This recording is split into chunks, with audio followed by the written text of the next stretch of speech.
Thanks for the reminder to actually need to redo that emote. Ugh.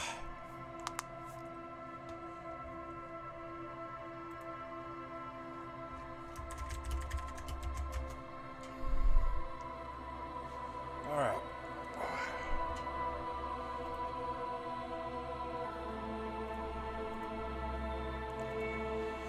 Let's see how this is gonna go. Doing audio testing. How's the stream look to y'all so far?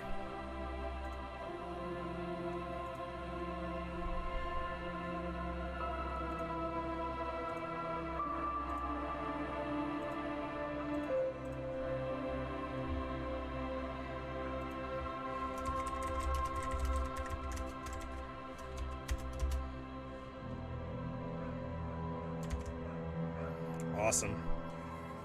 Okay. If we're only gonna have like small amount of people, I probably don't want to put Twitch integration on yet. How does the starting soon screen look to y'all? Because I'm quite proud of this one actually. Like, this is really fucking cool.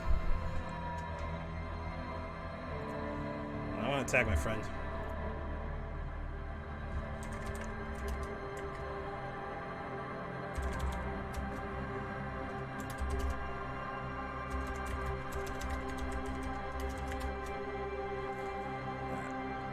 It's really nice. It has that nice, like, little mystery slash, like, isn't terribly under or overstated, though I'm probably going to need to do some editing on the actual chroma key to figure it out. Because this is my first time. The music is the Disco Elysium OST, too. But yeah, it actually does fit really nicely. I might start using that more often, honestly. Like that, the Death Stranding music, stuff like that. I still need to like mess with the scheduling, because I'm starting to get a weird feel of like Tuesday through Friday is not a terribly good like run, but I kind of want to do like Monday, Tuesday, break Thursday, Friday or something. Because I know I want to stream on Fridays, because either Fall Guys or Blackout Club, what have you. Resident Evil, what have you, and I know I want to stream like on at least 4 days a week so that I'm doing something, but at the same time, like, since I'm setting my schedule myself, it's very odd. Alright, let me also ping my mom.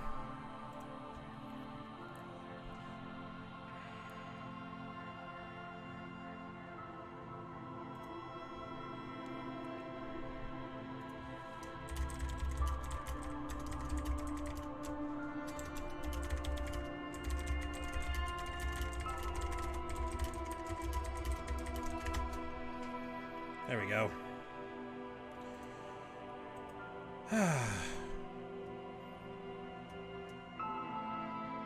Honestly, like, I'm excited for this. Get Mama Tsunami on an account. I should probably do that. I know that she's probably doing it via, what's it called? Via just like streaming it to Chromecast, so it's not like I can really edit it that much. But I'll talk to her about getting one.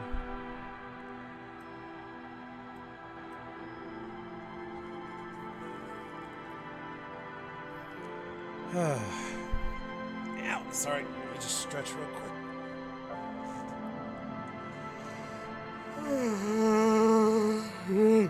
Ah! Yeah, most of this right now is going to be fighting against the whole, like, valley of I'm not getting as many viewers as I want, so I just gotta keep pushing and gotta keep improving. But thankfully it's a thing I'm able to do. It's really interestingly surprising that like I managed to sit down and go, okay, I want to improve my stream. How do I do that? Let's improve the layout, and I feel proud of what I did. Like, this is a thing I could apply elsewhere if I practice more on it, but it's been a very, very, very long time since I practiced, or at least, like, experimented with a new skill and just, you know, worked on it. And it paid off. Like, look at that. It's really cool. like that looks fantastic as far as the thing go. Like I could experiment more with like the actual like moment to moment things on it, but it looks great. All right, my mic's still coming through okay, right?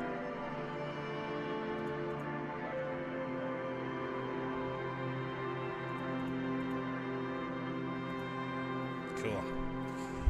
All right. I think I've advertised to as many people as I feel. Oh wait, hold on. I forgot. Instagram and TikTok. Gotta do that.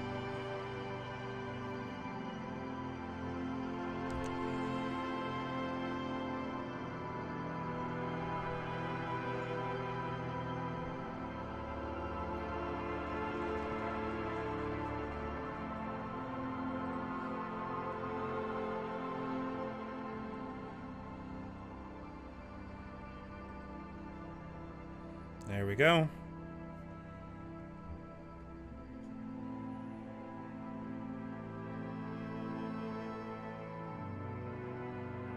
I think I got everything off of that. Oh yeah.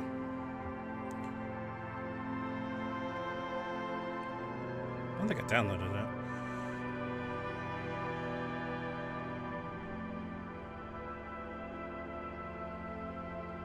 Nope, I forgot. No. Fair enough.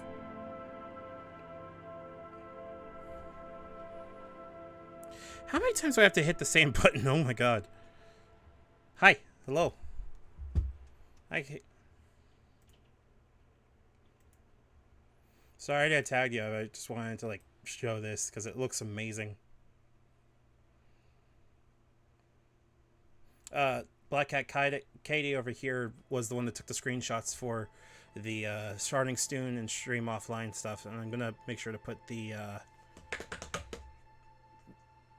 relevant, what's the word I'm looking for here? The relevant words are failing me right now. I will make sure to credit you. There we go. That's the word I'm looking for. Thing where the thing is supposed to be? Yes. Yes, indeed. But yeah, hello everybody. This is going to be session 2 of Disco Elysium. Most of the people that would be on the couch today are a little bit not preoccupied. They're taking this easy today too, so it's just going to be me on the actual talking. But for those of you who didn't catch last stream and who don't know what Disco Elysium is a really cool computer-style isometric RPG where you're playing as the worst cop known to man. You woke up drunk, like blackout drunk, in a hotel room that you don't remember getting to and why.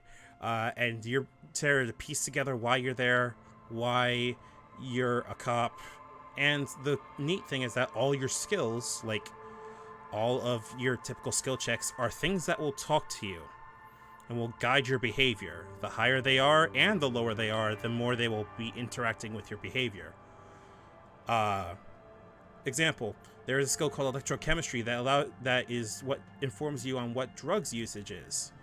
If you have too high electrochemistry, you know too much because you do too much drugs. If you don't, then you don't know what a drug is.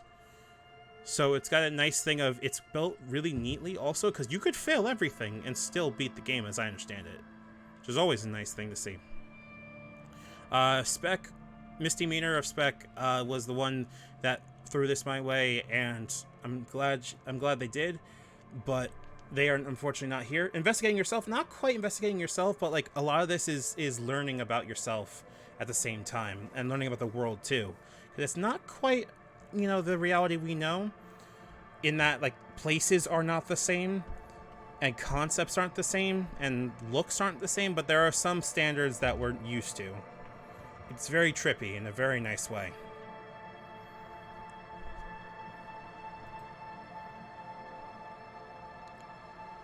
Alright. Ow! Sorry, I'm popping my back.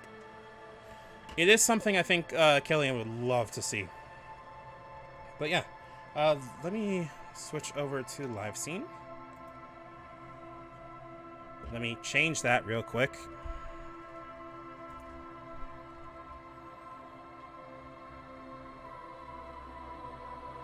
There we go. Yeah, we're not playing Dragon's Dogma today. We may play it on Thursday, but, you know, take a look at it later. Also, as per usual, if you'd like to jump in the call with me and, like, hang out, you're more than welcome to. Just let me know if you'd like to, and I'll set up a Discord call. But for now, let me mess with the options real quick.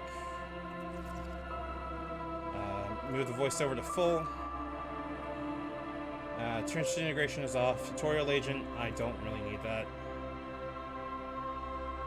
Detective mode is good, but like I'm not really wanting to mess with it too much. Actually, yeah, come to think of it, I should probably leave it on. Hardcore mode, probably not a good idea. Language English and oh, nice. I didn't know you could switch it. Languages like that. That's cool. All right. As per usual, let me know how the audio is, and if you have any difficulty hearing me or any questions. In the meantime, I'm gonna turn myself to the screen.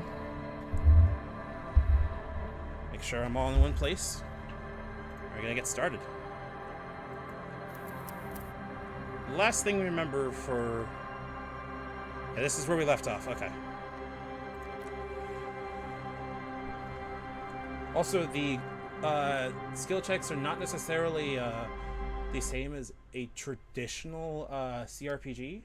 Instead, it's a lot more about using skills. So I'd compare it quite a lot to possibly World of Darkness. But that's just me. Anyway, this is us right here. Our name we actually have to make up is Raphael Ambrosius Cousteau. Probably isn't our actual name, but we had to think of one. And this on the left with the orange check is Kim Katsuragi, our partner. Right now, we have a couple tasks that we need to do. We have woken up in the back of a, not in the back of a cafeteria hostel kind of mix called the Whirling in Rags, who we owe $100 to basically. So part of that is we need to go find $100, which means we need to beg people for money. I don't really want to do that yet because I want to save that for later. But we need to find $100 and pay them back for the damages because we trashed that room. We're also there because we needed to inspect a dead body that has been out in the back for a week, and we finally did. Though wasn't very pretty because it's been there for a week. We threw up. It was not nice. So we got to do a few other things while we're here in this section. We got to report our badge mission. Oh yeah, interesting lore tidbit, by the way. Police in this game are completely a volunteer force. They are not like drafted or anything really, or sponsored by the state. These are just volunteers. So as a result, nobody really likes the police, but they have their own like ramshackle way of doing things. So we gotta report our missing badge so we can actually identify ourselves and, you know, figure out what's going on. We gotta figure out who made the call. Someone reported they hang into the RCM. The RCM is who we work for. Let me find out who it was and might shed new light on the events. You have an idea of where to start, but the caller could have been anyone. We did find out who it was, likely, possibly.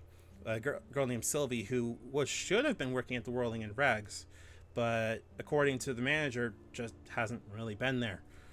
So we're gonna need to go call Sylvie using the shortwave to ask whether she made a call. There's no cell phones, by the way. There's no like microelectronics or anything like that. This is very much a very interesting way of doing tech because it feels like post-war, but definitely not like 90s era. Like everybody has a phone. We also have a internal goal of we want to play karaoke because our brain said you need to go play karaoke, and we went okay. So we need to go find a sad song and then play it on the boombox to memorize the lyrics, and then ask the cafeteria manager to perform. Cafeteria manager hates our guts, but you know, can't really control that.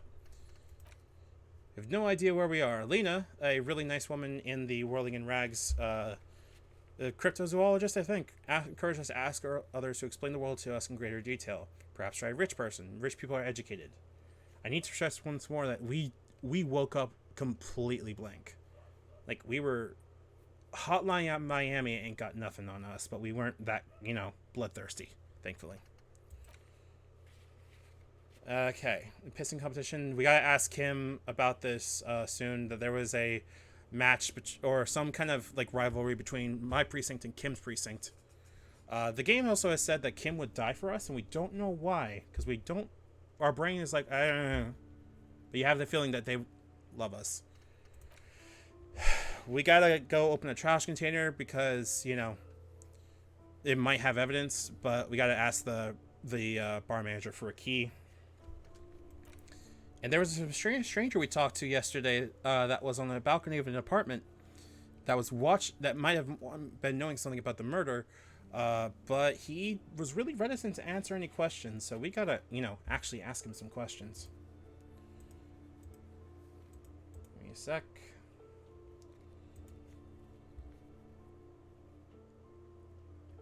All right, I think that's gotten you caught up and everything. This is our thought cabinet. Oh, sorry, character sheet. My bad. Thought cabinet's a completely different one. This is our build, basically. We use intellect, psyche, physique, and motorics to be able to determine what we can and can't do. We use these stats to modify a 2d6 roll. Snake eyes are always fails. Rail cars are always successes. Our normal skills are based on the the status of, or the number of our status. So intellect, because we're dumb, is 1. So logic, encyclopedia, rhetoric, drama, conceptualization, and visual calculus are all 1. But the clothes we wear and the stuff we've done also modifies what that is too. We have rhetoric at 0 because bonus from items, because we're wearing something, I believe, that takes away from our rhetoric. Yeah, our orange hat that we're wearing is taking away from our rhetoric. However, it's giving us some new stuff too. Each of these is a entity that will talk to us, that will give us more information. They're portmanteaus of typical RPG stats, but given very interesting dynamics. Logic, for example, is pretty hard line. Encyclopedia, if we have it high enough, we'll just rant out stuff about things. Drama, conceptualization, understand creativity. Visual calculus is reconstructing crime scenes, which is really good for us. Our basis was a pre-made build called Emotional, which is based on psyche and physique. We're good with knowing people. Where we have our major premise is on something called Inland Empire. Hunches and gut feelings, dreams, and waking life. It's good for dreamers, paranatural investigators, and mental creators. It's the unfiltered wellspring of imagination, emotion, and foreboding. It enables you to grope your way through invisible dimensions of reality, gaining insight into that which sight can't see. What's really going? What do these enigmatic riddles mean for the world's fate? It's like the Ceaseless Watcher, but it's more along the lines of looking into the Fae. But at high levels, which we have, Inland Empire animates the inanimate. You'll have conversations with your clothing, conversations that may change the course of the investigation if you're not thrown in the loony bin first. With low Inland Empire, however, you'll be void of imagination and character, and then how will you shape the cosmos? You have empathy, authority. These are urges and concepts and thoughts and feelings and concepts that we'll be working with over the course of the investigation. Esprit de corps is if you like being a cop. We have some of this and not big fan of it, but but this is also understanding cop existence and everything. Okay, suggestion is using charm outwardly, and then physique is all the physical stuff. Endurance is endurance will allow us to take a few knocks to the head.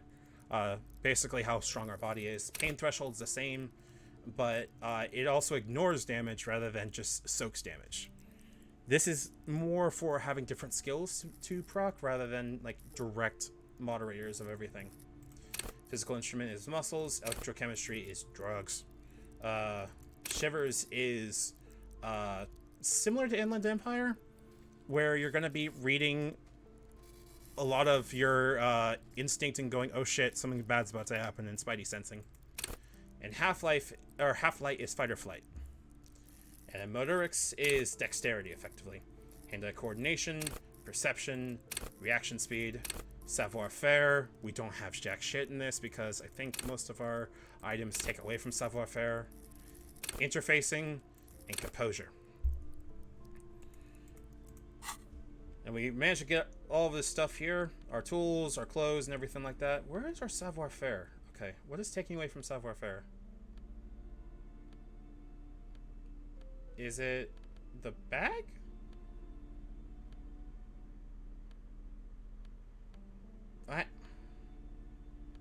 I'm trying to figure out why I have low savoir. Oh, it's the shoes. Okay, odd. Most of the equipment we can wear will go up and down with our, what's it called? With our stats. Like we have conceptualization +1, but rhetoric +1, -1, so on and so forth. So our stats will be slightly more modified by the stuff we actually have. We also have tools which we can carry around. I'm carrying around this plastic bag because it allows us to pick stuff up and sell it for, or pick stuff like plastic up. Oh yeah, we're supposed to look rough. We are horrendously rough, but that's part of the appeal of it. We got items, Lieutenant's handkerchief. We can sell that. Probably not gonna. This is again our journal. These are the maps of the found white checks. White checks are the actual skill checks. We have a couple of these, but I'm not really willing to do that yet. And this is our actual equipment, our thought cabinet, where we can have problems that we're going to be researching via just passing time by doing things, and we get bonuses from it, such as a volumetric shit compressor, which is get your shit together. Took only 30 minutes, and now we have an endurance learning cap raised. We also have one that's hobo cop. We have -1 composure because we're ungainly and rambling, because we don't need to actually, because we thought, you know what, fuck having an actual hotel room. We're just gonna slum it. Don't really care. And we don't know the solution yet, but the more time that passes, hour and 13, and time passes with doing things, with talking to people, etc., so forth, then the better we'll do. All right. Also got really, really, really fucked up, but cool art too. All right. Now, last we left off, we were in a bookshop that we were chilling outside, or chilling inside of. We had talked to the young woman outside, who was the daughter of the person who ran it. It was like, hey, am I doing a good job? Yes, you are. That's her. I think it's an Annalise or something. Well, welcome to Revachol, by the way. This is where we've been tasked to investigate. It looks rough, but it's really, really appealing. It's got a really nice, like, splotchy palette style look to everything that makes it that much more interesting. Some great tectonic forces craved the pavement like an eggshell. Maybe a sea monster did this to the plaza? We'll have a lot of irrational thoughts, usually. For example. The worn and beaten wooden planks of the bench do not look overly comforting. We can sit on benches after we've solved the murder. Let's go.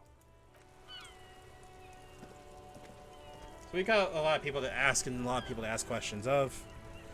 So we're going to be wandering around and clicking on a lot of things. But time does not pass while we're doing so. Time only passes when we're like talking to people and actively participating in things, thankfully. So it can take as long as we want. They appear to be playing marbles, if I had to hazard a guess, so I could go talk to them. They may have some things to say. Tire tracks leading onto the roof. The slush and rain has almost washed them off. Also, like I mentioned, Revachol is a post-war kind of looking place.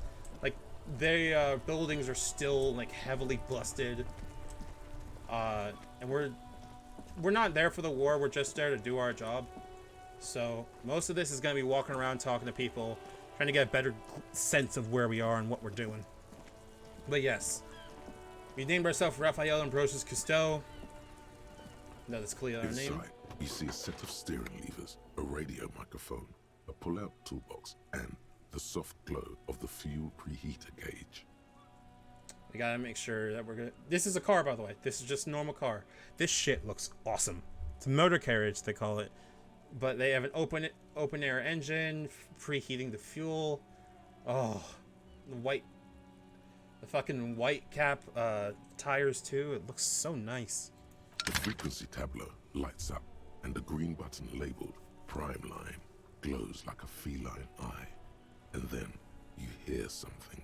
The soft purr of electrical kittens, radio waves cast far and wide over the metropolis.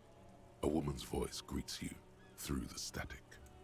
This is Precinct 57. Hello, Lieutenant. How may I assist you? Hello, Alice. Please assist our colleague from the 41st precinct here. I'm putting him on. Alright, we have a lot of options, but I really am going to try to play it pretty straight. We could go completely off the fucking thing, but my main goal right here is I want to make sure that I understand this guy completely, and he's apparently the best character in the entire game, so I want to make sure I don't piss him off. Hi, Alice. This is the officer from the 41st Precinct speaking. Nice to meet you. This is Officer Alice Demetri, Precinct 57. How may I assist you? Could you... Oh, okay, so it uses switchboards and radio frequencies. Okay, interesting. Could you connect me to the 41st Precinct? I have something I need to report. Just a second, officer. She puts you on hold, the static crackling softly like a bonfire. After a while, you hear an old man greet you from the radio. His rattly voice is oddly familiar. 10-2, 10-5. This is 41st. Come in. Over. A scrawny old man sits in a dusty cubicle, smoking, with a large white rectangle sewn on his vest. In front of him is a box-shaped apparatus with an array of wires and antennas. The radio switchboard. Hi, this is me here. I work at your station. 10-4. What's your status? Over. It's not good. 10-18. 10-20. Over. Can you repeat that? 10-18. 10-20. Over. Please just talk human to me. These numbers mean nothing to me. State your message, sir. Over. I need to report my badge missing. 10-9. Repeat message. Over. My badge. I can't find it anywhere. Basically, it's gone. 10-4. Message received. This is a very serious situation. I need to 10-22 the captain. Over. 1022, the captain. This sounds bad. Bad and scary. Like being called to the headmaster's office in school. Is it him? What does he want? Says he lost his badge and needs to report it. He what? He lost his badge? Say nothing. Who lost his badge? Dick fucking Mullen. Who do you think? It's Officer Dick Mullen from the bestseller Dick Mullen and the Lost Identity. Dick Mullen is not your name. It's the name of a fictional detective who would not lose his badge. Defend yourself. Immediately. They're laughing at you.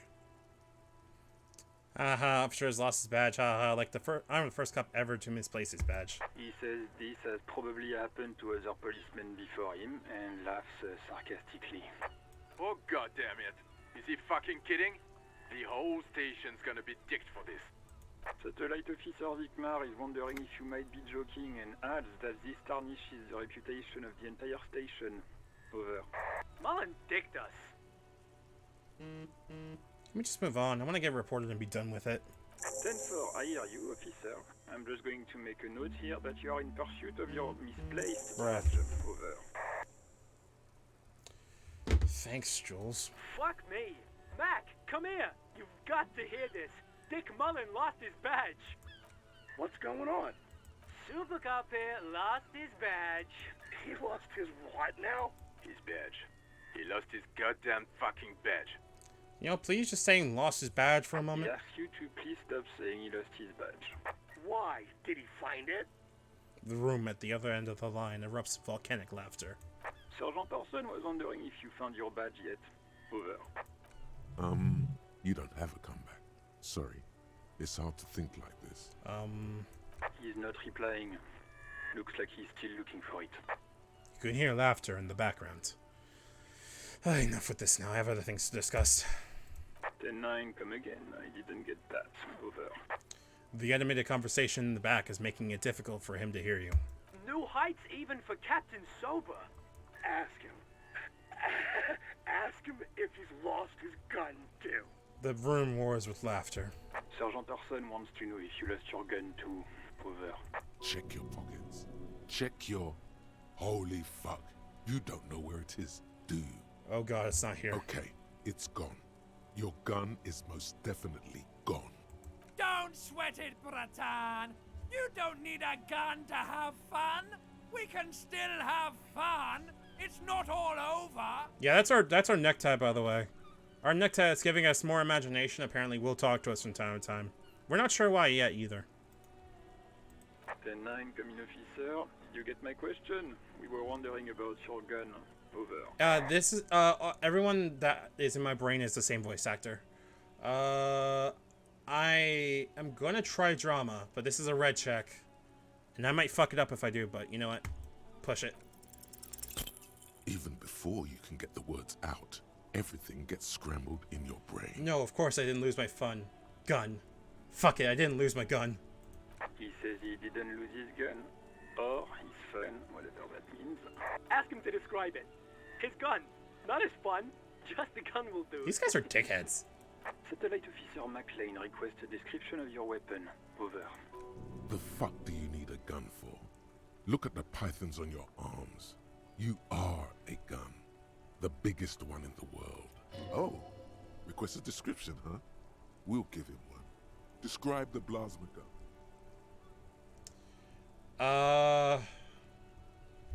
We have a lot of options. Holy shit. Say for starters, it's massive, got flared cooling vents along the front and hydrogen flasks sticking out too. You could ask him, hey, what are you packing? Say, it's a gun. What can I say? A regular goddamn murder weapon. You know how they are. Bang, bang. 4, trick question. I'm a martial artist. My entire body is one big gun, which isn't terribly wrong. Like, we're pretty strong. And we say, look, I don't have it, alright? I don't have my gun. I'm gonna give it the first one, because I feel like I want to be a dickhead to these people. 10-9, come again, please. Over. It's got a magnetic accelerator, an arc that accelerates the energized ball of periwinkle blue hydrogen-based plasma to near light speed. I'm going to need to put you on speaker for a second. Over. In contact, it detonates with the power of a dying star, erasing every living thing from existence. Oh, and did I mention it's dripping with sexy blue plasma? The officer is describing his genitalia in exaggerated terms. Over. Host in heaven. Did he lose his gun and his mind? Dear God, he lost his gun. Oh my, I can't. The man succumbs to laughter again. This isn't really a laughing matter. Mac can face a giant of Coco Nur by himself. But Disco here made him piss his pants. Oh, I can't. Fuck. He lost his... Ask him if he still got his wiener. I'm not going to. Ask him.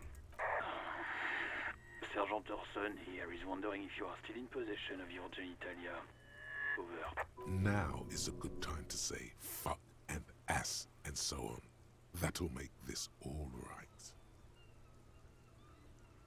Yes, I lost my wiener too. Just lay off, okay? He acknowledges your joke and asks you to lay off. Thank you, Jules. Appreciate you. Lay off. Lay off? Tell him we'll lay off when he retreats the goddamn police property that he has been entrusted with. Satellite Officer I heard him and I'm on it. 10-4, affirmative. Officer is in pursuit of his firearm. Oh God, Officer, do you need further assistance? Over. I'm in dire need of financial assistance. 10-4, I hear you. I don't have the authority to grant your request, but What does he want now? he's asking for money. Is he fucking kidding? I don't think he is. Don't give that asshole anything. He's just gonna drink it all. Right. That's a negative on the additional funds, sir. Over. Please, I'm begging you here. I don't even have a place to sleep tonight. He says he's in trouble. Doesn't have a place to sleep. Well, I guess he'd better crack the case before sundown then. Vicmar said... Eh? Who cares what this Vicmare said? Pull on their heartstrings. Authority said enough. This is begging is below your dignity. This is suggestion versus authority, and I'm kind of wanting to keep pushing on this because I don't want to start sitting here and begging people on the street, but... He says it's important to the case. He isn't getting a red cent. You can tell him that. Request denied, sir. Nothing is working. Okay, I heard you. No funds. Anything else, sir? Over. that's all for now. Roger that. 10-10. Over and out. The stack ends with a loud click, and then everything is silent in the cabin. 18 kilometers to the south, in the 41st Precinct's relay booth, a small crowd has gathered around Communication Officer Jules Oldboy Pidier, around a dozen cops. The small room is filled with cigarette smoke, abuzz with laughter, when Officer Judith Minot enters.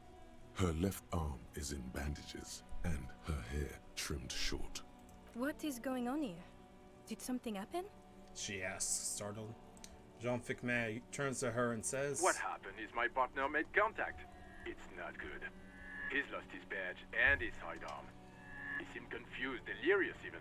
He stops to think. Mac, the torso Torson, is finger-fucking his fist, laughing hoarsely and apparently telling some dirty story to his partner, Chester McLean, near the entrance.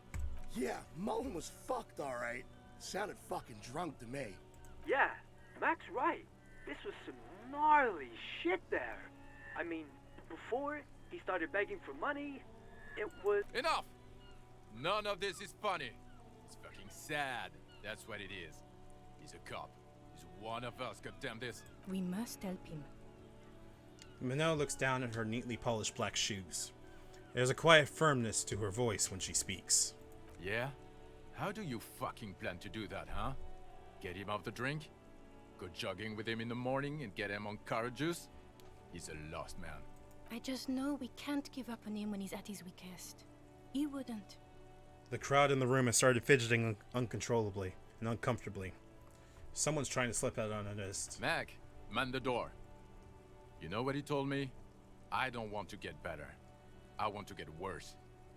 Those were his words. He sighs heavily and turns to address the room. This shit does not leave this room. Not a word of this to the captain, or anyone else. We'll give him a couple of days to pull his shit together. I guess I can hold off the report for a few days. Old boy lights another cigarette. Good. Okay, everybody. Nothing but a prank call here. We all got our laughs. Now get back to work. Far north, on the other side of the motorway, the officer quietly hunches with his hand in the motor carrier. Well, that's better than I anticipated. I was expecting them to completely dump us, but that's better than I was anticipating. So, here's the thing. Right now, all I got is $2.92. I need 100. So much for trying to beg for money, but we're gonna need to start pushing some fucking boundaries at this point. I wonder if the bookstore will be able to give us any money. The part of the game is entirely meant to make you feel uncomfortable, but not in the way that is unavailable or completely, like, will gross you out. But it's uncomfortable in a way that it's not familiar to all of us. Track down your badge. It's unclear how you should go about finding a tiny piece of plastic in a world as huge as this. Maybe we'll just stumble across it down the line? Miracles happen. Someone must know something about your lost firearm. Maybe a district authority, like someone high up in the Union, or someone local who saw it with it before you passed out. The Whirling's absent bartender. You can also ask the local pawn shop. And we still need to pay for additional funds. So we're gonna... Oh yeah, and down this way we gotta also talk to the Union people down to the right, and then talk to the Union, what's it called? The Union representative. There we go. In this section of the world, the Union apparently is the closest thing they have to a police, but it's more like an organized gang. And part of the reason everything is so tense right now is because there is a Union and local militia standoff. The book collects national recipes of Arda. They're all about lake trout. Old sports magazines, tucked away in a dark corridor. Oh hey, I didn't notice this was a thing. Give me a second. The display rack is brimming with worn paperbacks featuring an extremely muscular, sword-wielding barbarian on the cover. Nearly all the titles contain the word Hyamdal somewhere. Look through the display Rows books. and rows of Hyamdala men blur your vision. You make out some titles. Man from Heimdall and the Mammoth Riders. Man from Heimdall, Return to Heimdall. And the Solipsistic, Man from Heimdall and the Heimdall Man. Good God, how many are there? Maybe 100. Man from Heimdall and the Sages at the End of the World. Man from Heimdall and the False God. Man from Heimdall and the Scorched Earth. Man from Heimdall, the Heimdall Colonies. Man from Heimdall and the Swamp Beast. Man from Heimdall and the Snow Crabs. Those snow crabs are worse than they sound. Is that all? Not even close.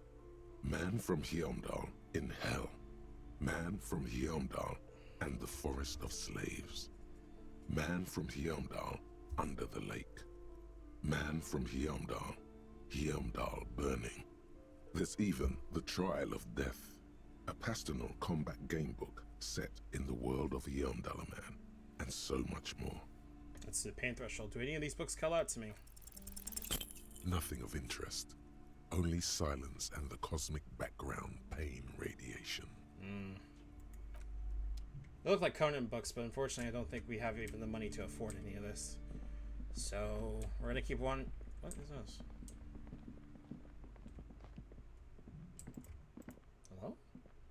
You see a set of tattered curtains blocking the way to another room. A strange cage-like trinket dangles from the curtains. Excuse me, officer. The back room is strictly for employees only. Plaisson calls out from the counter. Ignore the curtains for now. I really don't want to piss people off if I can help it. We're gonna do the one thing that's going to piss her off and ask her for money. Hello again, esteemed officer, and welcome to Crime, Romance, and Biographies of Famous People. What if I want to buy a book? Goodness, you were already doing good, browsing the shelves. Why'd you stop? Don't you feel compelled? Go, go, get back there. The books await you. Alright, I'll take a look. She smiles and nods, seemingly. Oh yes, how's my precious doing? She's a good girl. Now, see, the problem is that Annette is the one that's outside, but she's been out there for a while, in the cold and the rain, and I don't really know if I want to actually even touch it. That's not really my fucking bag. I'm just here to do my job. There's a lot of books, oh my god. The plaque on the shelf reads, Biographies of Famous People. You see a large variety of names, none of which ring a bell. Browsing through all the books with all their names makes your head spin. None of these seem important or relevant. It's all just vapid egoism. Suddenly, a particularly odd title catches your eye. It reads, High Speed Love, the tragic true love story of Jacob Irv and Alfie Delatraz, by one Cecilia Averbrook. What's it about? High Speed Love chronicles the romance between two of the finest tip-top tourney racers in history. One of them is the madcap driver, Jacob Irv.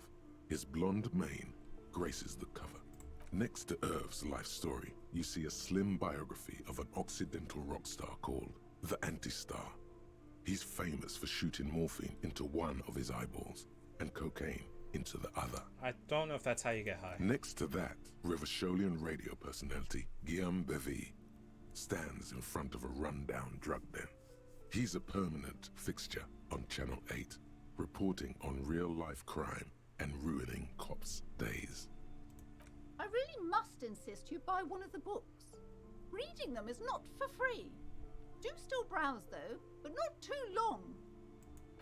She understands she has erred against the customer and immediately corrects course. I'm sorry, I did not mean to rush you. You are browsing. Go ahead. Take your time. So many we can look through here, but like more of this is passing time. Because I want to see if I can burn through the rest of the Hobo Cup.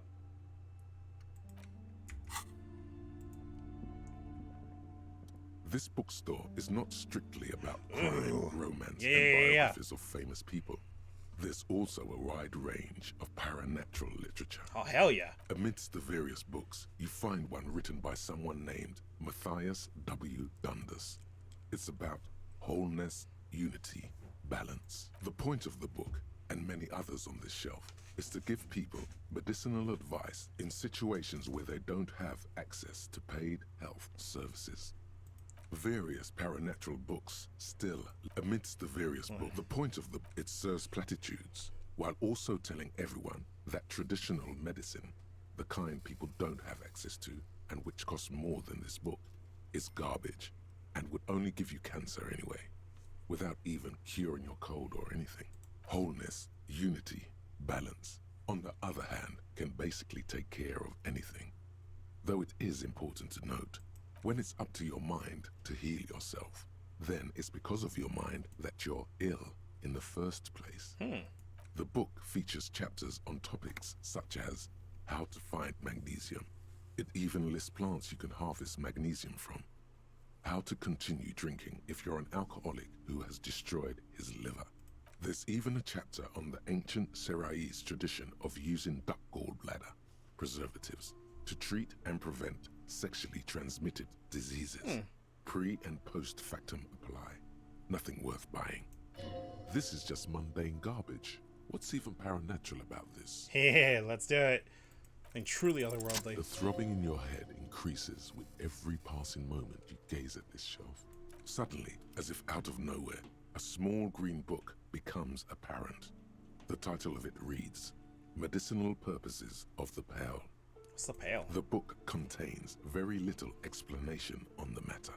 This knowledge seems to be taken for granted. What's this book about? The book contains descriptions of various pseudoscientific therapies, alternative medicines, and folk remedies involving the pale, also known as le territoire. For example, it recommends vigorously swatting one's naked body with a venik or hand broom, made from the leafy twigs of a young birch tree from the near pale. What does that even mean? Even better if you can find someone else, preferably a large man dressed in nothing but a towel, to thrash you while you're spread naked and helpless on a cool slab. Are you okay, Pain Threshold? Sounds painful. It is supposedly invigorating and good for the circulation. It also recommends consuming distilled spirits like vodka or whiskey that have been aged in the pale. Readers are instructed to cover these jars in a shallow hole just inside the pale and leave them there for 30 to 60 days, depending on the potency desired. And what does this pale age liquor do? Among other benefits, it is alleged to restore a damaged liver to perfect health. Oh. Probably get my hands on some of that. What else is in there? For general health and well-being, readers are encouraged to take regular strolls through the pale. Though a sidebar cautions readers to limit each stroll to less than an hour. What? These strolls promise to cleanse the mind of worries and the body of toxins, especially if the perambulator performs this ritual in the nude. Nudity figures prominently in a number of these prescriptions. This is exactly what you need. I don't know. I don't want to be the party pooper, but this pale territory sounds sort of dangerous. Maybe you shouldn't walk in it naked. Huh. Anything else to note? There's an entire section devoted to cures for men who are struggling to perform their marital obligations. Well, I certainly don't need that. You close the book and return it to its place No, on the it shelf. costs for it. Of course, it costs the weed number. All right, fair enough. Let's go find more trash to pick up.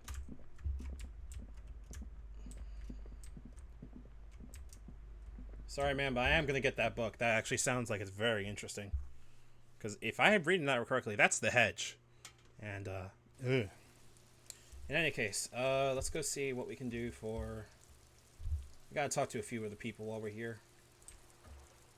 Those are non-viable books, so we're going to go...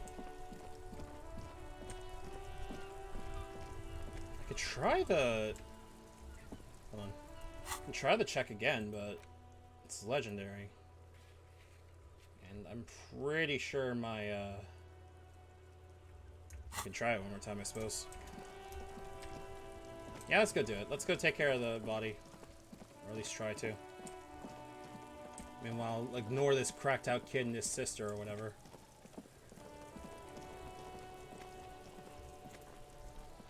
This is the hangman. There he still is, looking right through you with his white eyes. The body below is entirely dedicated to that corpse smell. Emitting it is all it does now. See, that volumetric check compressor thought we had in here is helping us significantly with this. We're getting a lot more of a buff on our check with it. So, as you breathe there we in, go. The odor comes over you. It's a smell of the mind telling you to run, and your stomach to wring itself empty. With your hands at your sides and your eyes squinting, you stand in it. See, we passed it really nicely, thankfully. It was passing a legendary 14, and we passed it with 18. Do they always do that? They do after 7 days, yes. We are deep in decomposition here. The man before you is naked, but for a pair of underpants and enameled boots. His skin is greenish, marbled with decaying veins, and blotched by lividity. A fading web of tattoos covers his chest and shoulders. The cargo belt used to fasten him to the branch above appears industrial in strength. We now have some more information we can work off. The material appears to be ceramic. Its clean white stands in stark contrast to the decaying flesh above the knee. The man wore thick polymer socks, probably for padding. A fine array of interlocking plates covers them. Delicate and fragile, they feel alien to the world around you, out of place somehow. Guys, do you want me to do the voice acting, or do you want the game to keep voice acting for most of these? They're armor, no boots. Technically speaking, these are sabatons. With his notebook under his arm, the lieutenant crouches to inspect the soles. Okay, then what kind of armor is this? Ceramic plate. Zirconium dioxide, most likely. This is where the make would be. Where? Under the heel. Fair weather. Fair weather model T500 VE. I'm guessing that's vitreous enamel. This is advanced stuff. Where's the rest of it? Scavenged by the locals? Piece by piece. He's been out here for 7 days. It would be odd if they didn't. Alright, I can try doing more voice acting. Give me a second. Voiceover mode. Let's go just do psychological. We should keep a lookout for these pieces. The armor could yield information. Maybe he'll know something. That'd be the crazy kid over there. Actually, wait, hold on. Let me just turn it to classic and see if that works. If you wear those pieces, it will help me protect your mortal coil. Why, does my mortal coil need protecting? Yes. Bullets will fly, they always do. And the coil is fleshy and mush and permeable. Casted in ceramic shell. Resist death. Maybe he was just wearing those boots and there's no rest of the armor? No. He must have worn something precious underneath his clothes. They've removed all his clothes to get to it. They did not just strip him for the putrid rags. Then where are these clothes? Have you seen any around? Someone could have cleaned the yard. That's a question for the redhead thing. I hear you talking shit about the Kuno. Come here and say that to the Kuno's face. I just want to yell, fuck you, Kuno. Oh, I'm not voicing that. Ignore. Say no more. This is about the corpse and inspecting it. Thank you, Volition. You very... I lost a skill check earlier. I was going to punch Kuno, and I fucking hurt my arm on it. That's why I'm down health. What if they told him to strip before they hung him? To demean him. They usually hang them completely naked for that. I put the Madre, the Mazda, the Besmatius, and the like. This one still has its underpants. You're trying to ignore me now, fuckface. This is the kid in the back over here that's behind a fence. Kuno esse. Kuno, this bullshit's super boring and the cars are told V2 pies. the hell does that mean? I don't know. Alright. Material looks out of place here. It is. It's expensive. The lieutenant draws a line in the condensation on the ceramic with his index finger. We've requested similar material for our tactical units for years now. The constabulary has deemed it too costly. In that time, we've lost 6 men to semi-automatics. Interesting. How much are we talking about? For a full set, about 4 years of wages. Kaching, baby, nod to the boots. By kaching, do you mean... He tilts his head. Let's not log them as evidence. Let's steal them? What was that about the constabulary before? You need to push some buttons before you...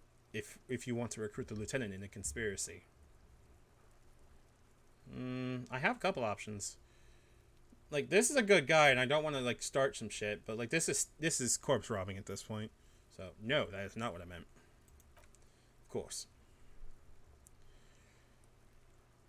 Words. Give me a second.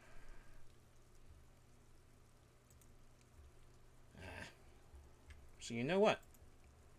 Okay, thank you for coming. I'm gonna turn back on the psychological. Because I don't really feel like I can do Kim's and like everyone's accents, but I can definitely do the love you too. I can definitely do the thoughts. How could this man afford such expensive hardware? That's for us to find out. My initial report on the area suggests he was a security guard for the harbor company. But that's just hearsay. Initial report? Just something I scraped together from my station. An area report on Martinez. I'm sure you did the same. He's not actually sure of that. He's just being tactful. Thank you. He's covering my ass. He's looked pretty advanced for a security guard. I completely forgot something. One moment. I knew I forgot to do something. 1 second.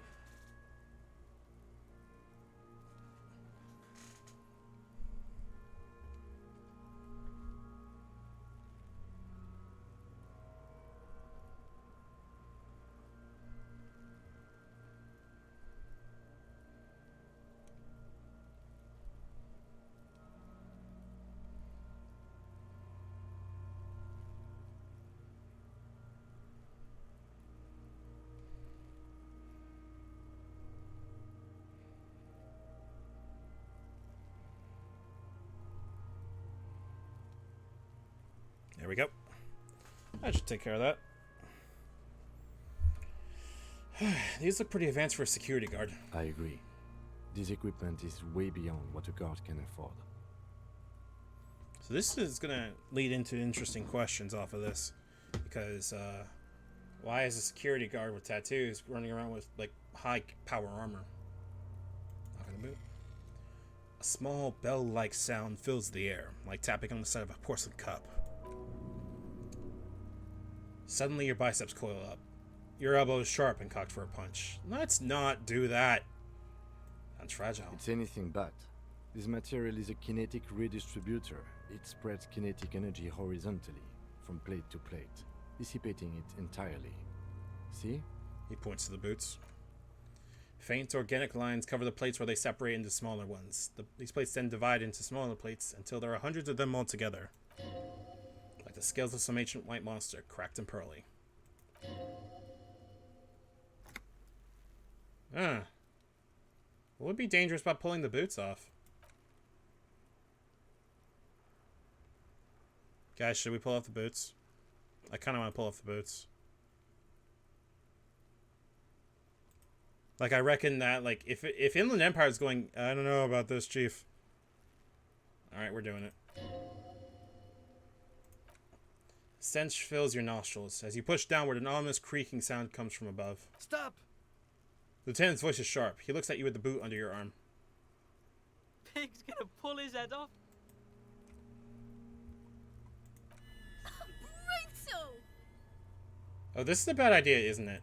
You're going to pull his head off. Oh, right, because he's... Do it, homo! Do what? Pull his head off. There's no point performing an autopsy if you do. We'll have compromised the coroner's case. Oh. What are you trying to achieve anyway? Why are you hanging on to that boot? Are we not detectives? There may be clues inside the boot. Maybe we should concentrate on what's outside the boot and leave what's inside to the boys at processing? Just this once. Besides... He taps on the boot. There's no way you're getting them off. All the organic matter in his body has been flowing down into the boot. They are fused to his feet now. Why do you think the locals haven't scavenged them yet? You're sure there's a way to peel them off, but first the body needs to be down. And second, it would be probably better if the lieutenant wasn't around. Sounds like a plan. The anticipation makes you crack your fingers. Feels nice and cracky. Processing will take care of them. With the situation in the morgue, it will yield nothing. But we must pick our fights. Should we continue? Okay, so we're not doing that right now. The cadaver slowly twists on the cargo belt, his torso covered in tattoos and extremities blotched pink and blue. We're going to check the belt. The hangman's knot is pulled tight by the weight of the corpse below. Yellow, hard-edged polyester cuts into his neck. Above, a sliding buckle ties to the belt of the branch. Oh my... Oh, God! There's something on the belt. A familiar word that speaks to the thirst within you. What was that? A word? Vermilion. In letters about along the length of the twisting cargo belt. Only a deep longing for vermilion golden spirits lets you decipher the fading logo of a local brewery. It's a bad time for a drink, right? Extremely. What kind of rope is this? Industrial strength. The kind used for tying cargo to lorries. Like in a circus. When the circus leaves town and they tie a black spotted giraffe to the wall of a carry pen. Like in a harbor. Yes, it looks like they use whatever was on hand, paying no attention to not incriminating themselves. So it's interesting that we can't really go completely with Inland Empire, like when they say stuff, because Inland Empire is clearly like just flights of fancy half the time, but still has important things to say. So we have a couple solid options that we could do here. You're assuming dock workers from the harbor did it? I'm still approaching this as a lynching, yes. Motivated by the ongoing strike. You? No. You feel like it was something else, but what?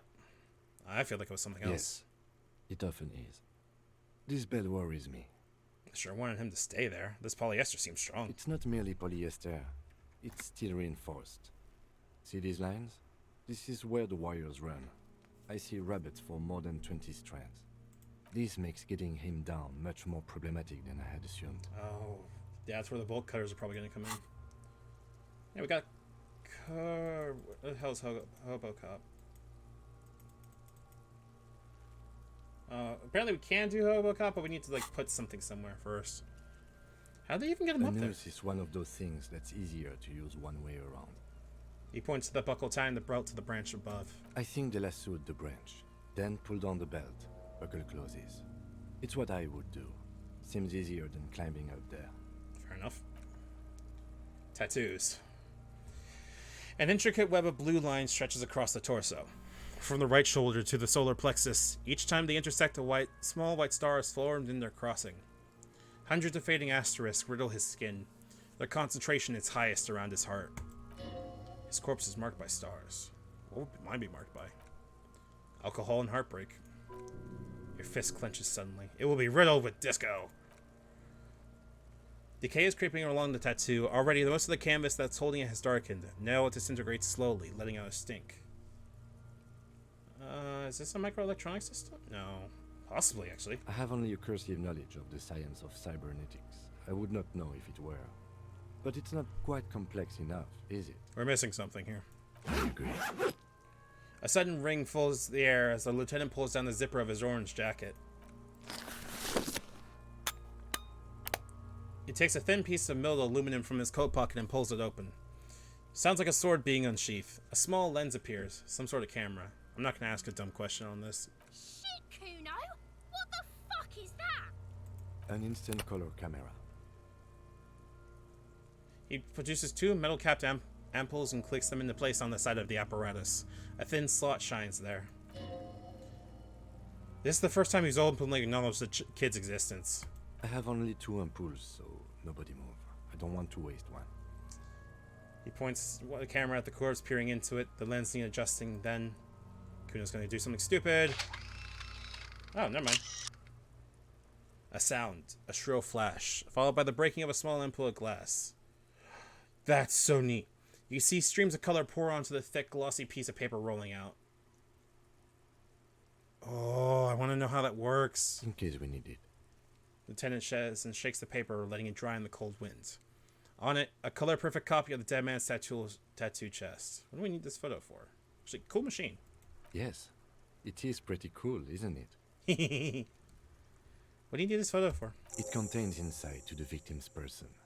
By his build, I'd say this was a man of physical violence. The story he wanted his body to tell was important to him. It is his letter to us. Someone should decipher it. We'll need to show it around. Can I have it? I should look at it later, how the corpse smell. Sure. Just don't lose it. He hands you the piece of rolled up photo paper. It's no larger than a pack of cigarettes. Well, let's see what it is. Hold up. Oh, we can't look at it right now. Look him in the eye. His eyes are milky white and blind to the world, protruded comically from their sockets. There's no one home, just subaquatic terrors there. Dark brown hair grows on his head. His face is ready to explode from the organic processes inside. The death's head grin is past. What remains is an unrecognizable mess. Underneath the corridor, there's an expression not carried on his features but below, inside. An expression of pleasure. This man was experiencing joys at the moment of his death. Tell me, who are you, dead man? I'm gone. I can see you're gone, but who are you? I can ask him questions! Hell yeah!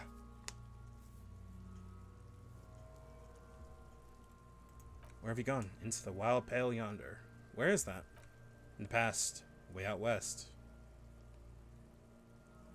Is the pale, like, the dead? Because it feels like the pale is the dead.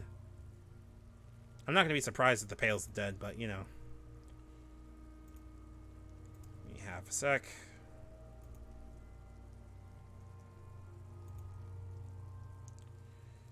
I can see you're gone, but who are you? I'm a joke. Look at me. There's nothing funny about you. There's nothing funny about jokes either. What does that mean? Who were you when you were alive? A killer. A motherfucker and a killer. Takes one to know one.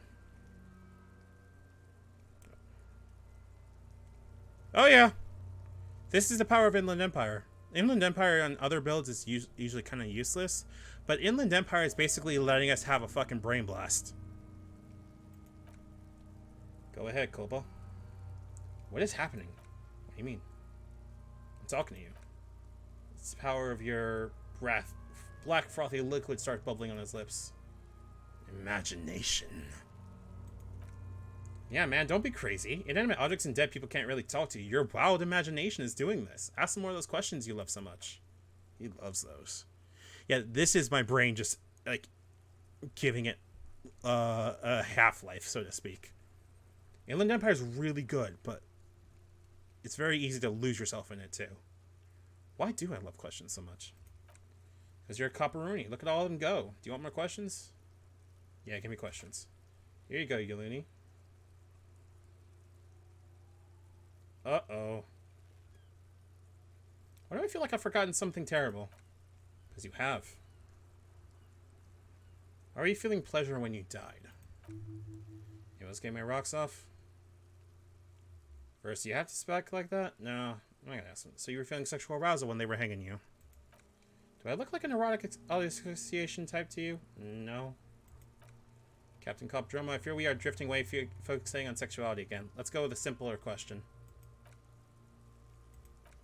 It's a mishmash, Capobolo. You think I'm Messinian, don't you? For you, this is how people from Messina speak like. I'm not even sure what Messina is. I'm not from Messina, am I? My hair is too light a shade of brown. Trust your inner racist. Good lord, what are you, racist now too? You think I am? I think I was racist because his look looks like a military and has tattoos. That's called profiling. That what face is good because we're a cop. Forget it. Is my name Rooney? Fuck no, you're no Rooney. Of course not, the name is Raphael Ambrosius Cousteau. listen to yourself. You're not a Raphael anything. You're probably just Harry or something. That's right. Harry. I feel like I'm getting a lot of Harry lately. Might be onto something there. I hate you. You're sinking. You're boring. You remind you of someone. A deep sea creature. No, not quite. Be fair now. A baby affected with harlequinism. Sure wriggled out of that one, Coppolini. You come back and look into this face anytime you want. Humor yourself with my harlequin features. Ask me your little questions, freshen your memory. Create associations, remind yourself of your immortality, Coppolipo.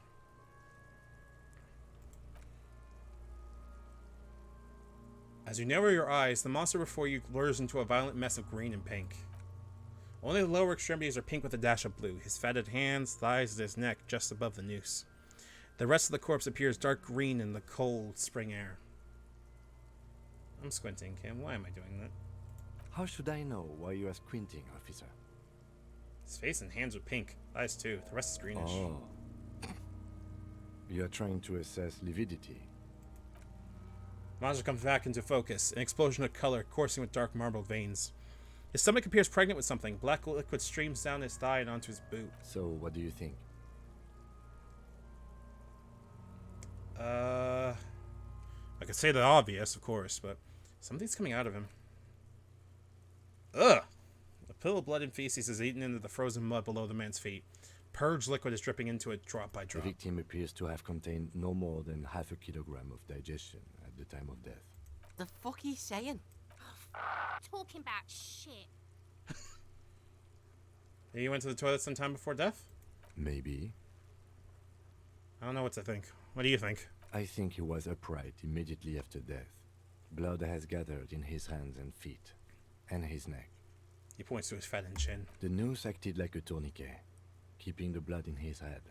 The hypostasis here is in tune with the hanging. That's what I think. Could still be he was moved after death. There's always a chance. We should check for ligament marks on his neck to see if they're in tune with the belt. We'll have to get him down first. He's also going to notice he's beaten up. I do. Most of them are post-mortem. Maybe even all of them. The delinquents have made our jobs harder with their little sport. Yeah, fuck y'all.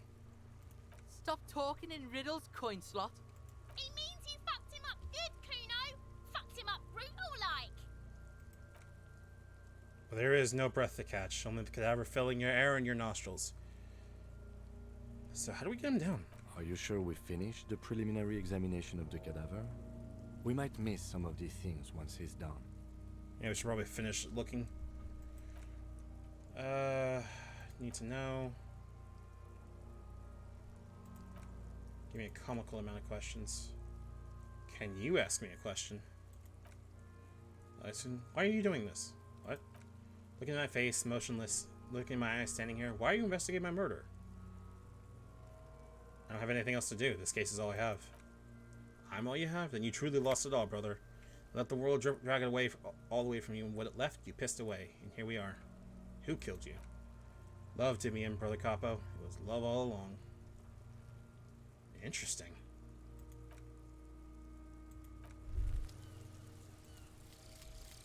Hobocop.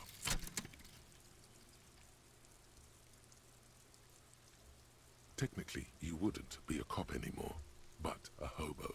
That would mean game over for the cop chapter of your adventures. But who knows where the hobo part takes you? To the bar? The old L'Assommoir? To the pier or the sewers? To Le Royaume, where for 300 years they interred the dead. You could plunder royalist crypts for long-forgotten triple malt bourbon, then fight the Arden-Macan beast that lurks the bottommost sepulchres. The secrets of the city are all yours at last. This is good because we basically make more money for selling trash, reveals extra special collector's edition, and learning cap for Shivers raised to 6. We're gonna keep that. This is actually a genuinely good thing. Here's the problem here. I think I've asked all the questions I want, so let's go take him down.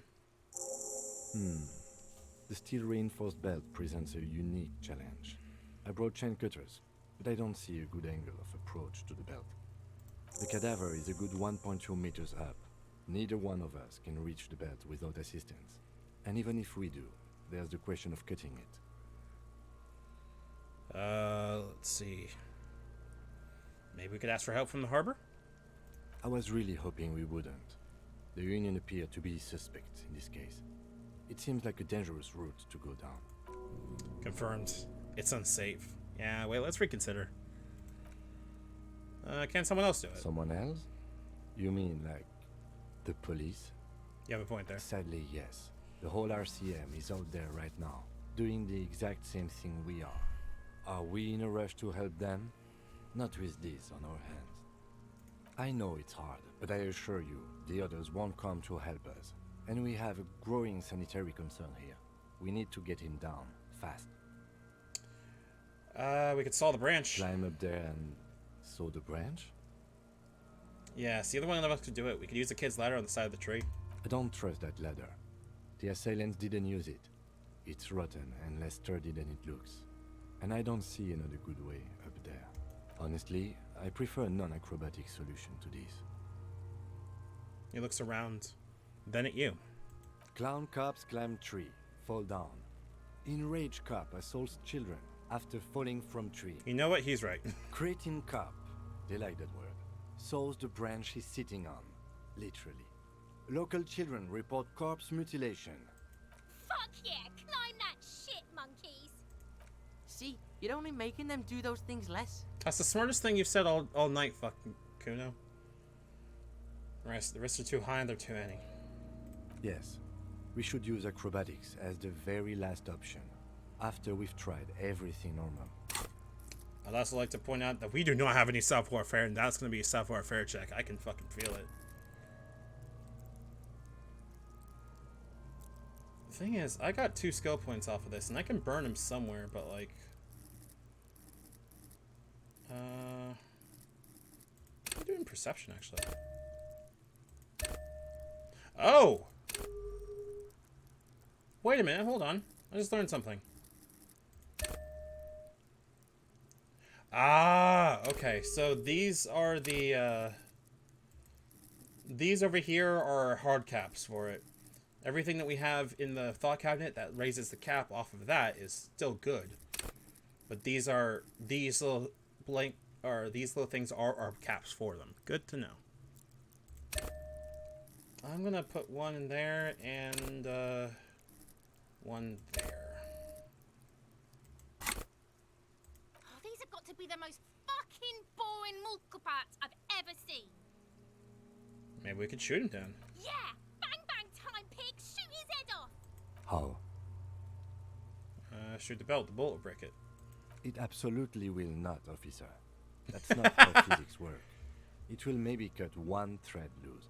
Yeah, now we're talking. Entertain a Kuno with some shit. They'll miss! The pigs will miss Kuno! The lieutenant is undecided. On one hand, he wants to shoot some gun. On the other, it's an awfully stupid idea. Actually, don't. It has bad idea written all over it. But what else can we do? I'm out of ideas. Let's have another look at him. Okay, so we're gonna have to like think on this for a while. It seems. I'm not really surprised. I could. What the fuck? Did I go all that way for there to be a lock here? Or where's a crown? The ribbon below, the light above descending. Hold on a second. Let's go fix this real quick. Let's do that. Low. Sure, let's roll it again. Still not force time.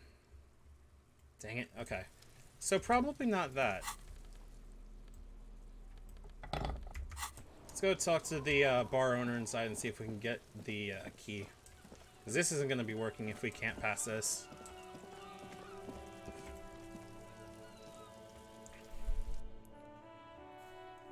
Ah. Ooh, messages. Oomst.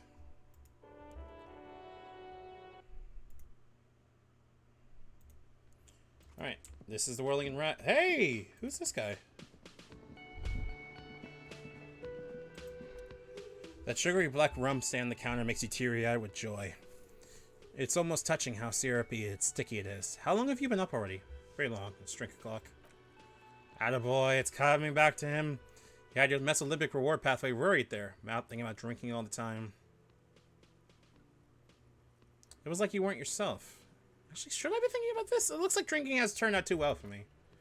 Maybe you haven't turned out well for your drinking. Have you thought about that?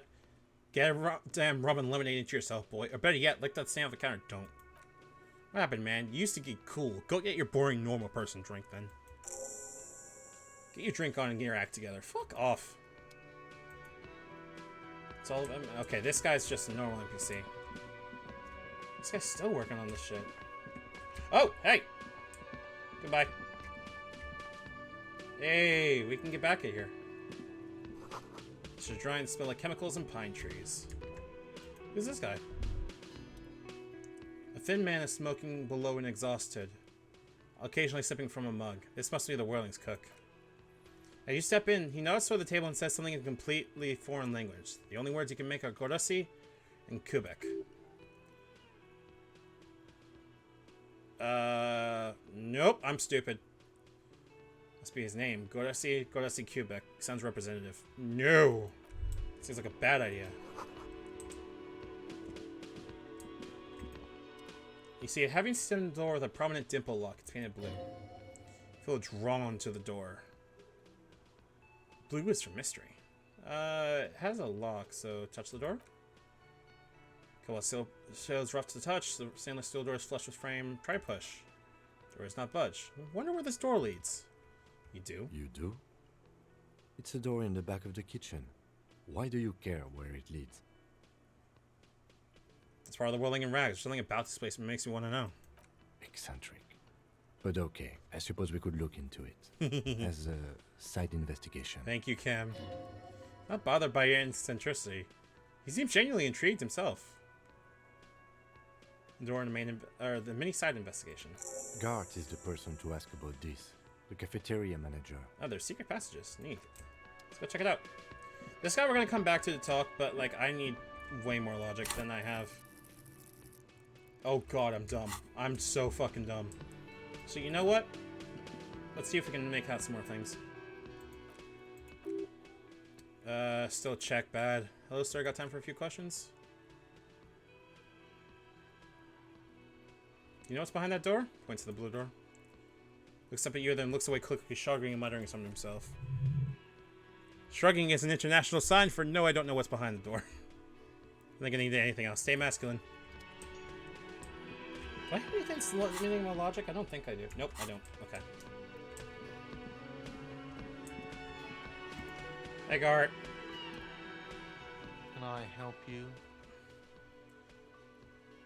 Is that trash container back yours? Mine? No, it belongs to the Whirling in Rags. Thank you for clearing that up. Why do you keep the container locked? Why? To keep the hobos and drunks out. That's why. And the neighbors too. They put their trash there and they don't pay for the garbage company. True, true. I thought as much. And are you the only party with access to the trash container?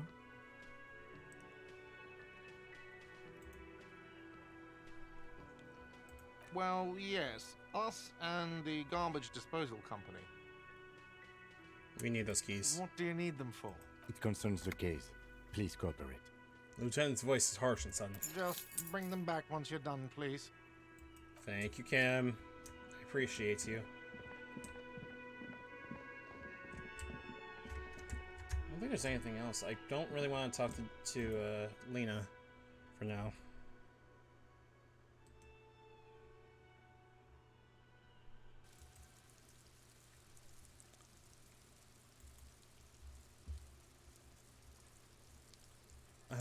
I love this game so much because it's just a nice vibe.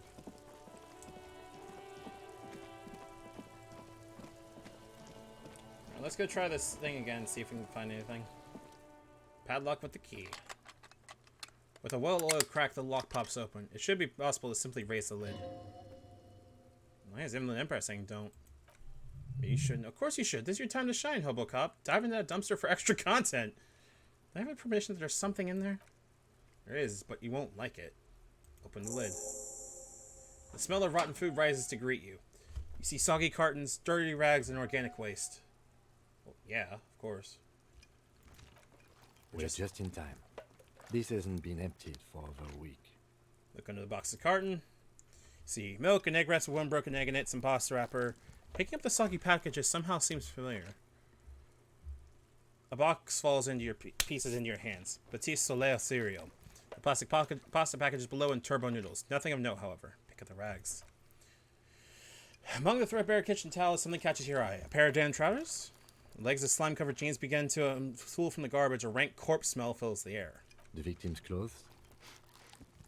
Cadaverine odor is faint. If these belong to the deceased, they were removed when he was still in the early stages. I can't believe Kim just walked in and smelled it. Drop them in here, officer. Bag of trousers. Guitar marked blue jeans. Pockets empty or empty. He wore them with a belt, too. A white belt. The loops appear stretched, but the belt is missing. That's it. Do you see anything else in there? I have another bag. I love how patient you are with me, Kim. Reach for it. A drab long-sleeve shirt, olive covered, appears on the food waste dripping with pus. This is a military type overgarment. No label or serial number. This is the kind of rib-knit shirt that's worn over light armor to conceal it in an urban scenario. Anything more? Damn, okay. Rest of the rags are just kitchen variety waste, just garbage. That's all I think. Alright. We should go to Gart again and ask if he knows who put the clothes in the trash. It could be as simple as someone from the hostel cleaning the yard. Or that one. I'd advise against confronting that force. Think someone from the world might have been involved, maybe. Not really. All we know is the victim's clothes are in the trash. The lid was locked, and his establishment had the key. It's just a small loose thread. Yeah, yes, kids. What the fuck's he on about? Kids? You hear that, Kuno? He thinks you're an infant or something. See? True. Food waste, organic waste, cold and slimy on your hands. Apple and potato peels, mostly unidentified sludge, and an occasional chicken bone thrown in for good measure. But hey, nothing. It's nothing. Nothing more to see here. Okay, good. What's this? What? Blue piece of plastic sticks out from the apple peels. It's shiny. Looks like the corner of something. Something larger. A clipboard. A blue plastic clipboard with moist papers hanging from it. They look badly damaged, but you can still make out forms and notes, written in a man's handwriting. Officer, is that your paperwork? Oh, it can't be. Yes, it is. Look. This plastic has the RCM street grid on it. You've even got well, an shit! form. Miserable looking slip of paper sticks to the board. If you don't mind me asking, how did this get in the trash? I think I didn't want to be a cop anymore, so I threw it away. Well, he doesn't know what to say. I mean, that's not the scariest thing. It's more of I think I threw it away and went, huh. His eyes express a rare condolence, and he picks it up. Lucky we found it. You should take stock of what remains, just to be sure some has not made it into the hands of the RCM's adversaries. Organized crime and the like. There might have been police secrets in your notes. Okay, I'll do that. It would also not hurt to start taking notes on the case. Now, tell me what your eagle eyes see. Or are you finished? Adore Kim. He's being like very calmly like, okay, you're being an idiot, but you're actually doing things, so we might as well let you roll. Hobo Cup style for extra content. Oh, an Armistice caliber 50 knot cannon, half wrapped in paper tissue. So shiny. Where? I can't see it. Never mind. Look at that fat string of archipelago and pearl snaking amongst the banana peels. Yeah, Cordon Electric's preamp with Electra F2 tubes. It is. That catches quite a price. We're talking 12,000 easy. Unless you're into hi-fi yourself, I'll sell it. No, you won't, because none of those things are actually real. They're not actually in there. All you see is food waste and crisp rackings. A cruel jest. There must be something. All you see is a broken mug with a racist depiction of the yellow man frolicking in saffron. An antique. Lineage social sensibility. Mm-hmm. Yep, that good for me. Man, I'm glad I got those fucking gloves. That's one thing off the list. I think we got it all. Alright, what do we got? Those gloves are probably like super dirty. Use interact button in inventory to experiment the item. Oh, okay, we can look at it this way. This is the ledger you found in the trash. It's full of notes written in a man's dense cursive. Have a closer look. Maybe it could be salvaged to start keeping notes in the case? It's the ledger you found in the trash. A pitiful cabbage of white and yellow papers hanging from plastic board, barely held together by a metal clip. The sad display is made complete by the faint smell of urinal cleaner. Anything else? It's a piece of toilet paper. Or is it cleaning tissue? No, it's toilet paper. Desperately sticking to the back of the blue plastic clipboard. It's a metaphor. For you. Below the pathetic terror, don't look into its blue heart. We're going to be spending a lot of time on this, it looks like. Toilet paper. Just toilet paper. Look in the back one. You can take it off if you want. Let's take it off. I can't believe we got experience for pulling off toilet paper from a fucking... Okay, that's fair. Now it marginally looks better. Aluminum block runs the width of the board, biting down on its paperwork. Crocodile teeth are the only thing keeping the papers together. A regular pencil, the tip worn down to nothing, has been attached to the clip. Running finger across. The surface is interrupted with a silvery sticker. It's rectangular, sparkling with iridescence. You don't know how you didn't notice it before. Hey, Lieutenant, what is this? What? That thing.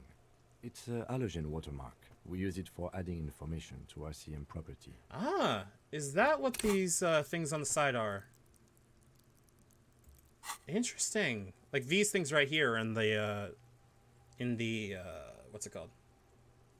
Ow. On the side with everything. This right here, the little pieces of the. Oh, my brain's not functioning at full capacity. Hold on. Interesting. What kind of information? It depends. Aside from an anti-counterfeiting stamp, mine has my station number and address. The information varies by date of issue. How many years you've been on the force, he's thinking. It'll have that. How can I read it? Any capable light with the right wavelength will do.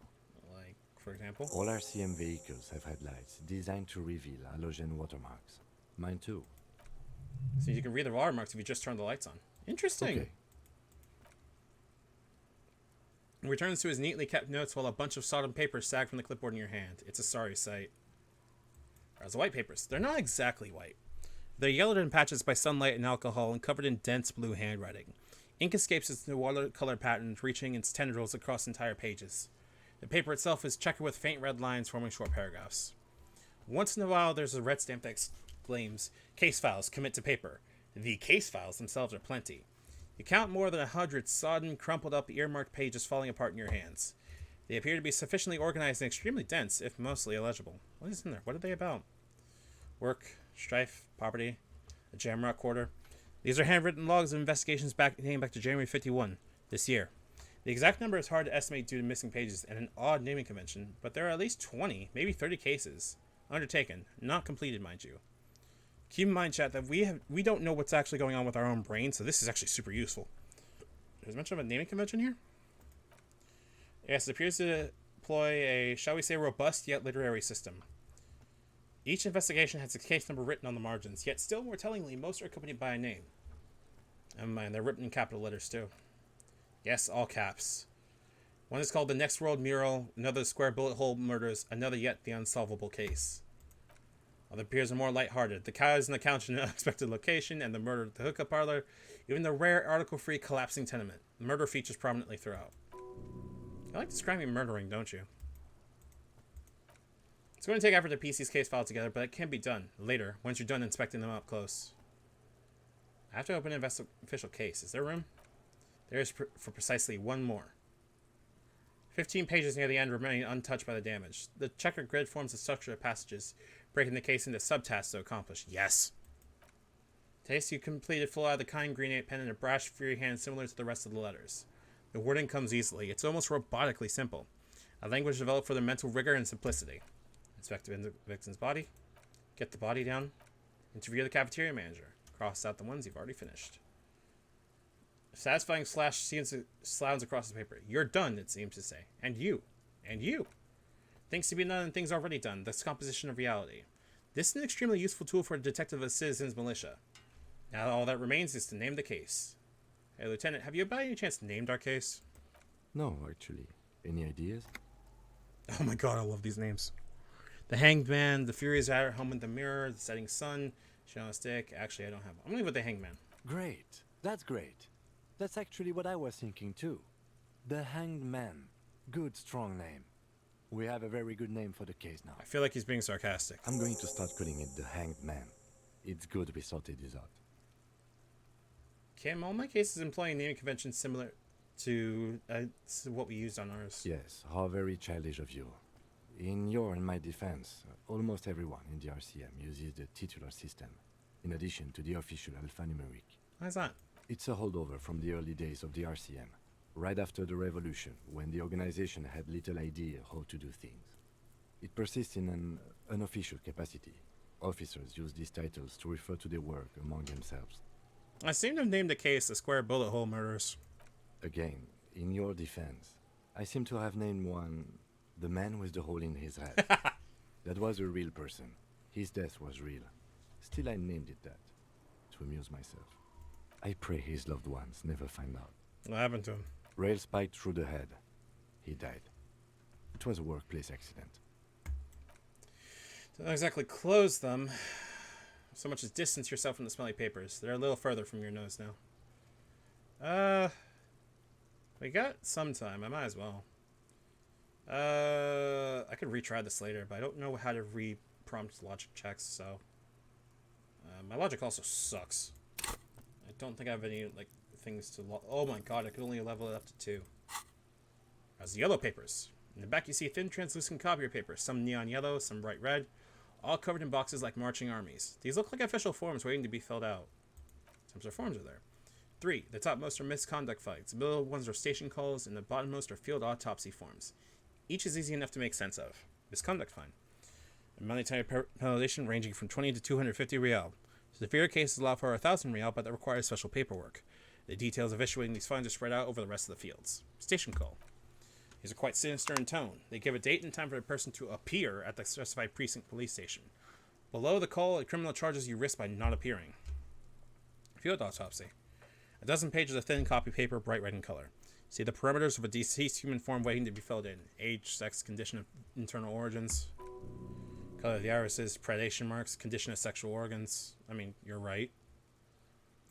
Close the forms. Yes, all that remains now is to fill those forms and hand them to people. Fines for wrongdoers, interviews, requests for bad guys, and field autopsies to dead guys. What delicious power hid within this pathetic mess. You feel better. Hey, that's a free heal. Hell yeah. The rest of the sticky cellulose is much worse for wear, but being sandwiched between the board and the rest of the paperwork must have spared the fragile copy paper.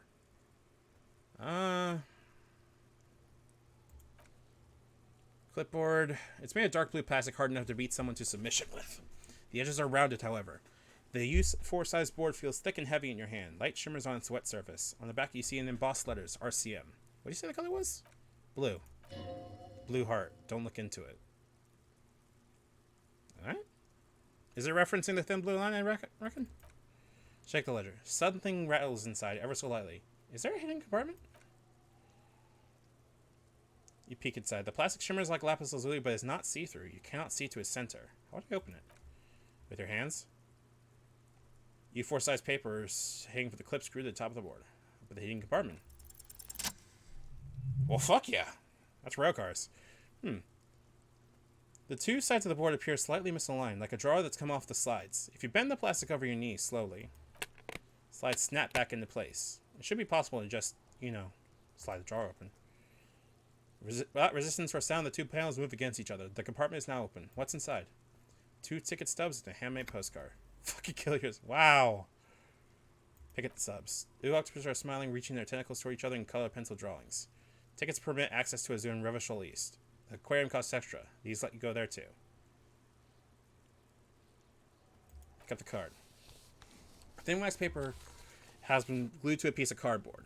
It sounds like leaves rustling when you pick it up. You see violet flowers, floral patterns, patches of glue. Smell it first. It smells of chewing gum, apricot flavored. Touch of cinnamon, the end of summer. You think the label says Tutti Frutti. Open it. Oh no, this is a fucking wife's thing, isn't it? Familiar handwriting lines the inside of the card, looped round letters in the woman's hand. Harry, it begins. You're already reading. I wanted to write you a letter so you can read it when you wake up. Maybe it'll make you happy. Write away, please. But it will make me happy. A merciful wind blows in from the Bay of Revachol, dusting the ground at your feet and raising newspapers far away. You feel the cart slipping into it. Let go. No!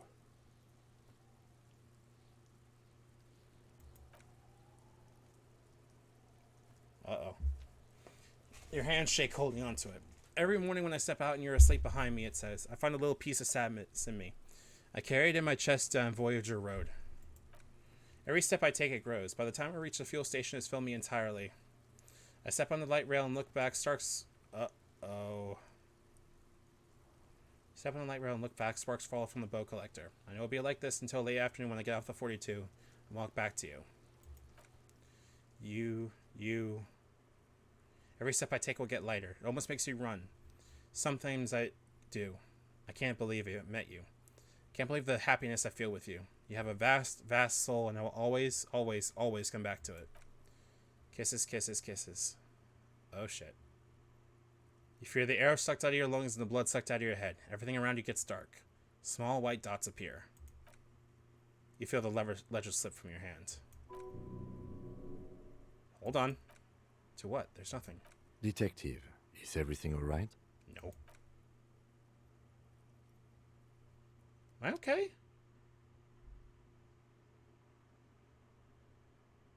Did I just die? What just happened?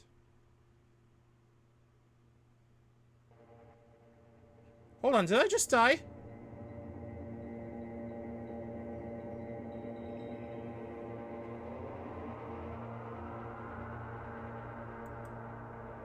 What? What is going on?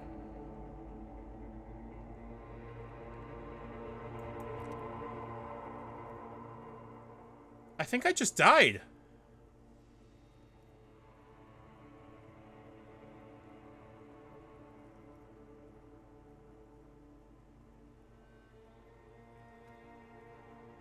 Hold on. There's nothing. Again. Nothing? Nothing, sad brother. No treachery, just blackout. Or almost nothing. There's the ground below you. That's still there. And a small light that's on, fluttering somewhere in the basal ganglia. Who's that? That's me, Blue Eyes. That's me. Who was that?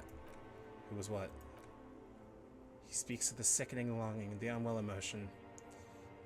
Even in the darkness, he's grasping for it, still hold on to the great sorrow slipping in the water, slimy. No, I was cool. I'm cool. Cool when you're dead, brother. In the paleo-mammalian cortex, we call it the shadow. Oh, because it's always there. Was that the X something? The bloated corpse of the past resurfacing? Yep. Don't prod at it. It will start moving again. Where's Voyager Road? There is no Voyager Road. There are no roads, no houses, no lights in the windows. It's all on pause.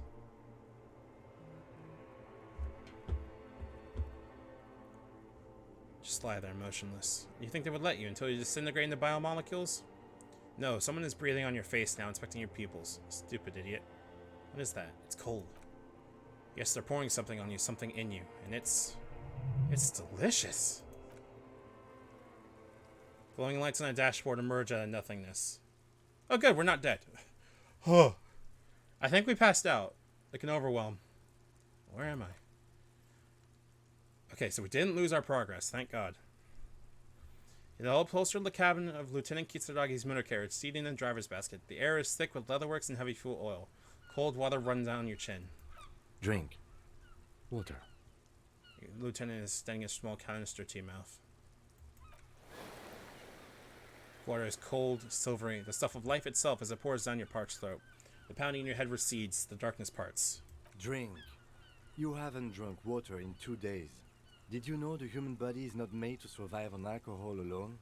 You need a secondary form of hydration. Jesus. The crew gulps you down half a liter of cold water. Some of it spills onto the driver's seat. The lieutenant pays no heed to it. Hold on. We also got a new thought. White morning. You see yourself from above. You pass down the blue tiles of the hostel room floor. Even from this distance, you could see your eyelids flutter. At the mention of what? a great white object letting out its sweet smell like a lily of the valley. The little man's forgotten his name, but he still remembers the feeling. And look, he moves. The feeling animates him. He instinctively reaches out for the feeling's best friend, the bottle of Commodore Red. He puts on his disco shoes and gets smaller and smaller. I don't know what this is, but I'm gonna fucking do it. What happened? I should ask you the same. You were reading your paperwork. Then you passed out. I carried you to my kinema to take you to a hospital. Then you came to. How long was I out? 10 minutes, maybe. Oh, thank God. Okay, so it wasn't that long. Came into contact with the burnt-out ruins of the past, Lieutenant. That does sometimes happen. He hands you the remains of your ledger. You dropped these. Are you okay to proceed? Let's solve this case. Good. That was the scariest shit. Oh, we have a letter.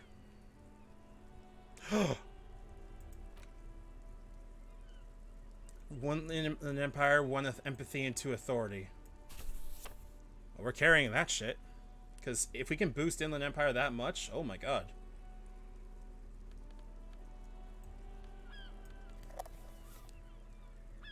Oh, nice. Okay, so the chain cutters are opening lock containers. There's flashlights for shady areas, and the plastic bag is if we find anything we want to pick up. Oh, that was a fucking trip.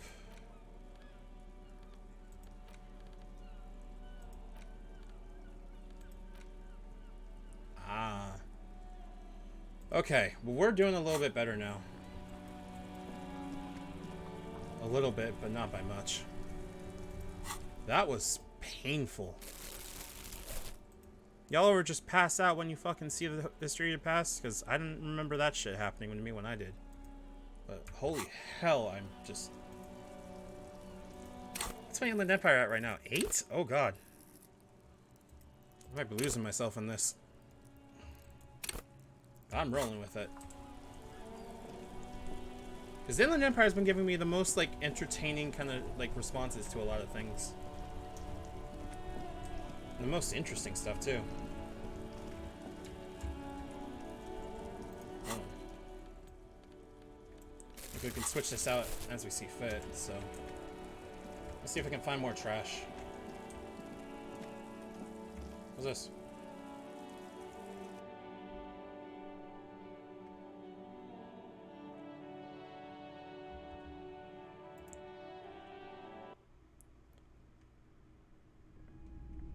Oh wow, what is this? Is this a shop? It is. Interesting.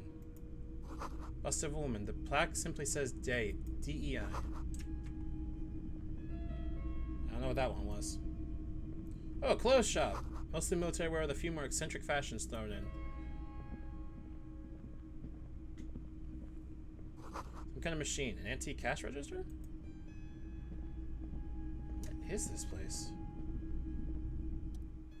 It's not often that I see officers from the RCM in my pawn shop. This is the pawn shop, okay. The man at the counter turns to you slowly. What can I do for you? His courtesy is not insincere, but he prefers being alone with his projector, just watching the movement of light across the walls of the shop. Sorry, I feel like I'm interrupting you. Oh no, not at all. I guess I haven't had many customers lately. RCM or otherwise. Who are your customers usually? All kinds of people come through here. Locals, travelers, people looking for a deal, people looking for a keepsake, people who are terminally bored. As you can see, I have a wide selection of goods for everyone to choose from. Quite the collection indeed. It keeps me entertained. His attention is drawn once more to the play of light and shadow on the walls behind you. Detained. He might be high. If he is, then on what?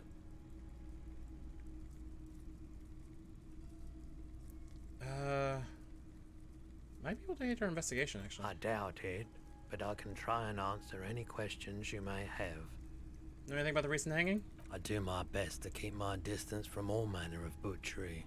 Bad for business, bad for everyone. One likes to see what you have to see every day. Makes sense. Can you help me get a corpse out of a tree? The corpse behind the hostel, I assume.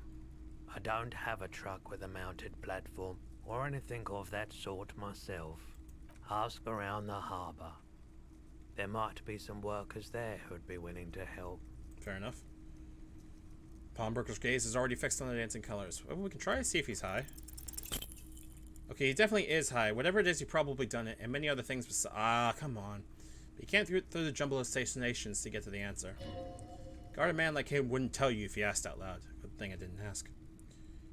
By the way, do you happen to have any guns like the ones carried by officers of Citizens Militia? Someone else came here earlier today asking the same question. I promptly sold her the gun you pawned a couple days back. Well, god damn it. What? Sold? Was the buyer a policeman too? She didn't seem like a policeman, although she kept referring to herself as a pig, which was odd. I found her interest in the gun a bit obsessive, but I was just happy to get rid of it, and of her. Ugh. Truth be told, she was terrifying. Right, so let me get this right. You sold your sidearm, issued by the Citizens Militia, and now a civilian is running around the streets of Martinez with it? Miraculously, his face does not reveal what's happening inside. I don't like it either. What if she intends to commit a crime and blame it on the Citizens Militia? You're right that she could cast aspersions on the force. We have to find her. Any idea where I can find this buyer? My apologies, officer, but I have no idea where she was coming from or where she went. A needle in a haystack. There's nothing you can do about it now. You'll just have to hope you luck upon her somehow. Dang it. Well, at least I know now. I know how I lost my sidearm. Actually, wait, I sold you my gun? You With Kim here too? That just sounded really, really bad. You were adamant about getting rid of it, officer. Said you were undeserving of a service weapon of the Revachol Citizens Militia. And I don't like keeping guns around the shop for long. Off the charts photon emissions. The unhealthy kind. He's not telling you the whole story. It seems like he's trying to spare you. I feel like there's not something you're not telling me. You weren't quiet yourself, officer. Yeah, I was smashed drunk, I bet. You were very distraught. You said the gun was a threat to your life and that you can't trust yourself with it tonight. And that you need the money. When I said that I don't normally buy firearms, oh Jesus! You put the gun barrel in your mouth and sort of. Good, very normal. I'm so sorry, but you had to see me in that state. We don't have to talk about it any further. No apologies necessary, officer. Like, that is not a thing I want to. Of course. Not a thing I want to do. I think I'd like to sell. Let me have a look. Check my pockets. Anything else you're thinking of selling? Probably don't want to actually sell all that. Never mind. I'm not selling clothes. We don't need to do that. Another time, perhaps. Okay, this guy's cool. Hold on.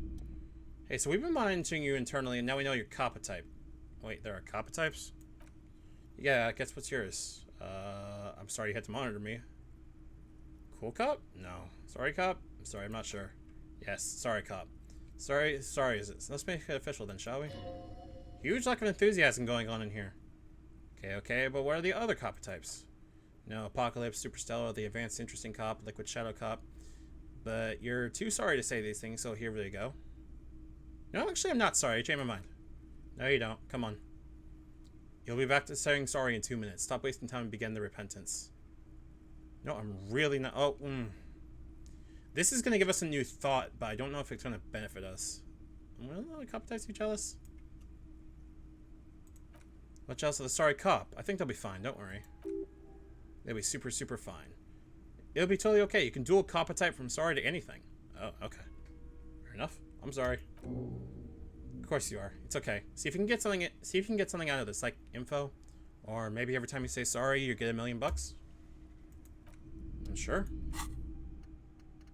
Rigorous self-critique. Oh, Jesus. I'm not getting much authority from this at all. Where the hell's my authority? Anyway. 4. Fair enough. You're one sorry piece of shit. A cop penitent, a flatulent cop monk. This is not the right line of work for you. You should be groveling at the feet of a feudal lord, providing lurid evidence against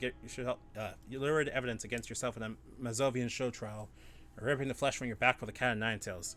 Whatever you made you this way, you can damn sure was your own fault. Do it. Really criticize yourself. Who knows? You might uncover something of importance from your guilt-ridden past. Hold on. I need to... How do I get rid of this? I'm gonna put that on pause and rigorous self-critique. Because I don't want to do with the white morning yet.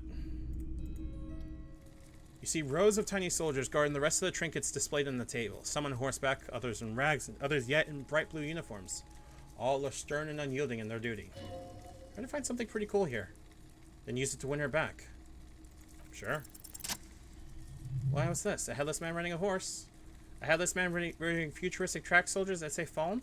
What is this? Oh, that's the Headless Phone Rider. Who? The Headless Phone Rider. It's an urban legend about a man who rides the streets of Revachol sporting a fawn tracksuit. As you see, he's missing his head. 50 cents. Bargain price. I'll throw in the tiny cap too. I think he's looking for it, or something. That part of the story has many interpretations. Let's fucking buy it. Did I mention that this figurine is supposed to be lucky? Always carry it with you. That was a very smooth salesman grin that almost comes off as earnest. You should learn from him. Oh. Plastic headless fallen rider sits atop his equally plastic bowl, his posture indicating either desperation or pride. Comes as a set with an infamous fallen cap for which he lost his head. The head is not included. It seems like just an item, but you know. Alright. I think that should be enough for this section. This is making me fucking like lose it because I'm just sitting here going, oh my god, what the fuck? Over the smallest of things. Yeah, we're not doing any drugs. We're trying to play this as straight as we can, even though we're going to be at least trying to do things. Oh, hey, what's this? Hey, fingerless gloves.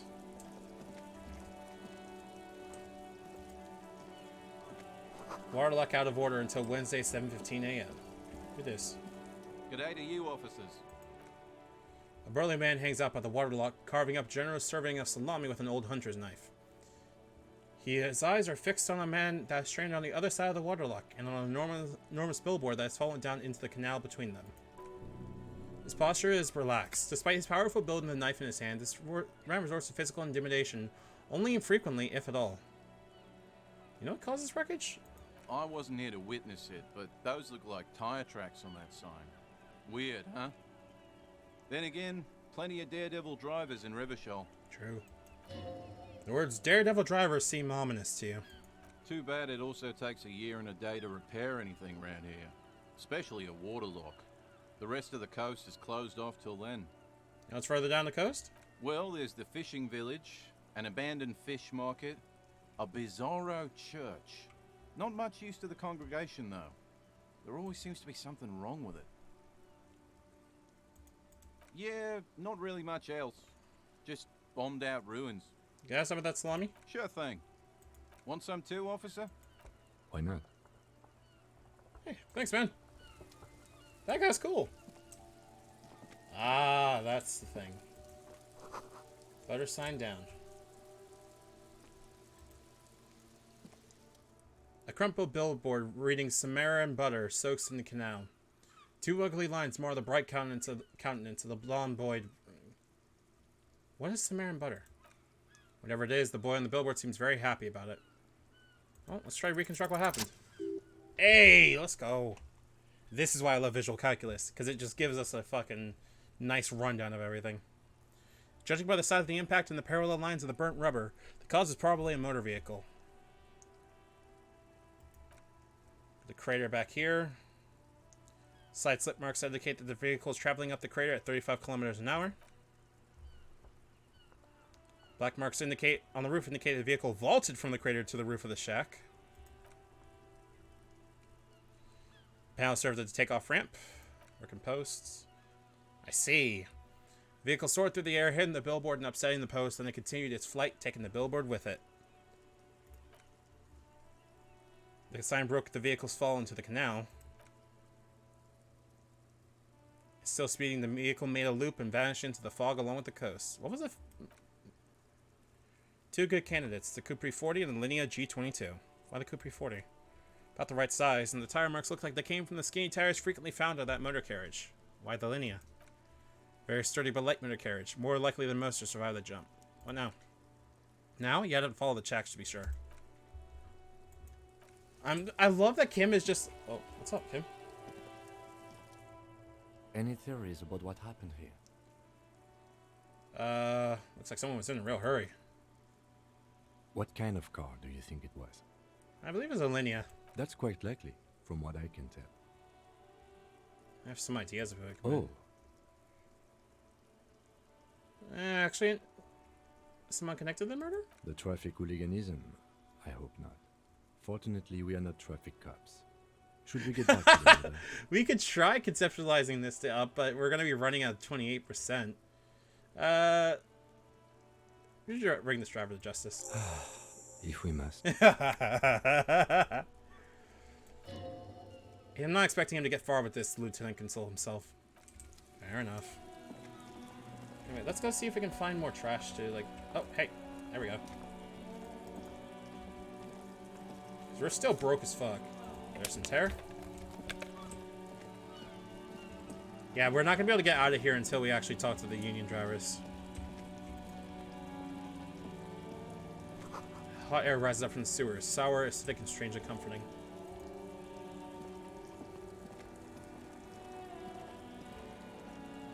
The helpline to the company that controls the drawbridge. What's all this?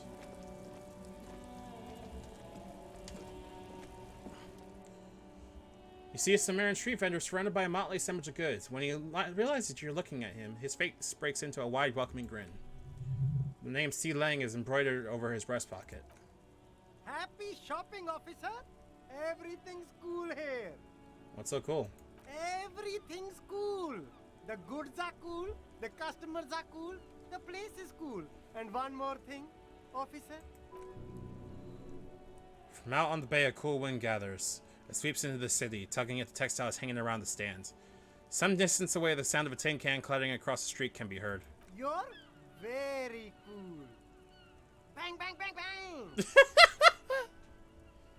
Yeah, you think I'm cool? Oh, yes. You got style. You got personal style. You know what you like. He surveys his consumerist kingdom with an air of satisfaction. You like premium menswear. Look around and browse. Everything looks cool on a guy like you. Take your time. Oh, thanks, man. Don't be distracted by the funny flattery and funny man act. Questions. I'll look around. Thanks. Let's take those gloves off real quick, because they... Oh, wait. What was it that kills our rhetoric? Right, the hat.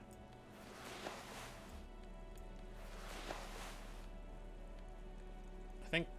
Yeah. I apparently took off my hat, and I'm better at talking. Everything's still cool here, officer. 8%. Well, let's see what he has to sell. There are clothes inside. Cheap, second-hand clothes, smelling of strangers' body odors. Don't be shy. These are premium class clothes. Good quality fabrics, best retro design. Save the economy with your style, officer. How about some premium class service over here, like paying with net worth? Go in over and ask him if you can do that. You find your hands deep in tattered and faded garments made from weird polyester blends that make your body itch and sweat in all the wrong places. Economical, but also trendy. Look first hand, buy second hand. Keep the economy moving. Now let's try to see if we can get something. Hey! Something cold grazes your hand. Use synthetic and sleek, a windbreaker. Surf, it says, but also wind, summer, 100% waterproof, and sport. All in different typefaces. Jacket is the apex moment of evolution, the moment at which man became weatherproof. Practical and yet it may deaden your senses to the world around you. Possibly because of the awful typeface. Good choice, officer. Mega sporty. And it's only 450 for you, sir. Composure is pretty good, actually. But I lose shivers, and I can't afford it anyway. Oh well. Cool things to buy, but we're still broke as fuck, so we're gonna move on from that. See, that's the fun thing I love about this game so far, is that I can just walk around and just talk to... Hello? Smokes on there. Smokes, go get him. Oh shit, you're right. Hey. Oh, I got some fucking smokes. Thank you, Electrochem. Appreciate it. Fucking ask, what's his face for some help? Hello again, my man. What's on your mind? Tommy Lahome was the fucking coolest dude. Guess there's change for working stiff? Huh? Oh. No, I ain't got any money. They don't want to pay for unfinished work. They who? The bosses, man.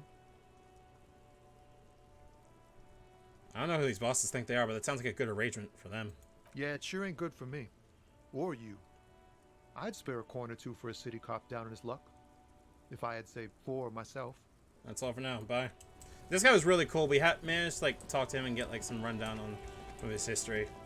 He's quite nice. I'm not even trying to like be like funny man jokes on that. Like he's really cool. All right. Well, we could return the thing, but I kind of don't want to. Who's this guy? I haven't talked to him yet. Welcome to Rivachol. Announces the rotund man. The remark isn't addressed to you. It's addressed to the lieutenant. Why are you addressing my partner like that? Don't you welcome to Revachol me. My grandfather came here from a 3,000-year-old racist isolationist culture, while your ancestors came to this island a mere 300 years ago. Every school of thought and government has failed in the city, but I love it nonetheless. It belongs to me as much as it belongs to you. What's happening? You sound angry, Kim. It's men like you who keep Revachol divided, making it that much harder for everyone to climb out of this post-war limbo. Snap! Oh, come on, man. I just said welcome to Rivachol. It's a lorry driver thing. I know exactly what you meant. You think my kind doesn't belong here, that I should watch myself and behave. But you see, I'm an officer of the RCM. It's actually my job to make sure you behave. I would advise you to remember that. Fucking A, Kim.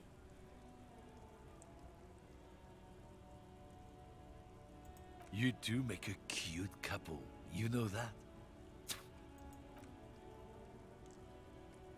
Now that's settled. We have a couple of questions. Whatever you say, officers. That's going to show you the soles of his boots. This definitely looks like someone capable of a lynching. Maybe he was present? Find this mug in the trash. Yours? Oh man, that's great. Look at that guy. Oh, I hate this dude. I hate this dude. Funny in a while. Is it yours? God damn. Thanks for that, but no, it's not mine. What you hauling? Oh, not much anymore. I'm here to pick up some cargo, but the dock workers are on strike, so it's a sit and wait on your ass situation. How long has this been going on then? The strike? Oh, they've been at it for a while. A month, 2 months maybe. But this here is just the last week or so. What kind of car are you supposed to pick up? Apples. Apples? Yeah, apples. I take it you had... Giving you the runaround. Let's be honest, you were bested. Still your boots. Admiring the stompers, huh? Sure thing. Check them out.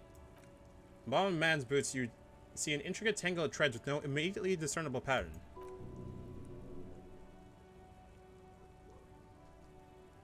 The wind howls over the Bay of Revachol, a cascade of cold air flowing through the city streets. These same streets have left a share of scuff marks on the other side of your screen snakeskin shit. That doesn't give me anything. What's up with your souls? It's Revachol. Where'd you get boots like that? Custom made. Cost me a pretty penny. But why? For when the invasion comes. The last thing they'll see before the lights go out is illustrious Revachol. Huh. Oh. Oh, I get this. Okay. What is this invasion anyway? Sounds like more immigrant bashing. Hey man, you know, there are all sorts of invasions. I thought we could rely on the cops. We're in this together, whether you realize it or not. Fuck you. I'm trying to think of a joke involving Quebecois, but I can't think of it. Most able-bodied men. Oh, such offers a top 10 list. Oh no, they're much hunkier than you. You shouldn't feel threatened by handsome men. Don't be silly. Yeah, this game does have a lot of like overlays of, dude, these people are racist and kind of assholes. There's a ton of French in here too. This is the strike, I believe. Lawyers probably stole fuel here. Now they still booze. Did they take off? Okay, they took off the engine. Damn. That was a thing you could do. This is a puzzle thing that I don't know about. Wounds full of snow. No one lives here anymore. Huh? Wife beater. Hey. Who the hell's this? Small wrinkled woman does not greet you. She nods along to something on her radio. A photograph is clutched in her hands, and there's a warm smile on her face. It's the warmth of a winter night's fighter. Maybe she could give you comfort and shelter? Some cigarettes and food money. Maybe she's your... grandma? Nothing. Her smile just keeps widening. Her hair is gray like lead. No, this one's a monster in disguise. Excuse me, ma'am. I'd like to ask some questions. No response. Wherever this woman is, your words fail to reach her. Snap your fingers. Wait. She's just a distracted old woman. Better to leave her alone. Why? Why? I just told you why. If you say so. Interesting. I feel like I'm doing the dumb things and just gonna get hit with Kim going, "You're an idiot, stop." All the time. I feel bad. He's basically having to fucking, like... Alright. Is there anyone to talk to here?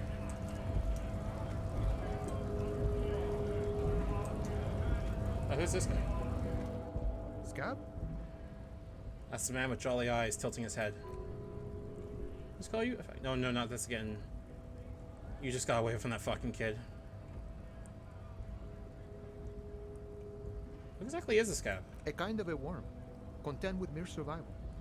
They come, they want to do our job for shittier pay, screwing over both themselves and us. Ah, that kind of scab. Everybody loses. Where'd they all come from? Beats me. Somewhere in the ground, I think. You don't seem to like him much. Gotta be bloody stupid or freaking evil to scab. Or I guess scared, maybe. But scared of what? Of who?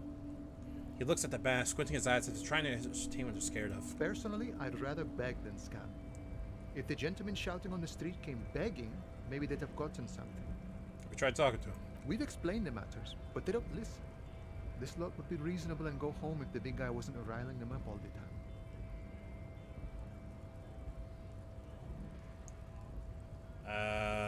I don't think I want to say any of these. I was just messing with you. No one's ever seen a cop scab. Okay. Imagine, you cops going on a strike, but then another cop comes in and says, "Let us cop for less money." Speaking of, what brings the RCM here? To the wild north? Come to see the strife? And then Martin is investigating a murder. Murder, huh? That sounds like a lot of hard work. You'd never see me investigating a murder. You're right, it's almost impossible. I'm 91% sure I'll never get it solved. Probably not. I wouldn't even know where to start with that. Much better here at the harbor, for an honest union man like me. I'm a bit short on money right now. Can you give me some of it? Sure thing, my friend. I can help you out. Let's see if we can get it. Coin lands in your hand as if it always belonged there. The swallow returns. Appreciated. Always glad to help out the RCM. Shame I can't do Oh, more. thanks. Things are meager at the moment. You actually did help. You know, the winter's fat is slowly running out and all. Still better than scabbing. Every little bit helps, you know. I'm always glad to help out when possible. Not like these slithering scabs. What's a strike about anyway? You know, serious business. I'm sure the big boss will be glad to tell you. You'll have to ask him first. The chatty guy wants to talk about the strike. Return once you've met the union boss or and on a better footing with the organization. Fair enough. Nice talk. Gotta get moving. Thanks, man. She did a very significant thing that I didn't expect him to actually do. Notice, in case of strike, press button behind guard. Hermetically sealed door, locked by electronic means. There's no lock picking or door kicking this one. Who is this? Measurehead. There's girls around him, but I don't know what's going on. I think I'm gonna leave him alone for now.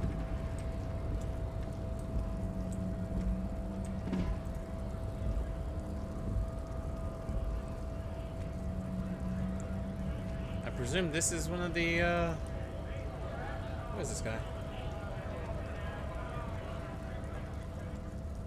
Bastards! We have a right to work! His voice is loudest of the lot, and oddly screechy for a man his size. What's going on here? Hold up and stay frosty, everyone. Cops are here. The broad-shouldered alpha male turns to you. You're the full head taller than everybody else here. You here to fuck with us? Beat the honest worker down. Why should I? We're here to fight for a cause. Stripes usually have problems with people who have causes. Okay, then I'm thinking no. Good. We're fighting for a cause here. Right to work! Right to work! Besides, we're not that different.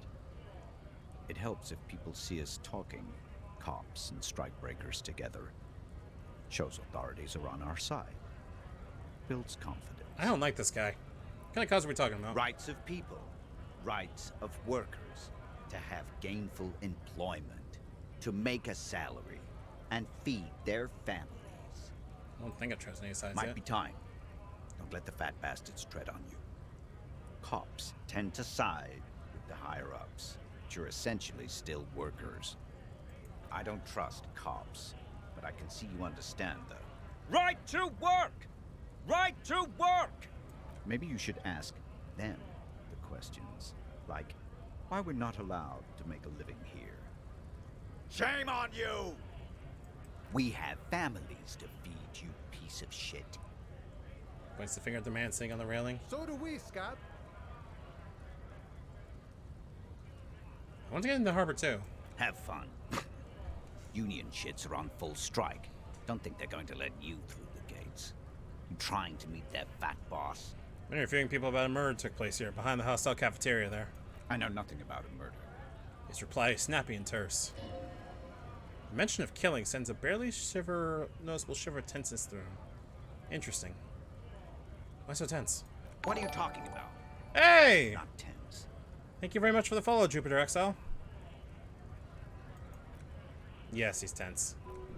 And dangerous. Somewhere below it all. Right to work! It's shameful. Cops doing nothing. You should bring backup. Open up the gates for us.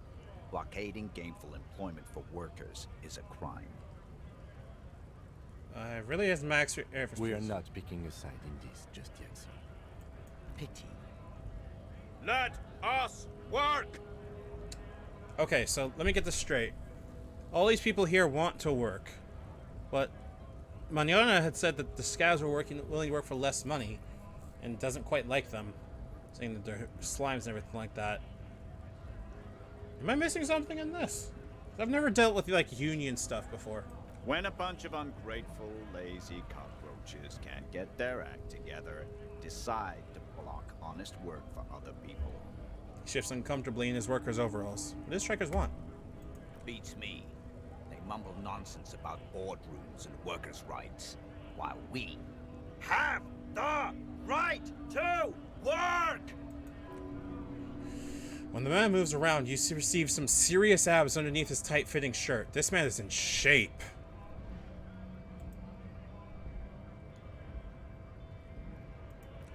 There's something odd in the way he's carrying himself. His set of clothing looks vaguely mismatched, though different pieces of the attire seem ill-fitting. The fitting, what's that mean? Shirt's far too small and it's unpleasantly tight fit, while the overalls held up by a belt seem to fit a man with much more corpulence. I think this guy might be onto something. You wearing new clothes? He ignores your question, choosing instead to turn to the emaciated worker, raising both fists in the air. The clothes are obviously not his. You've been talking to him for a while now. Something's off with this guy. Ask him where he's from. Okay, I gotta ask, where are you from? What's it to you? Okay, I thought you looked familiar for a second there. No. Don't think we've met before. I came to help out the people. I already got that. I'm interested in your background. We're all workers, right? Workers stick together. Came from the eminent domain, in Jamrock. Backgrounds in odd jobs, heavy lifting, cargo hauling, bouncer work. I know the drill. Bouncer? Where? Freaking a lot of bars. Maybe it's one I know. Worked at Territorial. Ring a bell? Not right now, but I may have been there. I don't really remember things well, or never heard of it. Are you playing? Man, I really want to call this guy out. We're done here. I have a strike to break. There you go. Knew it. This guy's a fucking liar.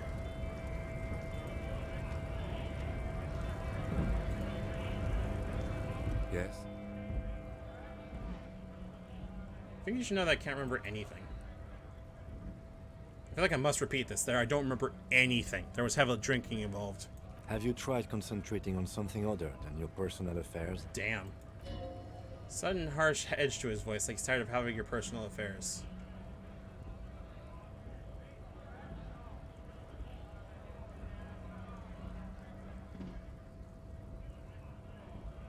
Afraid this is a medical situation, or... Really? You look fine to me. Talking serious, unbelievable damage here. I saw myself in the mirror and had no idea who I was. This psychodrama is unbecoming of an officer. It's not... fuck it. Okay, then. Focus on other people's troubles, not your own. That is a relief. Your heart beats twice, like a fist. The serotonin deficiency makes your teeth clench. Like I'm gonna piss him off if I say that. Forget it.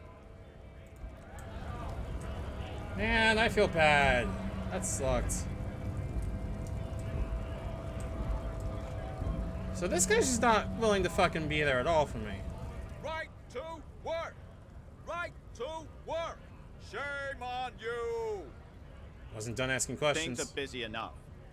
You're going to waste less of my time? We'll see. See, ask the... What's it to you? Curiosity. Big mess, caused by union greed. But I only fight for the rights of people. We're all workers, right? Workers stick together. Worked at Territorial. Ring a bell? Uh-huh. It was a long time ago. Let's try that one more What's it to time. you? Am I a suspect? We're all workers, right? Workers stick together. We're casting Worked me to at some... Territorial. Uh-huh. It was a long Ah, for fuck's sake. Honest men and women with rights to work, to be useful, not toys for corporate interests. The man ran his hand through his steadily graying military haircut. We came here to help the harbor run smoothly in time of crisis. If union fucks don't want work, they ought to let in those who do want work. I have a question.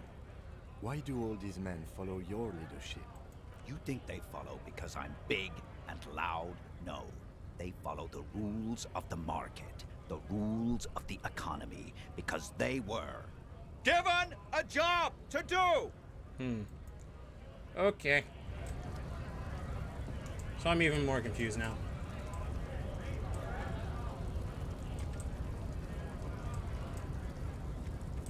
I'm hearing right to work, but I'm just sitting here going, no one's working for it. Alright?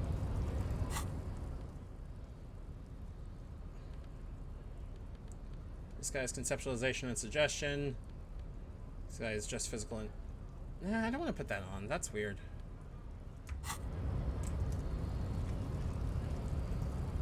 Why are these girls sucking up to him? Your body betrays your degeneracy.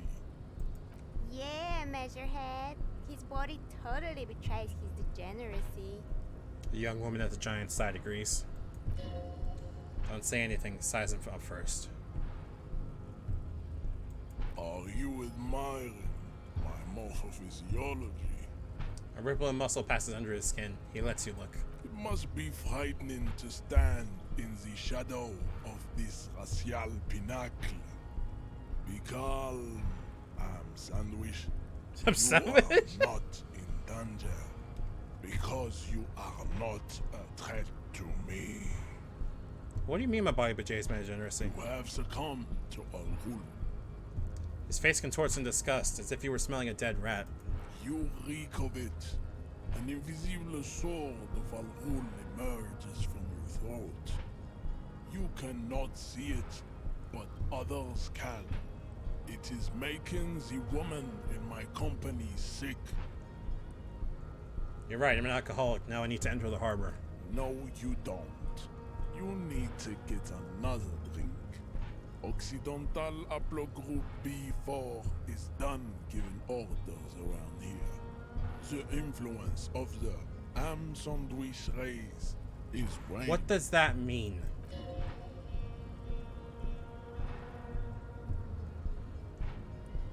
Actually, I think the ham sandwich race still has it in them. Willingly calling yourself a Am Sandwich, how far the Occidental Haplogroup has fallen. You What were the hell once is he a talking noble about? and powerful race. You gave the world eugenics, electricity, and powerful weapons of war like missiles and aerostatic aircraft. You made great gains in metallurgy, race theory, and statecraft. You dominated lesser cultures, like the deformed Hemians and the inexplicably potato-obsessed Quakers. But now your ascent to the genetic summit has halted. You are obsessed with sadness Holy and with shit. frivolous pop culture. You will be superseded. Isn't that right, babe? It is, baby, yeah. You know it. There's a button right behind him, just out of reach. It must be the one that opens the door to the harbor.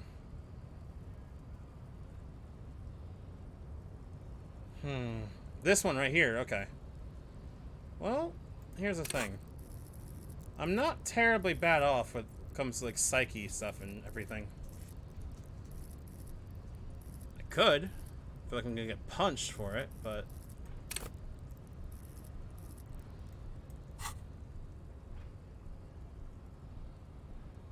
I just need to move about 20 centimeters back. It is my task to keep the degenerate drunks from entering the harbor. You're right. This now I just need to let you go in the harbor. Enough with this begging. You should leave the stage of history with dignity by inviting the other races to a great world. What the hell is he talking about? Bring your troops to the Seminine Islands and to Boogie Street, and we will pulverize you. When you are gone, we will build a museum for you. The walls will be lined with bottles of Al-Ghul, your beloved beverage. Inside, we will store the odes to homosexuality you call art, and your microcephalic skulls. This is your chance. He's talking. Rip into him with a punch and capture him off guard. No, don't rip into anyone. You're sensitive, remember? Communicate. Oh.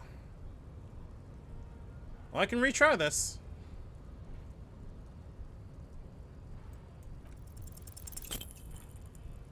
Go ahead, don't be shy, just ask for race secrets. I better not. That's understandable. Jean-Luc Monsterhead is the sage and the intellectual giant of race theory. Who are you, handmaiden of Al Ghul? Anything about this mug? Anything about it?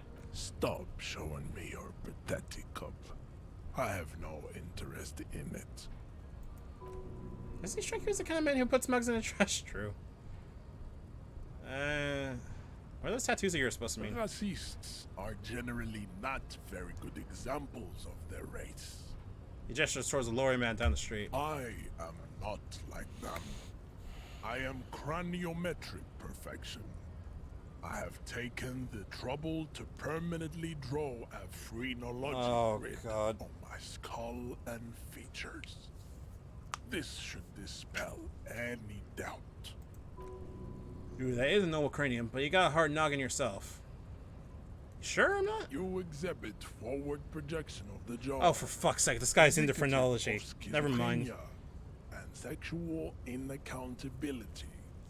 From a purely aesthetic standpoint, the dimple in your jaw makes you look like a baby. This is not craniometry, just an observation. It just clicked in my head what this guy is, and he's just a racist. It did not click like what the hell he's talking about with phrenology and everything like that. What else? It is impossible to see any more of your bone structure. It is covered in the ravages of Al-Ghul. From what remain of your features, I can see fleshy lips, baldness of the head, and long arms relative to lower limbs. This leads me to conclude you are not a police officer. You are a common criminal, an offspring of murderers and sailors from Sur-la-Clé and Vesper, and possibly even the degenerate sheep herders of Ubi. It's interesting. So one of my classmates is Sur-la-Clé and the other Vesper? Your racial heritage is uninteresting. It is the same as all Rivasholians. Your parents and their parents made the decision to reproduce while under the influence of Al-Ghul. That is the only reason you are here. He's right there. It's almost impossible to get it on unless you're both drunk. It's too scary when people are sober. Fucking hell. Serve the Union, don't you? Aren't they white? Don't be vulgar. White or not has got little to do with this. The race enigma runs much deeper than that. He turns his eyes to the harbor, seemingly bored with you. Must be some friction there. He's keeping it well hidden, however.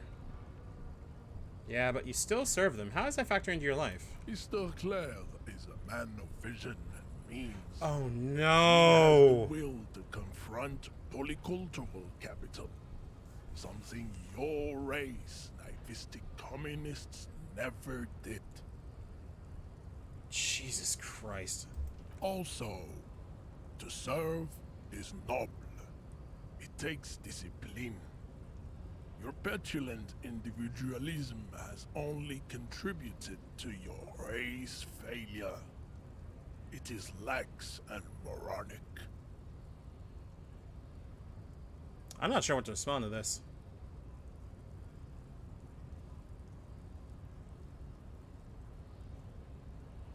Serious fourth thing. Jam. Individualism. You have gotten these ideas from degenerate youth culture, have you not? You have picked them up from rock and roll songs? Jesus. They're from disco, actually. Offshoots of the Seminoles people invented disco while having sex under the influence of cocaine. It is a shame upon my race. Hey, but Black Cat? What is done is done. Black Cat. Are you getting the same feeling off of this person that I am?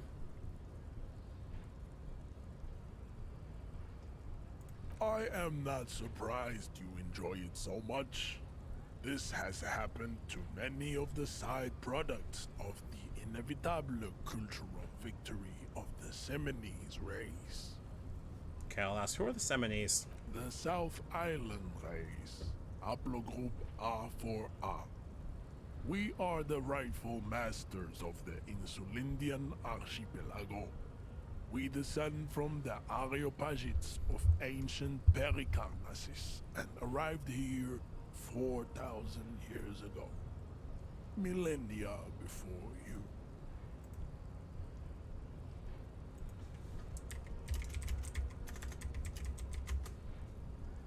We are the future.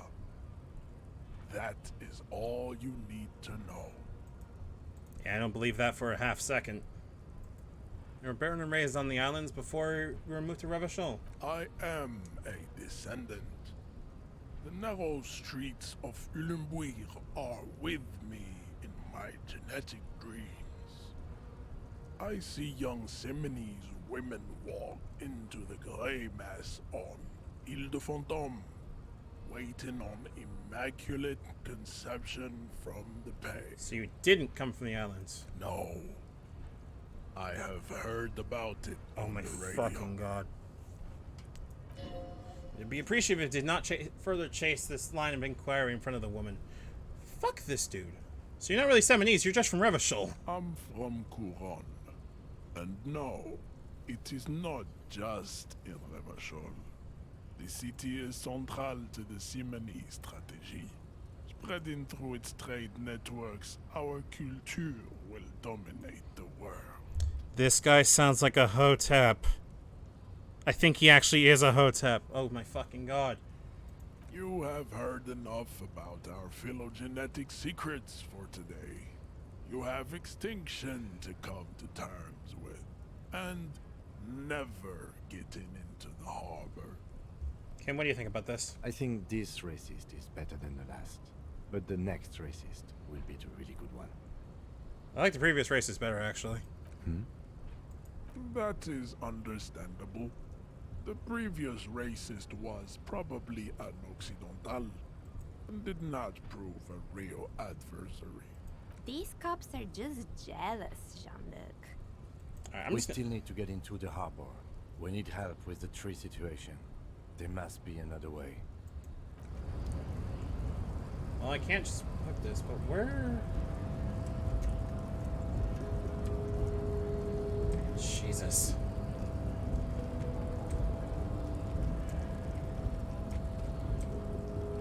I was not expecting to have to, like, confront a fucking phrenology racist.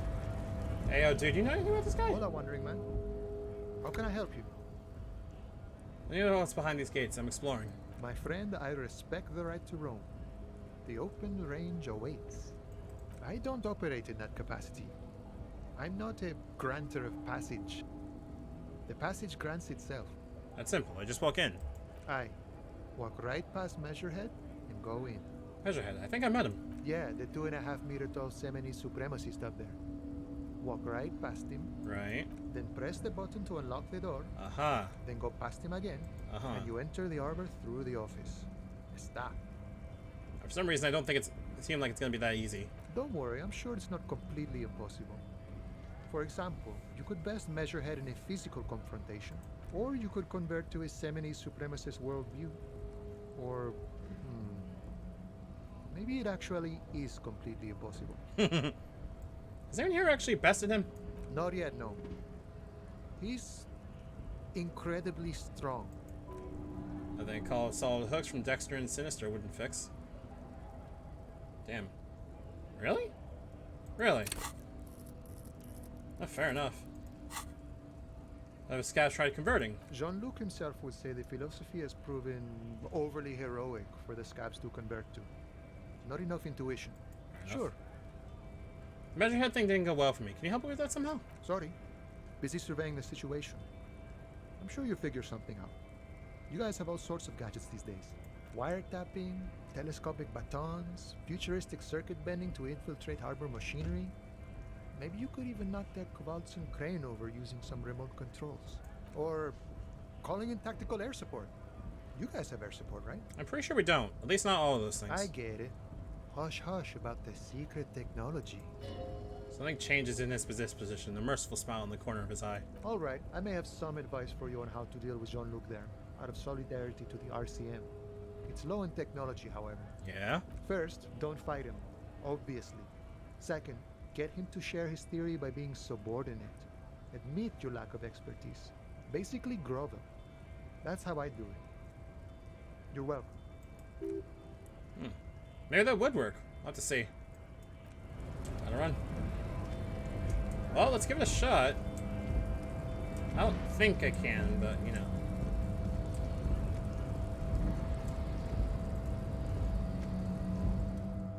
race descent has only worsened since I last saw you. Jesus. You have really let yourself go. Fine. That's what kind of races there are there first. Classifications, core to stuff. I really don't want to fight him. I should have new to this world. Help me understand his races. I need to know what kind of races are there. Do you? This is for the thing. You are obviously a liberal, Sayonite. A polyculturalist.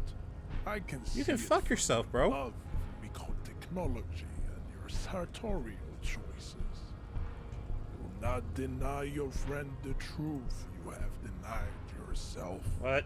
There are 3 categories of race. Type A, the heroic races. Type B, the servile races. And the vile CF race cauldron of pederasty. Which one do you need education?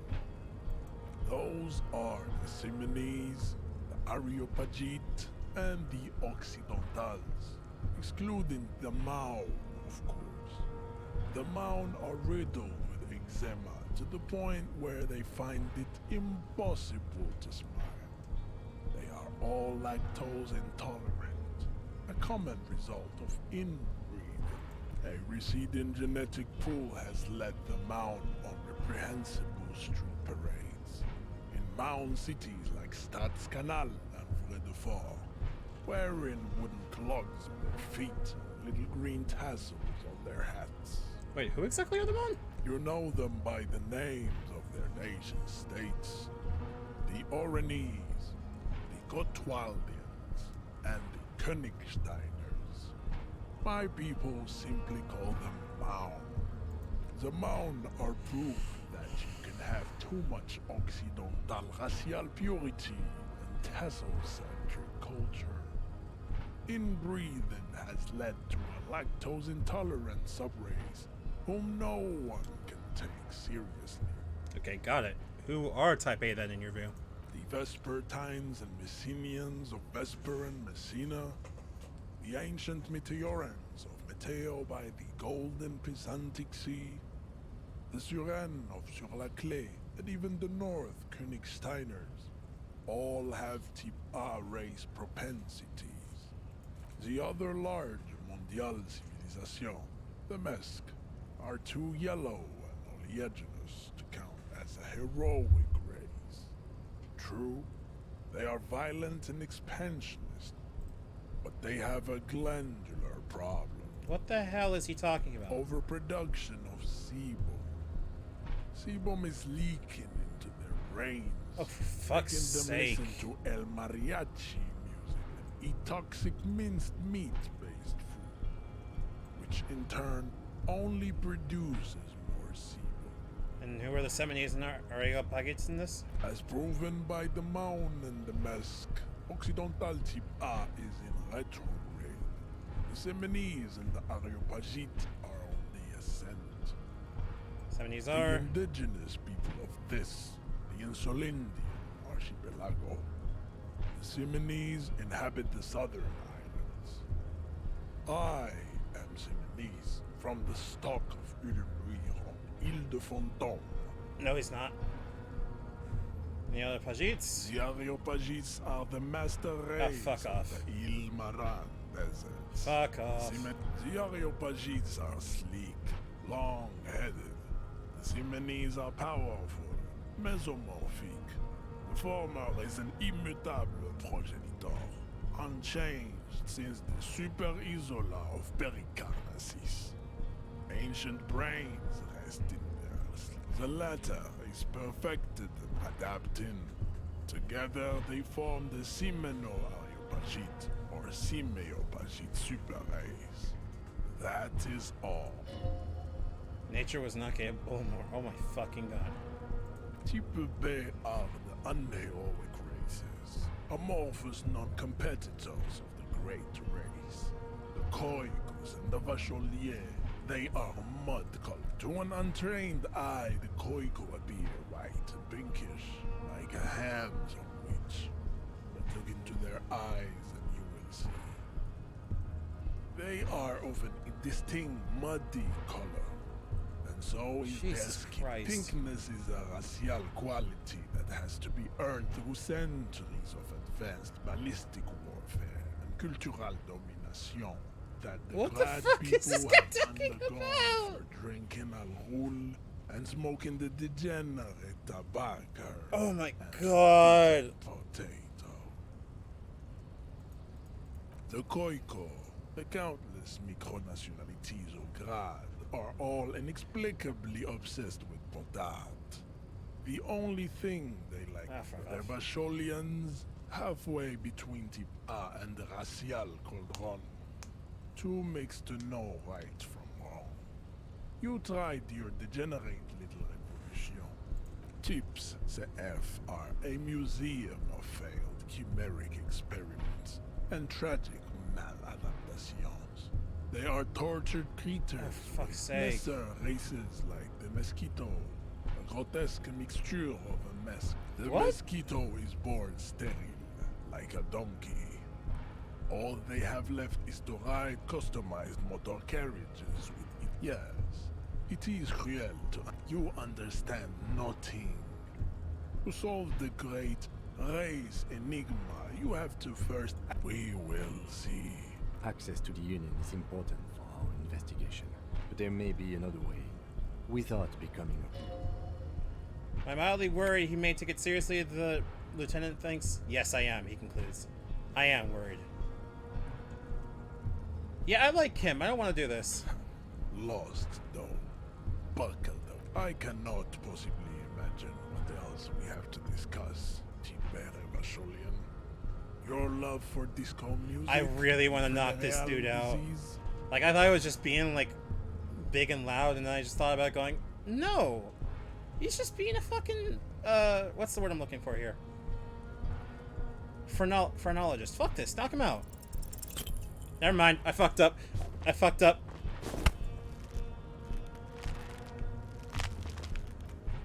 How'd this happen? Your little fist isn't giant. Ow! You must be out of your mind, degenerate drunk. Say it. I am Fuck you. This cracks in his hand like a ripe apple. Pain chews in your brain is twisting it more and more. The words to the song have changed. Say, I am a violent. How about no? Dan twists in his grip and pain blinds you. Still, you press the words out of your swollen mouth. Good. Now leave before you humiliate your homoerotic organization any further. Fucking hell. I'd appreciate it if you didn't force us into situations where I may have to shoot random civilians, because that won't get us anywhere. I'm not even sure the one bullet my chamber holds would even prick that hook. He's one trying to provoke me. And you're just going to let him manipulate you like that?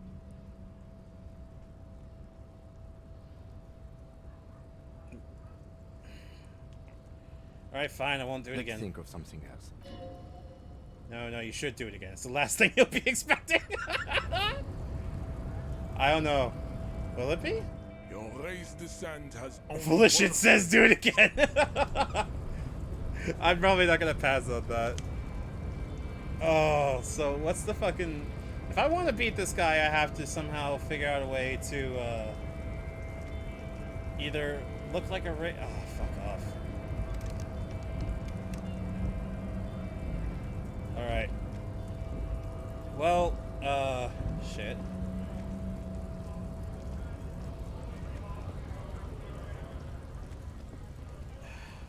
That hurt a lot. I don't really want to try it again, but I kind of want to try it again because at this point I really don't have that much left to lose. Let's sell the tear real quick. Hell yeah. I'm just sure you got special hobo cop money for that tear. At least 100% extra tear money. The numbers in the machine told you otherwise, it's a lie. Maybe you should do that money? Buy your more alcohol. No, how about we don't? I need healing. Okay, here. I hope Saint Baptiste makes you feel better or something. Thank you. That's better. Guys, do you think we should knock him out? I'm tempted to go knock him out, but like, I don't know if I should knock him out. Because Measurehead is a dickhead.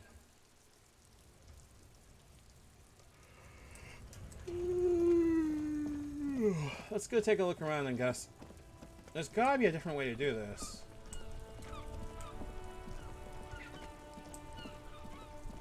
Like, there has to be something, you know? How about these guys? I haven't talked to them yet. Have you no shame? Whining about your back every time you bring out the measuring tape.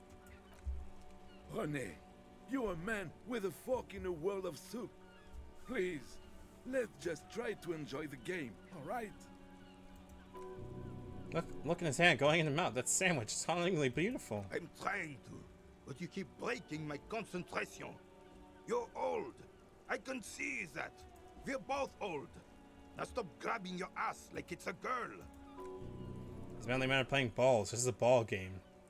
Grab a ball and play it. Don't ask questions. Shoot first, ask questions ever. Shouldn't I ask what game it is first? Oh. You got this. There's the ball. You're the game. Sure? I fucked it up! No!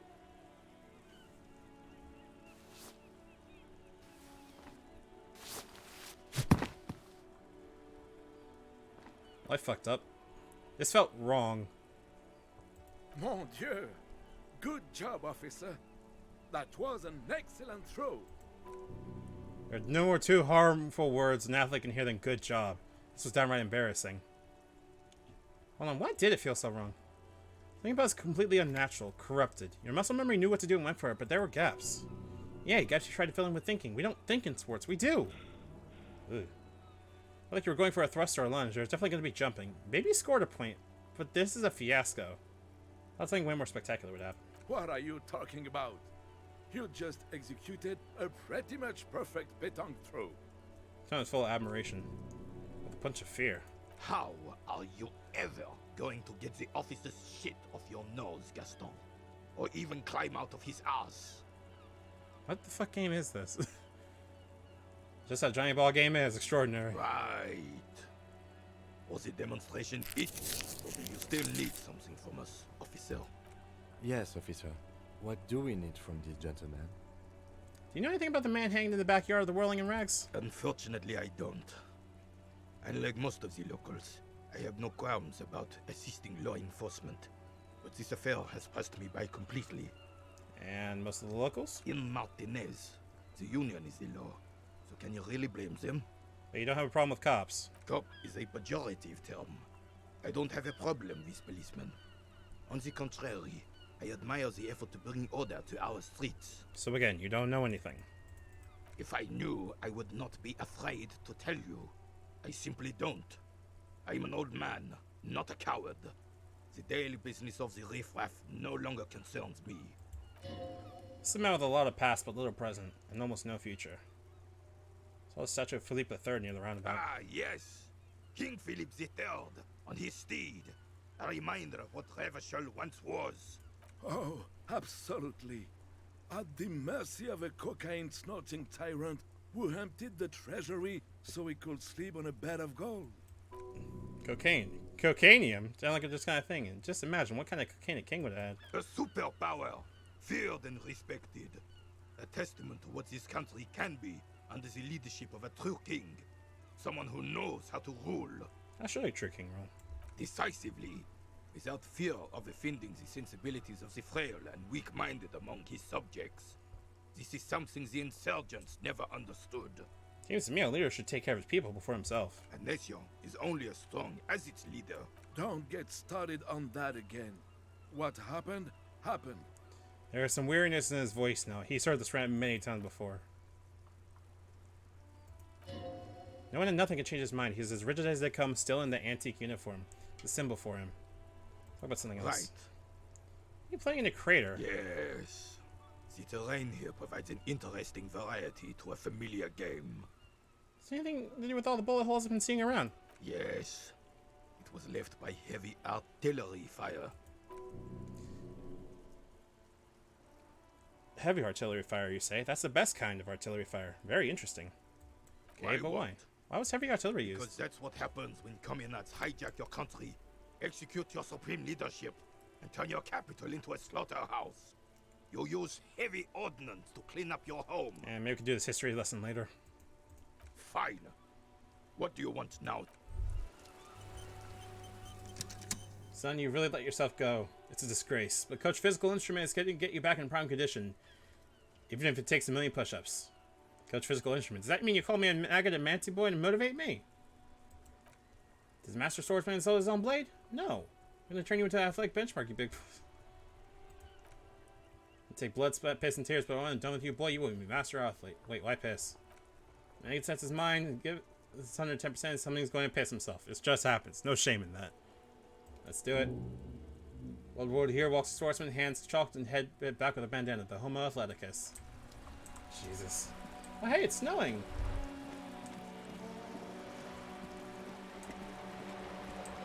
Oh, I do remember there's one person we definitely need to go talk to while we're over here. And probably the one last person we can do before we have to try again or risk coming off as, you know, a race theorist. Which I really would not like to do. Okay, did this get cleaned up?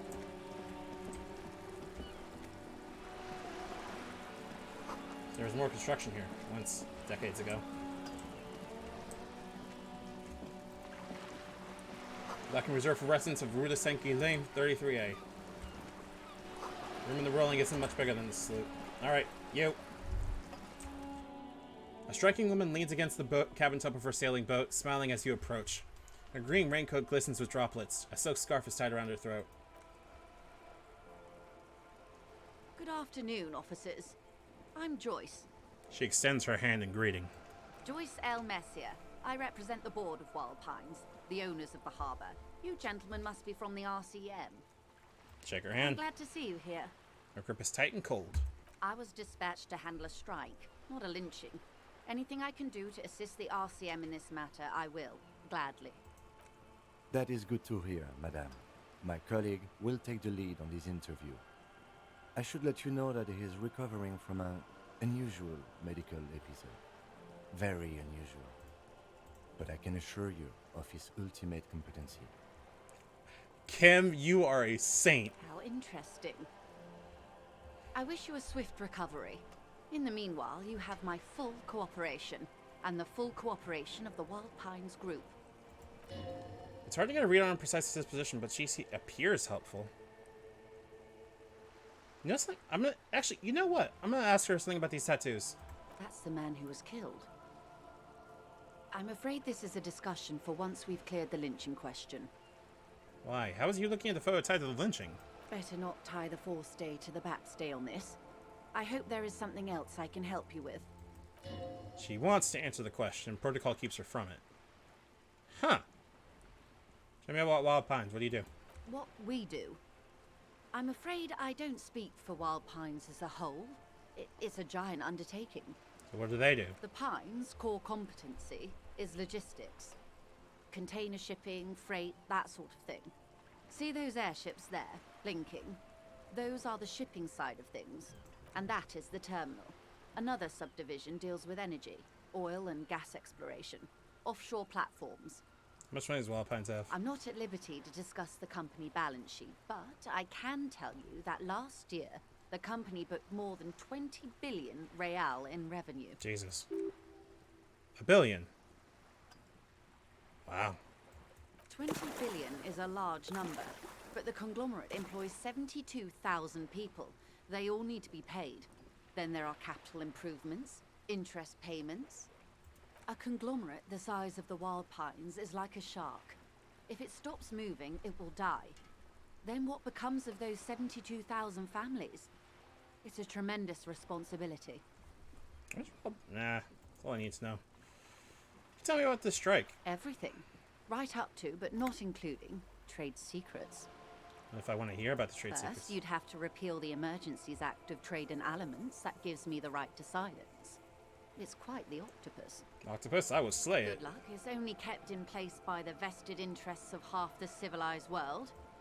What the ma'am means is that the Emergencies Act and the RCM both get their authority from the coalition government. But I am derailing us. You wanted to know about the strike. I believe the official title is Senior Labor Negotiator. In practice, I'm a grocery clerk. I relay the union's demands to Wild Pines and return with Wild Pines' counteroffer. A grocery clerk with a sloop. And how are the talks going? They're not. That's the problem. The union stopped all negotiations a week ago, after that awful lynching took place. Now they won't even let me into the harbour. There's a 2-meter 20 racist behemoth blocking the gates. Now you mean Measurehead? Yes, Jean-Luc Measurehead. How are the talks going before the lynching? Let's say I was not making the kind of progress I'd hoped for when I first arrived.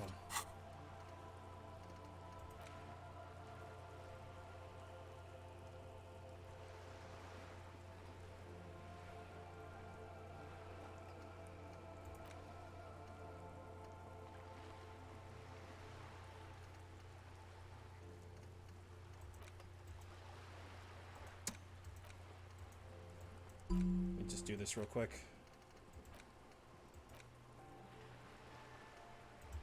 There we go.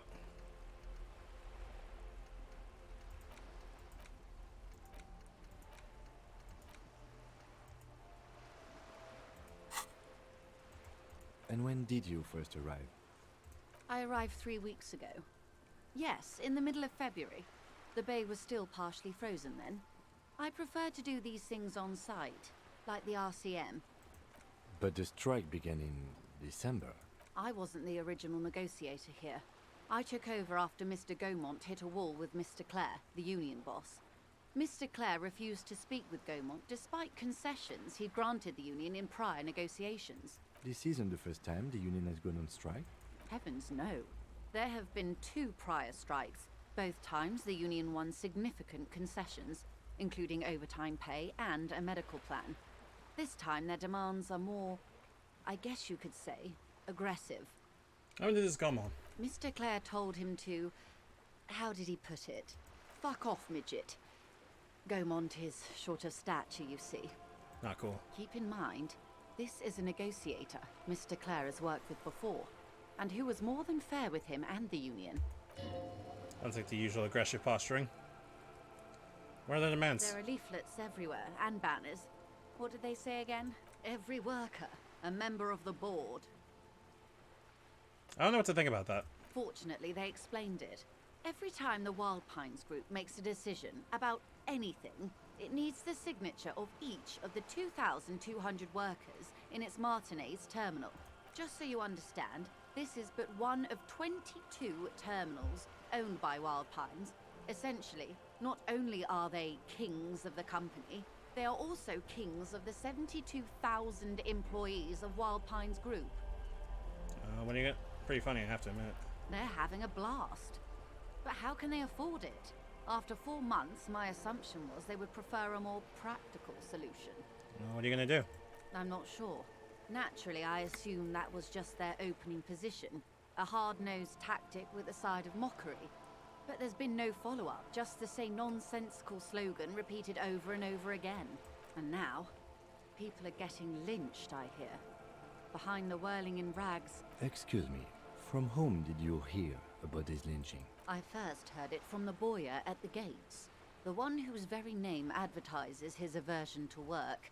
I think he said it was, "Call me mañana." This checks out. The scabs? You mean the huddled masses of Jamrock, come to plead for work where the union refuses to? If they were organized by Wild Pines or its affiliates, then it would be a company secret. Huh. I could not share it with you. Not right now, at least. Interesting. Everard Clare is a man of the utmost integrity. If you can say one thing about him, it's that he always puts the interests of the workers first. Really? Of course not. Everard is fantastically corrupt. I imagine he has a thick, viscous goo where you and I have blood. Can't be that bad. He is the most corrupt individual I have ever seen, and I deal with men like him for a living. If there is anyone more venal, more irredeemably nepotistic, then it's his twin brother, Edgar. Wait, there are 2 of him? Yes. Edgar looks exactly like his brother, except for that lazy eye. He also Oh, talks fuck exactly off. like Evrart does. And when one's term as foreman is up, the other takes over. It's how they circumvent the term limits, you see, with a funny little switcheroo. While in office, they've embezzled God knows how much of their workers' dues. What about the union itself outside the Brothers Clare? The Debardeurs Union was once a perfectly normal institution. 20 years ago, anyway. It must not have been easy to establish under the Emergency Act, but they did it. I can respect that. Organised labour at its best, as they say. Then something happened in the local chapter elections. The Brothers Clare came and transformed it into a... how do you say? A mob. The Debardeurs are a crime syndicate. Sad as it may be, I suspect we'll be forced to cooperate with them. Ah, okay, I'm starting to get a better picture. Refreshingly honest, officer. The company has tried appeasing in the past, but I'm afraid our concessions have only emboldened Evrart and his brother. And your opinion, Detective, if I may ask? I'm a curious and talkative person, you see. Would you say the Debardeurs Union is... Well, if they're... Normally I'd be going, like, full socialist, but the problem is that, like, if they're that much of a dickhead, then, like...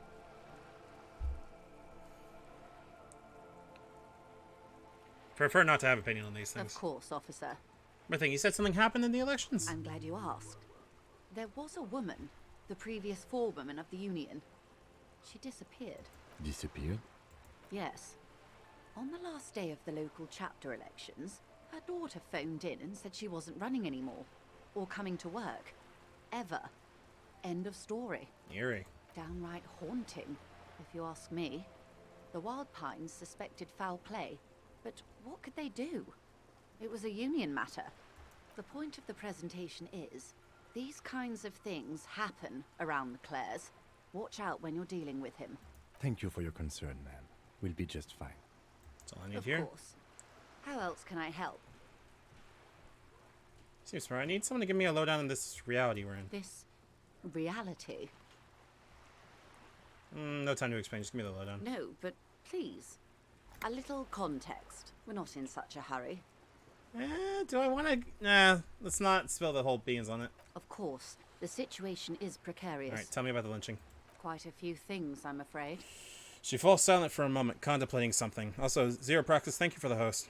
The information I'm to share with you includes sensitive trade secrets.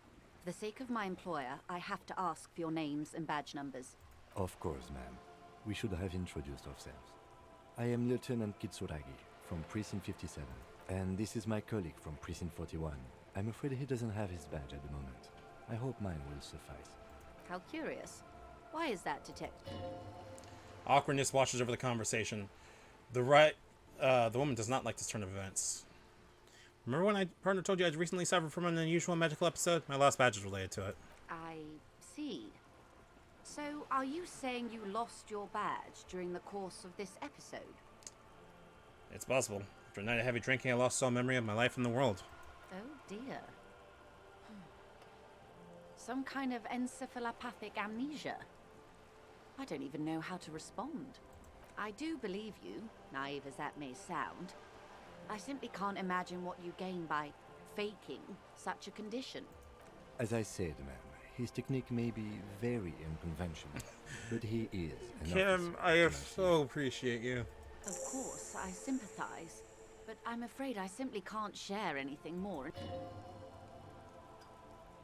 Hang on, she's a professional negotiator. She should be open to some kind of mutually beneficial thing. Roll that shit!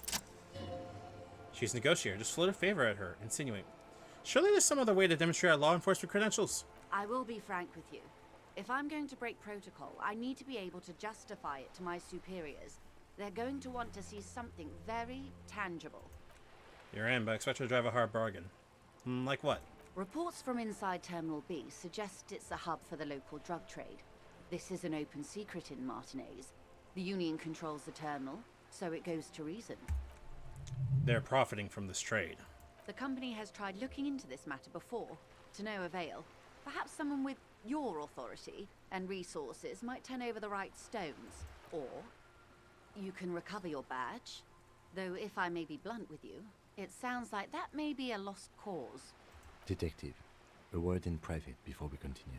Excuse us for a moment, madam.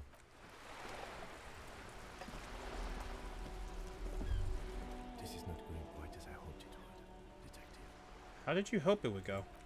Honestly, I was expecting you to use your unorthodox technique to keep her off balance, and not volunteer us to be her henchmen. Oh, so we're henchmen now. Oh, really? I thought it was going so well. This woman is running circles around us. She might have known about your misplaced badge all along, or she's simply an adept improviser. Either way, we've played straight into her hands. Doesn't let it show that there is a limit to how much the consequences of your unprofessional behavior can cost the investigation. Could just, find my badge. Oh, that would be fantastic, but do we have the time? The world is large, and your badge is 8 by 6 centimeters. Shells in the water, green plants on the comb surface. You could request a new one from the station, but that would literally take months. You propose that we don't investigate the drug trafficking? No. If there is reasonable suspicion, we must investigate. Otherwise, she could claim we're siding with the Union, or that we are on their take. We'd never hear the end of it. What I propose is, we ask her, then we investigate, briefly. But do not share the outcome of this investigation with her. We tell her it's done, and demand for her information on the lynching. That sounds reasonable. Let's go back to her then. You're back. Good. What can I help you with? Alright, tell me about this alleged drug trafficking. It's quite straightforward. Someone is using Terminal B to smuggle raw ingredients from the Samar and Isola into Revachol with the Union's blessing. Wild Pines has suspected it for years. Ingredients for what, ma'am? Meth and dextroamphetamine, GBL, and various synthetic psychedelics. Honestly, it might be quicker to say what you can't make from the stuff.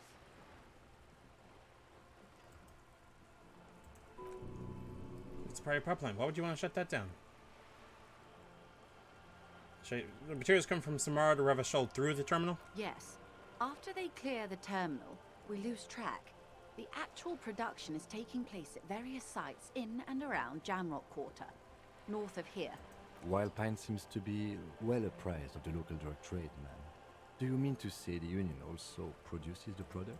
Sells drugs, I mean? We're in logistics. It's our business to know. And no. As far as the company knows, the Union does not produce it. They transport the ingredients for a cut.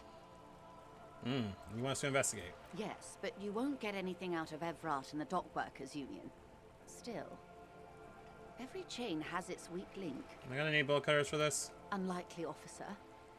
I'm talking about the lorries. Once the ingredients reach Jamrock, they're distributed to a network of local manufacturers, well beyond our grasp. But in transit, they may be vulnerable. Perhaps you've noticed that a number of lorries are tangled in a traffic jam at the roundabout just now. Interview the drivers who are still hanging about. One of them might be waiting for a crucial shipment. I'll be explicit. If you find this driver, I will share company secrets with you. Are there any suspicions that one of the drivers was present at the lynching? The two might even be connected. Or not. Though, if you have evidence to the contrary. As eager as I am to share it, Lieutenant, once the job is done... Ah, okay. Got it. Yes? Take this case, probe the drivers, and see what we can yield. Excellent. According to my reports, there are at least 3 lorry drivers lingering near the roundabout. Hopefully one of them will know something. It may come to nothing, or it may just blow the case wide open. I suspect the traffic jam won't disperse for a few more days. You should have the time you need. In the meantime, let me know if there's any other way I may be of assistance. Can I have some money? Is what you want to say, but it isn't that easy, is it? Oh, why not? Hey, kitty. Take a gander. Squint your eyes, bub. What nice fabrics. Oh, yeah, it's tucked away in that Saturday green raincoat, also almost rustic in its simplicity. A silk skirt and a matching scarf around her gentle throat. While dull orange pearls heading from her earlobes, red from cold. Bright green eyes scan you, full of knowledge and worry. Well, to those possibilities. Yeah, so? Now look at you. You misery-clad simian barely able to tie your own laces. Your armpits are lakes, a side of booze precedes you. Your hair sticks to your forehead and your underwear feels uncomfortable. You're poor. Where's balls? You can't S. Wait. You're too. What is this feeling? I've never felt it before. Shame. You haven't really been in the presence of gentlefolk either, have you? What shame is there to be felt in front of these dock workers and cops and hotel clerks? But to belittle yourself in the eyes of O'Donnell. Oh god, Lieutenant is here. Do not dishonor the force. As I was saying, if there's any way I may be of assistance, please don't hesitate to ask. Volition, medium. Can I have somebody? I'm sorry, it just doesn't come out here. Excuse me? What I meant to say was... My god, she's covering for me. Holy shit. Thank you, that's all for now. Of course, Detective. Even once Kim's looking at me going, are you okay? I mean, I know you're not, but damn, bro. Hey, what's this? Can I go in here? A sturdy metal door guards the southwest entrance to the apartment building. It's locked. This could be a way the apartment building a smoking man vanished into. That makes sense. Knock. No response. Knock again. The door rattles again, but this time you hear an elderly woman's voice calling out from inside. Stop banging on the door! I'm not letting any more strangers inside. Hold on, who am I speaking to? Doesn't matter who I am. Now go on, get out of here. It's the police. Open the door. Ha! The police? Everyone knows the police don't come round here. The hallways echoes with crackle. I need to talk to a young man in this building. No. I already told you. I won't be responsible for any more strangers getting into the building. Go check the backyard door. Maybe someone there will. Backyard door. Smoker.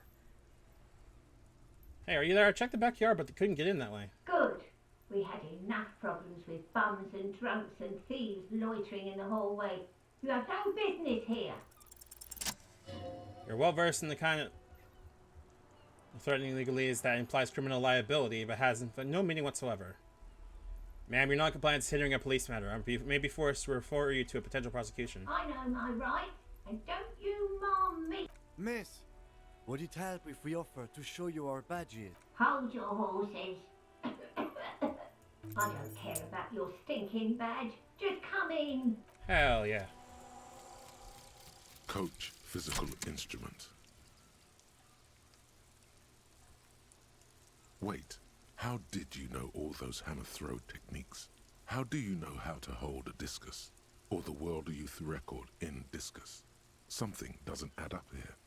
This mushy thing between your ears didn't know the name of the city you're in, but it comes loaded with trivia about the correct chin position of a shot-put ball.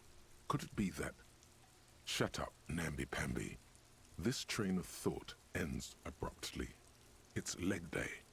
Straighten your rhombus muscle. It's shirts versus skins. Take your shirt off, Namby. Your skins.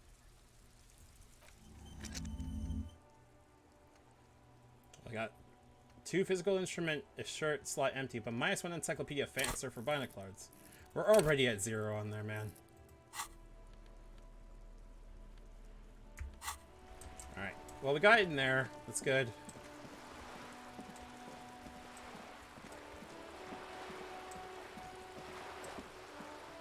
But if we have people that we can talk to about the drug trade, then we probably should. My day's just been busy with just talking to people. Oh my god.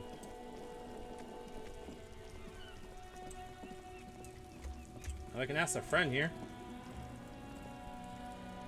Now it's turning into a kind of a snow limbo, man. What's on your mind? You seem like a man who knows about drugs. Ah, man. Me and narcotics go way back. Had some good times surfing the psychic waves of my own consciousness, you know? But those days are behind me. There are other addictions in my life now. Why the inquiry, my man? Let me be straight with you. I'm trying to figure out who's smuggling drugs out of Terminal B. We have a credible lead, sir.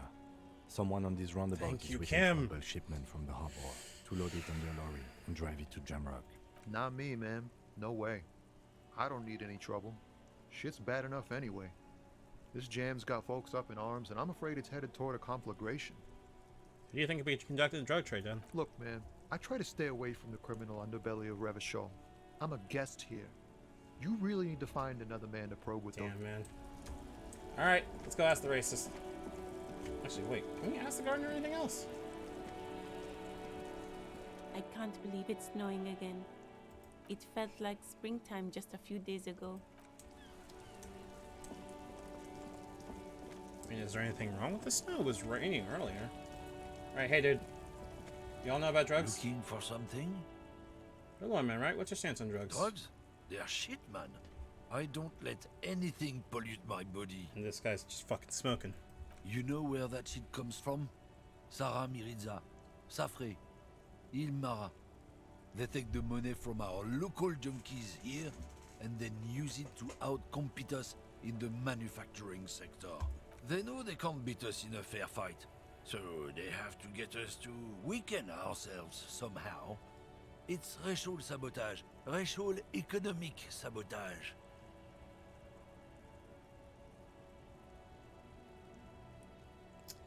Listen, I agree. It's her responsibility to poison off the streets of Revachol, right? I don't know shit. And if I did, I wouldn't tell you. What are you still hanging around here for? Most of the communers have left. What do you think? I can't leave the lorry unguarded. Stuff's been getting looted lately. It's those little kips sneaking around at night. If they touch my stuff, the bosses will be on my ass like ass cancer. A bunch of spilled boxes and back of a big lorry nearby. I did see one lorry with trailers don't open on my way. You know what happened? Yeah, I knew that guy. He was an honest driver who loved this country. We were having a good debate about genetics at the Wheeling in Rags when some kip boys smashed his luck and took damn near everything. Lost his fucking job over it. Since he left, I haven't had anyone to talk to. Bad for him, I guess. It's a fucking travesty, is what it is. Yeah, it's you. Then who's running drugs through Terminal B? Isn't it obvious? Fucking Sealang. That beady-eyed South Samaran. His little side business is a scam. I wouldn't be surprised if he was peddling drugs as well. Like the street vendor south of here. That guy's a lorry driver? Of course he's a lorry driver. What? He tell you he's just some simple businessman or some shit? He's selling his employer stuff after he broke the seals on his Humanox lorry. His tribe are natural liars. It's in their blood. Oh, for fuck's sake. He's your man, all right? 100%. I wouldn't be so sure about it. Not until we've heard what Sealang himself has to say. Guess so. Right, he's racist. I forgot. So it's likely not Sealang and he's being a dickhead, is what I'm hearing. So let's go talk to Sealang and see if we can clear this up a bit.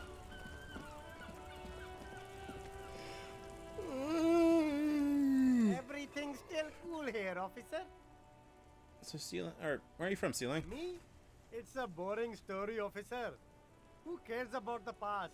I'm all business now. All Revachol. Sounds good. Let's go back to business. Cool. I like drugs. I don't go in for that, officer. Drugs ruin life. Unless you're into drugs, of course. In which case, drugs are excellent. Mwah! Tasty, tasty drugs.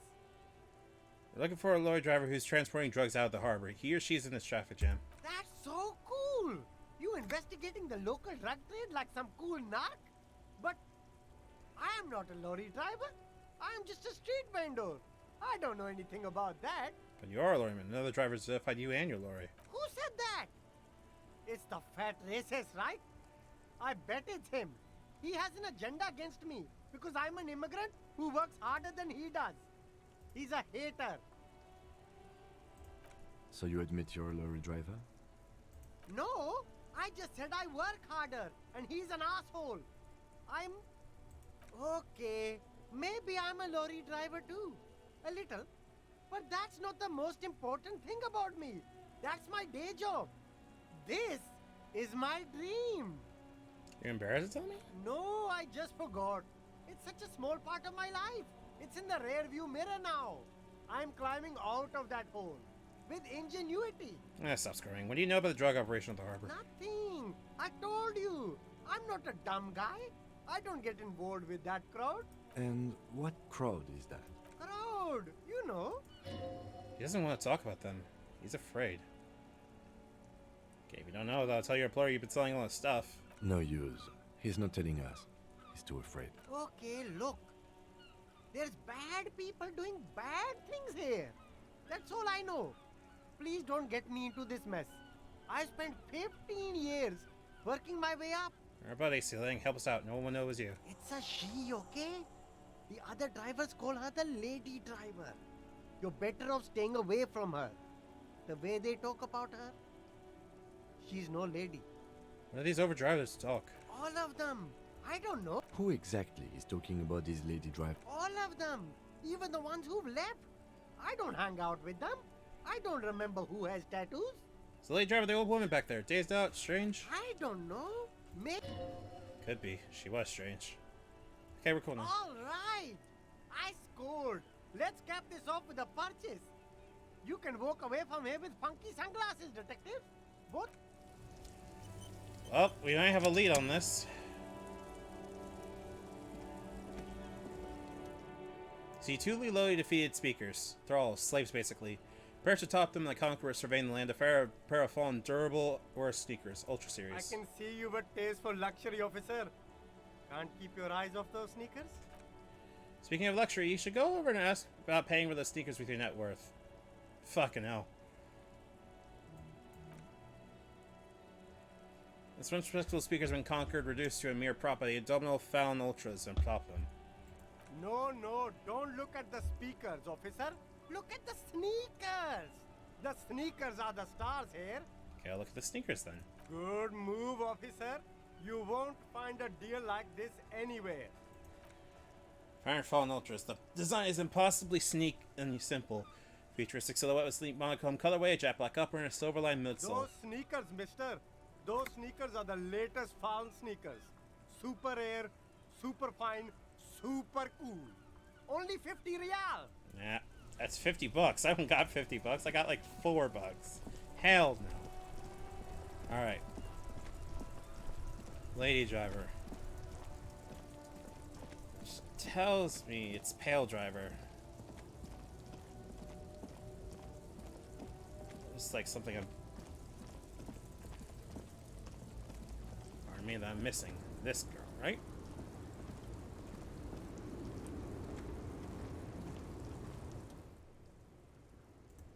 If you want her attention, you may need to be more forceful. Where am I? Who are you? Like a magician recalling a subject from hypnosis, you've jolted her back to reality. The smile on her face has disappeared, replaced by the wary aspect of a culinary beast. You're alright, ma'am. You were out. Never mind. I remember now. I'm still stuck in that traffic jam in the 50s. What's about the 50s? The men have small jaws and everything is made out of plastic. Why do you need plastic when you can make the world out of amber? Where else would you be then? Back in Methka, during the time of the revolution. The sidewalks and cafes are filled with young people. I was on my way to see a new Boyadero picture starring Gabriel Buenguerro. Until you came along, that is. It's Gabriel Buenguerro. This is Gabriel Buenguerro. Strikingly handsome man looks straight at you, his head crowned with a wide brim hat. His hair is dark as an old swick, and his jaw is the most perfectly chiseled thing you've ever seen. This man's got a hold over her. Even 50 years later, you can feel it. He was the biggest star of his day. Girls used to faint in the aisles of cinema whenever he came on the screen. And schoolboys used to memorize all his lines. She leans back, savoring the world she's conjured up. So I take it you were a mess when you were young? Someone was. Someone. Are these not your memories? They are someone's memories, boy. What difference does it make if it's me or not? They're beautiful. That is all that matters. Beautiful and true. And they will win. They're coming for this, you know? All of this. It seems to derive some bitter pleasure from this strange thought. As if the past will one day wipe the present away like a tidal wave approaching. Sorry to interrupt your dreaming, ma'am. I wasn't dreaming. I was there, Luman. It was early spring, and the man behind the black sun had just come out. The posters were 20 meters tall. Everything was golden. While you, people, were tearing each other apart over your petty little revolution. In Methk, it was a golden age. Right. I have some other questions for you. Please, questions. Why not, Harife? It's not like I have anything better to do in this hellhole. She tilts back on against the railing of her motor lorry. Behind her, mountains of memorabilia, photos, and knickknacks line the dashboard. There's something off about this woman. Tell her to show you the soles of her boots. Maybe she was at the hanging somehow? She misses your now boots. What do you want with an old woman's boots, Sheriff? It's an important police business, I'm man. starting to think you should let me get back to Gabriel Buenguerro. The other one, please? Just before Gabriel, it was the coronation of Franco Negro. Now, there was a real man. There's no aberration in the pattern that you can see. She puts her foot down. She's not outsold. These are not the boots that made the prince. I could have told you that from just looking at them. The size is 37. The feet of a little girl. They fit well on the pedals. Are you the lady driver? Did you just call me a lady, Sheriff? Doesn't think she's a lady. Don't repeat it. Well, I told of a woman driver. You're the only woman here. I'm not that either, Sheriff. I've gone too far from it all to remember what was between my legs. It doesn't work like that on the long haul. So you're not the driver everyone's terrified of. I'm only terrifying to small children and to those who used to know me. Then why are you scared of the people that used to know you? Because they can no longer recognize the person I once was. And who's the female driver I was told of? How should I know?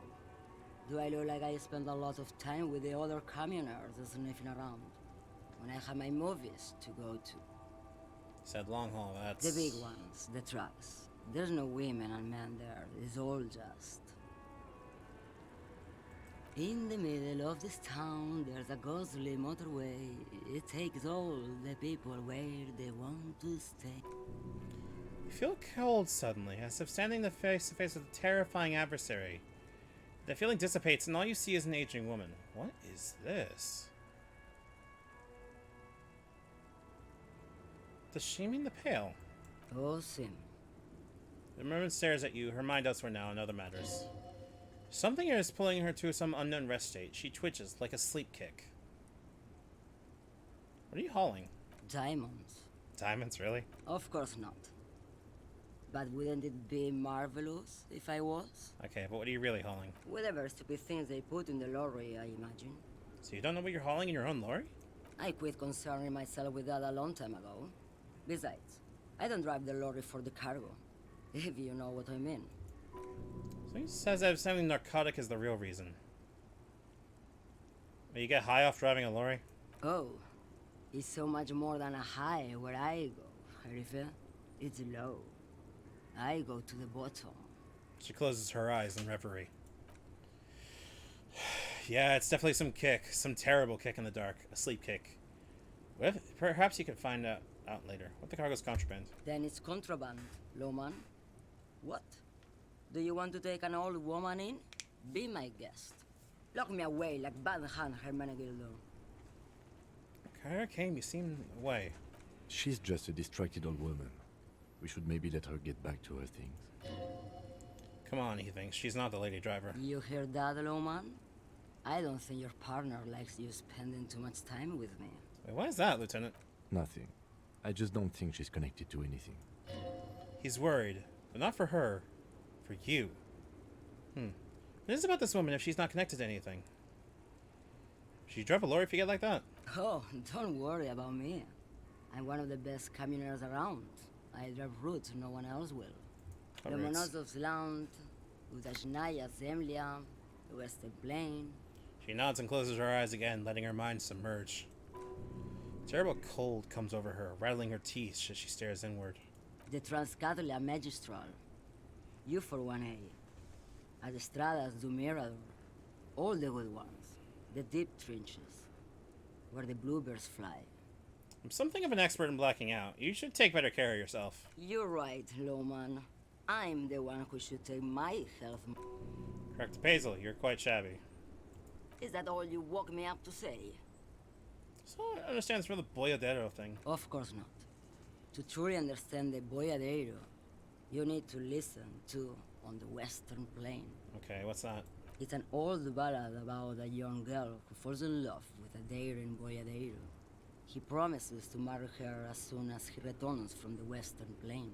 I'm guessing that doesn't happen. Of course not. The Boyadero returns from the Western Plain a changed man. One night, as he and his beloved are out walking along the river Maigret, she pleads with him to give up his riding and settle down. Think where this is going? So the Boyadero strangles his beloved and throws her body in the Maigret. Then he rides off, because the Western Plain is calling to him. That's not where I thought this was going. You have to understand. A true Boyadero needs a whole horizon to himself. He can't be tied down by man or woman. His beloved was selfish. She didn't know what it meant to love a Boyadero. What if to truly love a Boyadero is to float lifeless downstream? Seems like no one knows a thing or two about drugs. What do I need drugs for, Lowman? What I see, what I feel. The great adversary. No drugs can compare. The adversary? Yes. There is a protagonista and an adversario. I am on the side of the adversary. There's no coming back from that hole. I don't like the sound of any of that. It sounds like a horrible drug. The worst one of them all. Where can I get my hands on this? If you don't know, Is that your hauling exactly? you're mad, Lowman. What of it? Okay, let me put this another way. Are you smuggling drugs to Terminal B? Maybe. Probably not. Makes no difference to me either way. You said that you don't know what cargo you're hauling. Could it be drugs? Just this month, I made half a dozen trips from Saramiriza to Grat. On the U41A. What do you think they take from Saramiriza to Grat, Lowman? I don't know. That's why I'm asking you. It's diamonds, Lowman, obviously.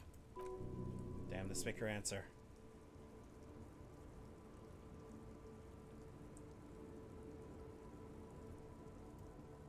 Diamonds are good for you, Lowman. You should try them sometime. Make yourself pretty like Eva de Zoras. If you had to guess, who do you think is smuggling drugs around here? Easy. It's the skinny man who thinks he's a poet. Never trust a poet. Also, he's the only one I can see from here. Making fun of me? I would never make fun of a real lawman, Herithia. Ma'am, you're not responsible for what the client puts in your lorry, as long as the seal's clear. They offer. Alright, if you're not involved in drug trafficking, then why are you still waiting here? Where do you want me to go? This isn't so bad. I can listen to music, or the seagulls.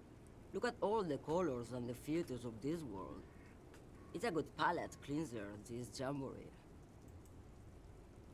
Or I can just relax and let my mind carry me back where it will, to the Great Plains. I think we're done here, no? Sorry. Restarting my Discord. Thank you for now. Yes, go. Enough jamboree. I need to get back to Meski. So I'm very confused as to what the fuck is going on.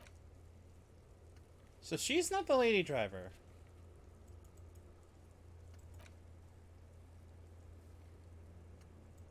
Okay.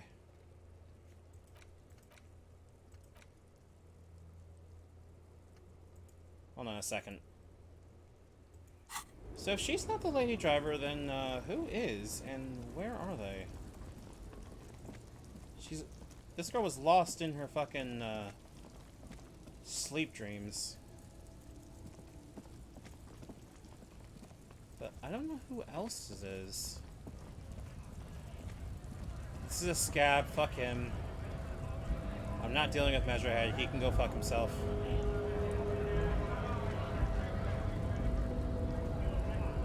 It says GRIH.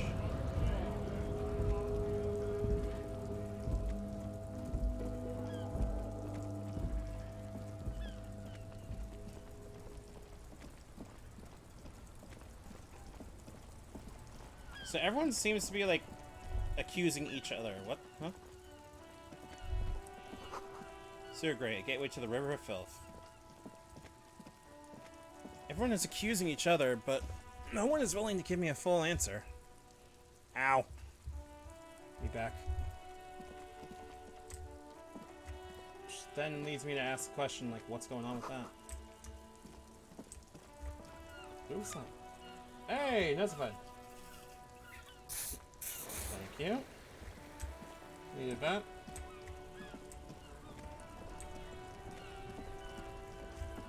Maybe there's something else we can find here. how do I turn on the headlights? Alright. Ready? I turn, you press start. It's next to the preheater. He's downplaying his excitement. The lieutenant's more than happy to show his pression cartridge. The dashboard lights up with orange glow. The rounds per minute gauge jumps to the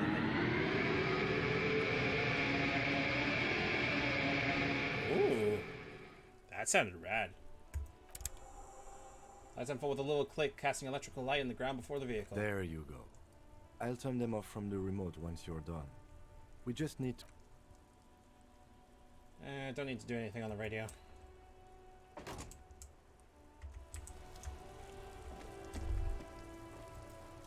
As you hold your ledger's clip under the headlamp, a shimmering iridescent pattern appears, one you've definitely seen before. There she is.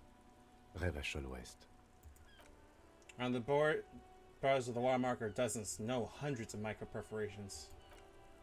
The rectangular watermark is overlaid with the logo of the RCM, and yet the major arteries of Revachol are all recognizable.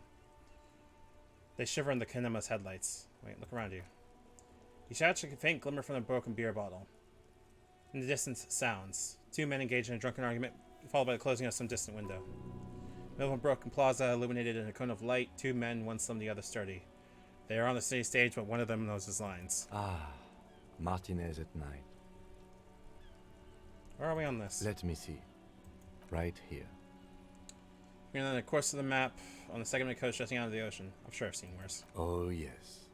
Coal City. Le Royaume. The burnt out quarter. All of them worse than here.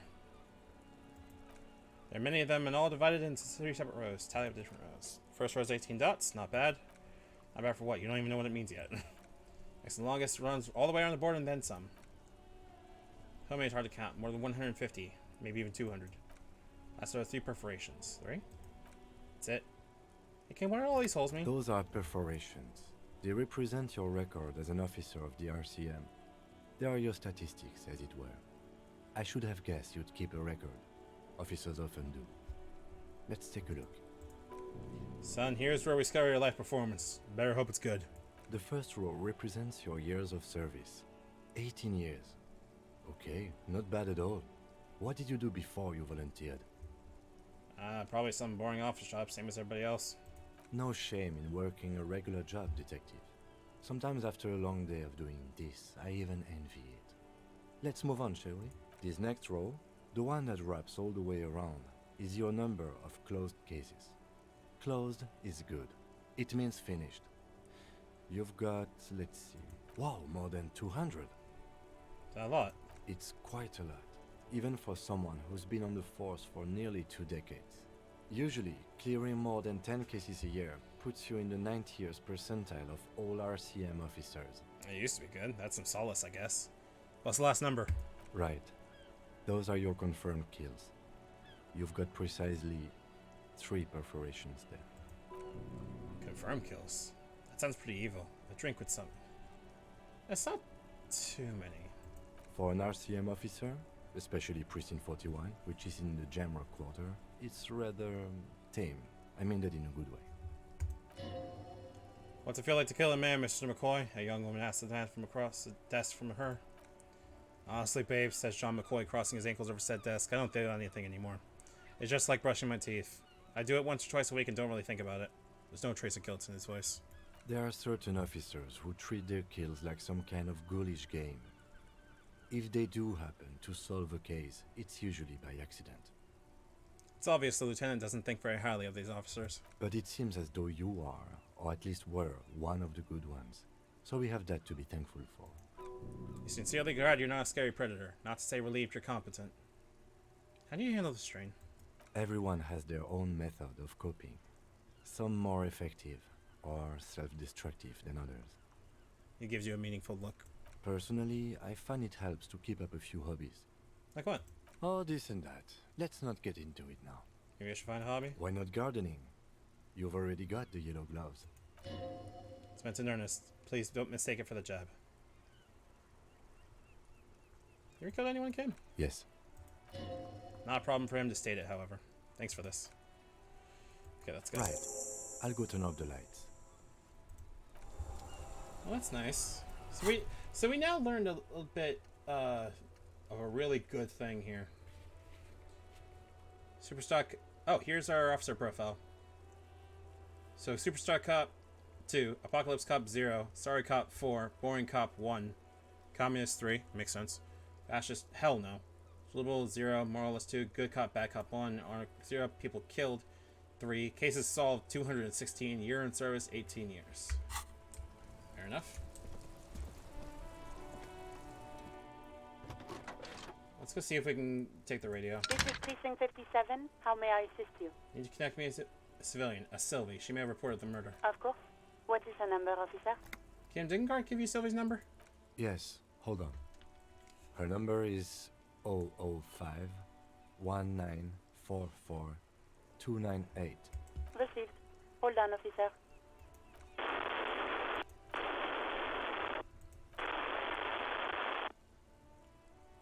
Give it a minute.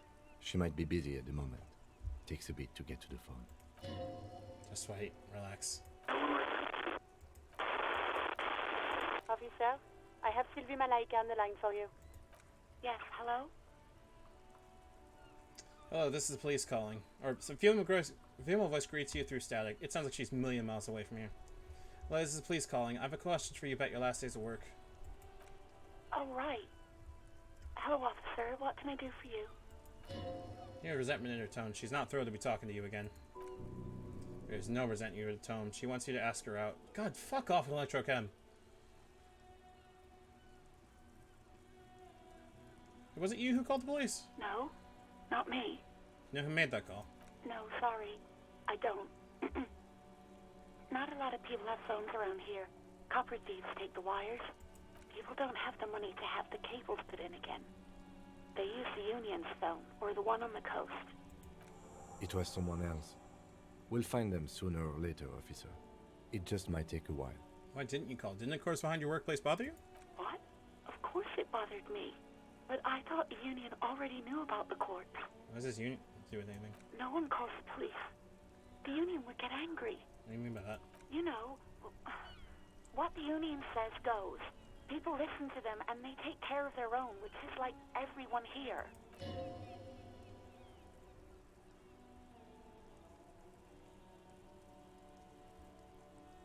I mean, why exactly did you lay a corpse hang in your own backyard for weeks instead of calling us? I didn't want to get in trouble with the others. Oh, don't push her. What others? The other people who live around here. Local people, Okay, I understand. You don't live here. You don't understand. Squealing is frowned upon here. Everything is dealt with, well, by the Union, internally. Please, I just didn't want any trouble. I see, don't worry about it, I understand. You do? What else can I do for you? Yeah, go on. Quit your job at the Whirling, why? You mean, why did I leave the bar? Honestly, I'm not really comfortable discussing it with you, sir. Why are you comfortable discussing it with me? Let's just say I left because I needed to get away from someone. Alright, I won't push you on this. Ever come back to work? Maybe, I don't know. I just know I have to take some time off right now. Fair enough. Okay, 1 second. No, put the victim's clothes in the trash. No, I don't know. It wasn't me. I haven't been out there since. I was terrified of the stench and the corpse. Badge. Yeah, I know who you are. You're a police officer. The law. My badge is missing. Have you seen it anywhere? Oh, no. Your policemen have uniforms, by the way, too. Where's yours? Kim doesn't have a uniform. He seems real to me. I think plainclothes, voluntarily. It's different from not knowing where your uniform is. There are officers who wear signature Percy's black uniforms to the highest ranks in the RCM and end up buried in them as well. Others do it more casually. Looks like you're one of them. Oh, thank God. My policeman uniform? That sounds weird. Uniform? I never saw you in any uniform. You had your things on. The disco things. Somewhere in a dark dank rental apartment, 2 police officers stand in the dark. Trash and liquor bottles cover the floor. Things are not good. One of the men, trying to not slip on old newspapers, makes his way to the window and pulls the curtains apart. Roaches scatter as the light comes in. God damn. Officer Michelle Elfboy Williams speaks to himself. His partner, Sundance Fisher, looks at the patrol uniform he's wearing. Then an identical suit framed on the wall. It's blue and covered in dust. Let's get the fuck out of here, he turns to Williams. He hasn't been here in days. Jesus. You know how my paperwork end up in the trash can by that whirling? Well, you tried to jam it down the toilet, sir, clogging it completely. After I had unclogged it, I am sorry about that. Anything else, Detective? You see my gun? Please, no. Not this again. You were trying to impress some people with it. Everyone was eating and... You're bad. Do you really want to know? Actually, I don't want to know. I don't want to know. Great. Anything else? I think I got everything I need. Thanks. I do hope so. Please, don't call me again. Bye. Why are you angry with me? Yes, you have obviously done something to upset her while the rolling rags while she was still working there. Wait, before you go, you're mad at me, right? Tell me, what did I do? I can't remember anything. I'm not mad. It's just... You were so drunk and so emotional all the time, and then the skua thing happened. Just made me want to quit. What skua thing? The stuffed bird. The great skua. You threw it against the wall while screaming, "Fuck that bird," and laughing like a maniac. I think you said it had been giving you shit ever since you got there. Sounds like me, alright. Didn't seem like you had fun doing it, though. Tell me that was the one that made you quit? Yes, obviously. You were the worst client I've ever seen. And I have seen so many... I've had sailors fighting, union guys grabbing my ass, kids stealing booze. Once a guy was glued to the karaoke machine every night for 2 months. But you, well, you were worse than all of them. Honestly, you were getting borderline aggressive. Even about little things like not turning down the volume at 3 a.m. I even liked one of those songs you kept listening to on repeat. No more. I hate it now. What song? We Go On by the O.O. I can't. To hell with that. Then there was your room. Your project. Jesus Christ. An experiment to see how bad. I tried to send the cleaner, but you wouldn't let me. Threatened to make, and then screamed something about how you're a piece of shit human being, and why does anyone even let you work as a policeman? That you'd fire yourself, but you can't even do that. And then I had to deal with your toilet. The one you clogged with police documents, causing water damage. I won't even mention you waving your gun around, harassing customers, threatening to sing No, you really weren't. You were simply the worst. I don't even know. Actually, I probably should apologize. God, I knew I shouldn't have brought it up. Just try not to call me again, and let's pretend it never happened. Jesus. I don't blame her. Wait. Anything else I can help you with, officer? 41st again? Just a moment. 10-4, come in, officer. Over. Okay. Before you do anything stupid, think it through. I need information, not fear. 10-4, sir, I'm not hearing your question.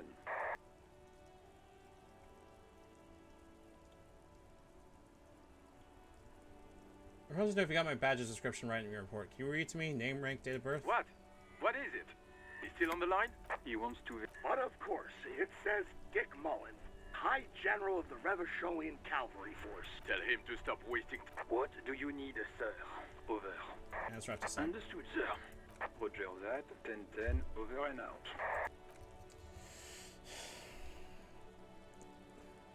As you tap on the gauge, the indicator pin jerks as if startled. In a large orange sector indicating the engine is warm.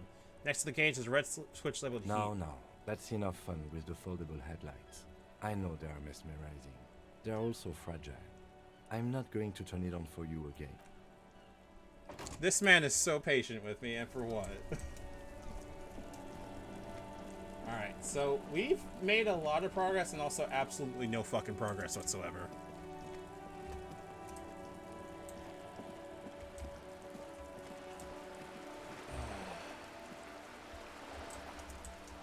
Man. I don't want to keep apologizing and saying sorry for everything. Like, I know I fucked up, but like, saying sorry just doesn't do anything. Wait, hold on a second. Do I have my Inland Empire shit on? No, but let's see if that does anything.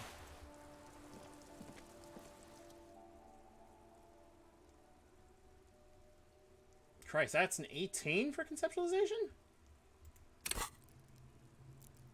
Where's my conceptualization anyway? 2. Well, it's a bonus from item.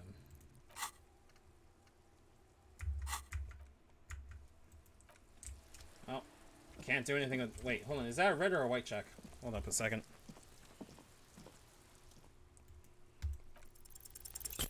Yeah, why? It's a wall. It's an ordinary wall. Why must we stop to look? Okay, fine. Jeez. Wait, what? Hey, money! And mag. How did I miss that last time? Well, let's see if we can talk to the man that's in here.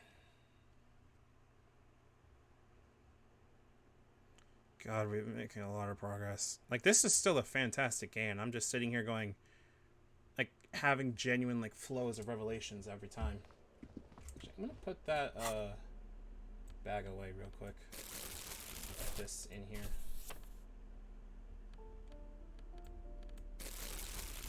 Wait, hold on.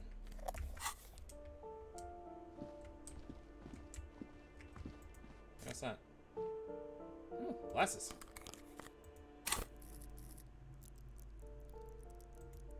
I'd like to wear some glasses.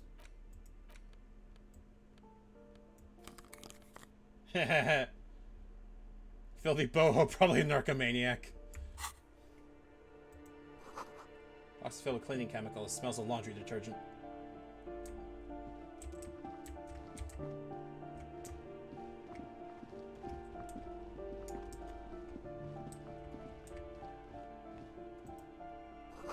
Let's draw a 5-pointed star on the wall. The store has been closed with a padlock. A chalk drawn number on the board says 11. Solid lump of metal, but the shackle is deeply corroded. A solid pair of chain cutters would make short work of it. Better whip out those cutters. You won't get very far otherwise. Well, good thing we have them.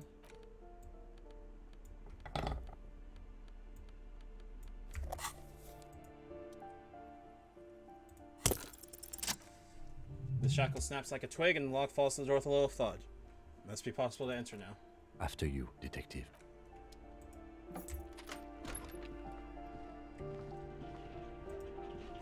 Flamboyant poster of a white star. Real lithography. Those are revolutionaries posing with guns. With a critical theory on the monstrosities of capital and such. They call bullet. Nice. New jacket. Revolutionaries love to pose with their guns. What the hell is this? Buster Krasmazov. A plaster cast depicts a middle-aged man with sideburns. The name of the plinth Krasmazov. Why is there a Buster Krasmazov in the room? The white star, the photos on the wall. I think we have broken into the apartment of a young communard. How fitting. Oh, time to go. Let's close that door behind us real quick and pretend it didn't happen. Postcard.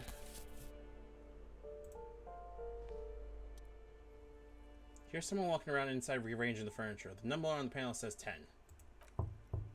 Walkie stalks abruptly, but no one comes to the door. You can feel tension on the other side. Knock again? A poor communard, from the looks of it. The room is barely bigger than a closet.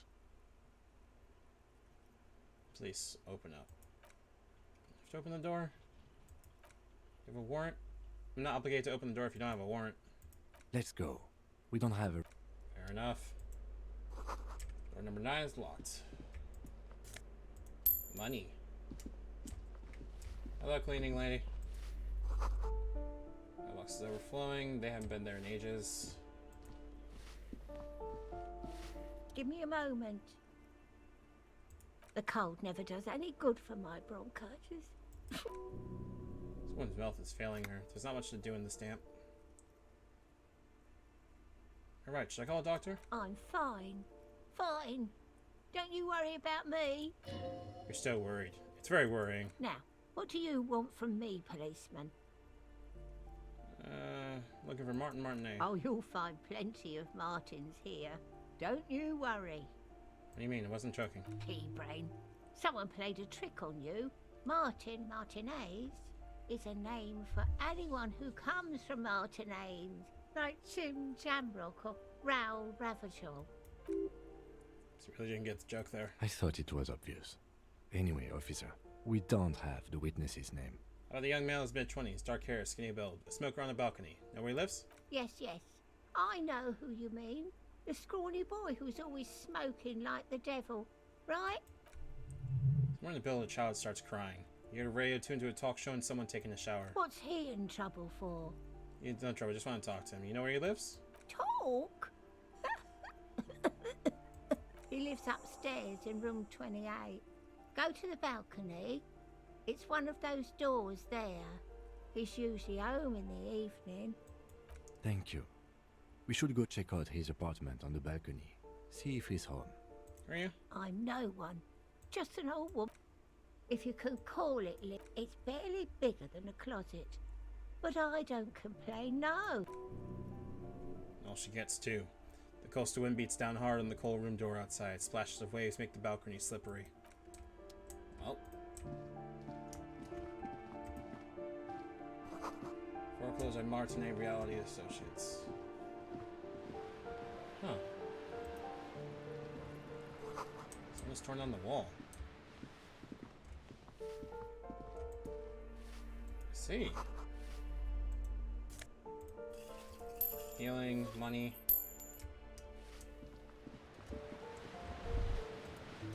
Shiver temperature. There are trails around you. Dust settles on the stony floor. A former architect stands before a slice of window, a room plan in her head. Oh, yep, will do. 1 sec. Thank you.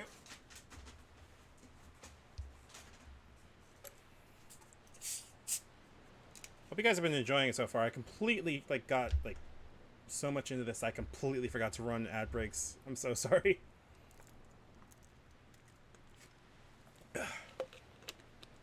But I'm having a blast with this. It's just enthralling.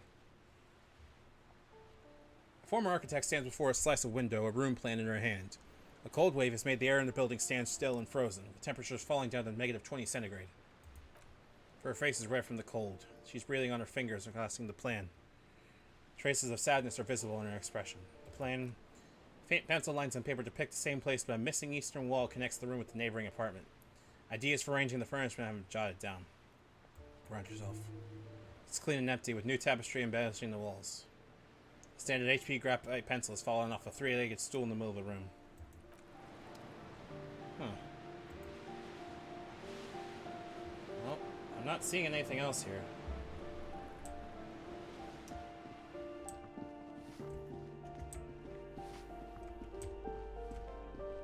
Leave that woman alone. Don't really need to bother them. I look so silly. Look at my man. Look at him. I should probably take those bolt cutters out. What is my coat? Esprit de Corps. Yeah, I look good. Better with conceptualization, thankfully.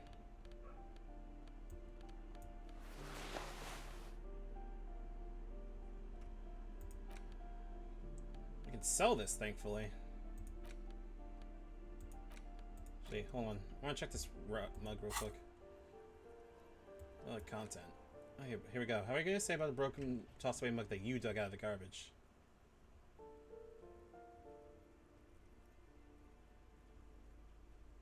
Example of prejudice. I'm going to use an example of what not to do. Trash, why don't you call it what you see and do some volumes? Wow, the mug is like, hey, fucking stop. An intricate level of blue line stretches across the torso of the hanged man from the right shoulder to the solar plexus.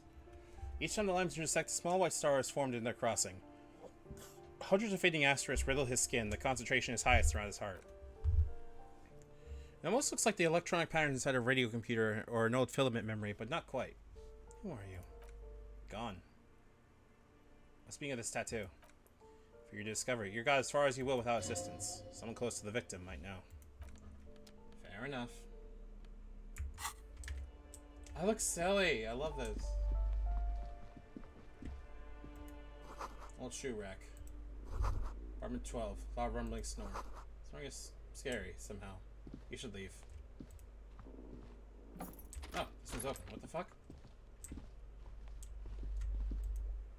Should Shower curtains are covered in some sort of slime.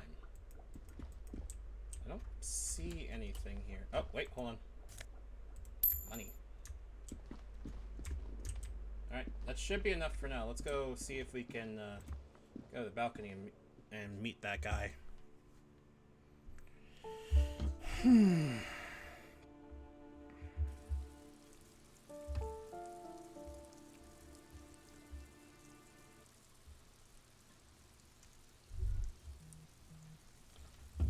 What the fuck? That's a lot of things.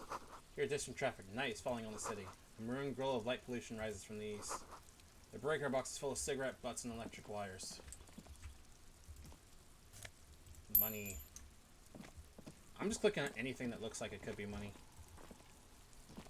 Just a door. Nothing for you here right now. What's that? Money. Someone's growing rosemary, thyme, and a cactus. That's 27, right? 29. Complete silence. Whoever lives in here isn't home.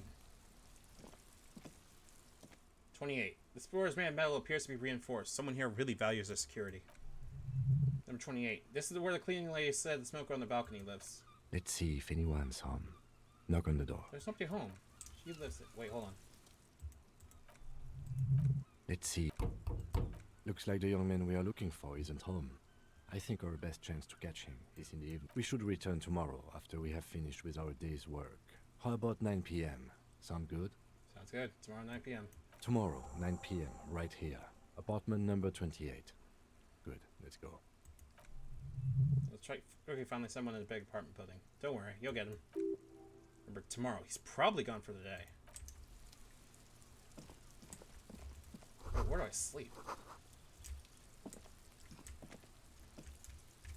How do I get over there? No! Yeah, but here's the thing. How do I don't have anywhere to sleep.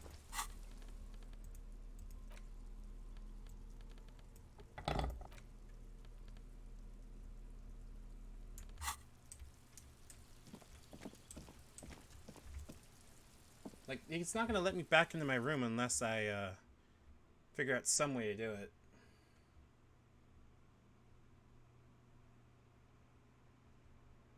Oh, you can sneak out behind his back? What the fuck? But where is it gonna be?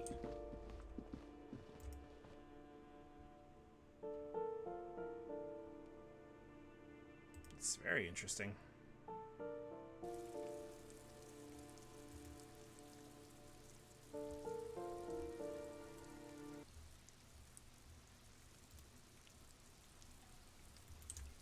Well.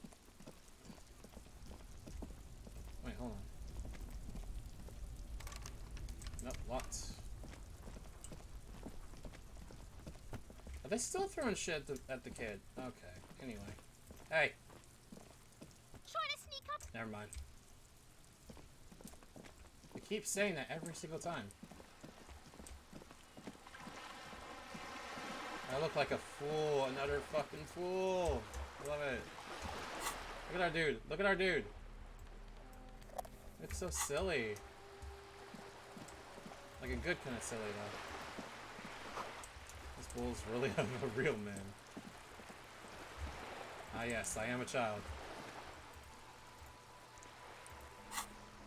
Let's go see if we can pick up any more trash here. I don't think we can, but yeah.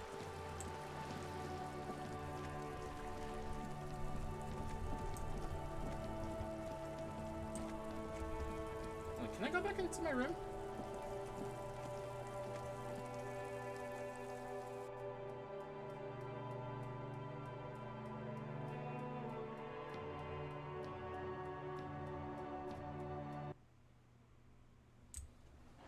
Oh wow.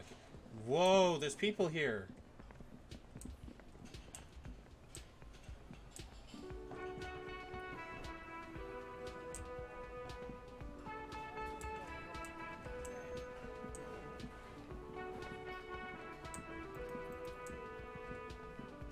This guy, the guy that was knocked out?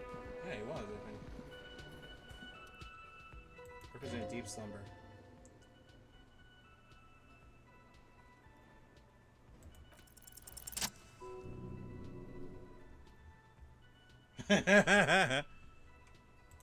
Why the yelling, man? You're alive? You looked out for the long count there. Wait, what? I was just sleeping. What do you want, officer? Yours? Indeed. Help yourself to some. Wait, no. Oh, it's empty. Sorry about that, pal. Anything interesting in your dreams? Thank God, no. Then was it bliss free of X-Somethings? I don't know what you're talking about, kind sir. But when I'm out, then I'm really out. No exit. It'll me time in the Abyssal Pelagic Zone. Never return to it now. Only detective work remains. Wakefulness and detection. Why are you sleeping here while others are striking? They got it. Majorette's got it. He's guarding the gate. Or just getting... He says Measurehead and implies ultimate trust in this head reckoner's physical prowess. It's fine, organizing. We are. The workers. The union. We know what we need. What's right for us. Okay. I guess there's also Everard. He's in charge of the union. He's smart. Knows how to negotiate. He's got our back. That's the name of my employer. I work in logistics. Doesn't sound enthusiastic about this. How's that going? How's it going? Haven't you noticed what's going on outside? Of course, it's only Madhouse. Good. Then you understand the gist of it. We would all be better off without the employers. And for one, I can get some goddamn shut-eye. Yeah, what about it? You know, people die here every day. Someone's found in a ditch, another one falls in a manhole, a third one gets eaten by stray dogs. If someone has decided to die on top of a tree, then how is it made, sir? I can tell you this. Trouble's ahead. Pretty solid feeling that the man's not just mouthing off. He's strong, but even he has reason to be cautious here. Trouble. You heard what I said. Draw your own conclusions.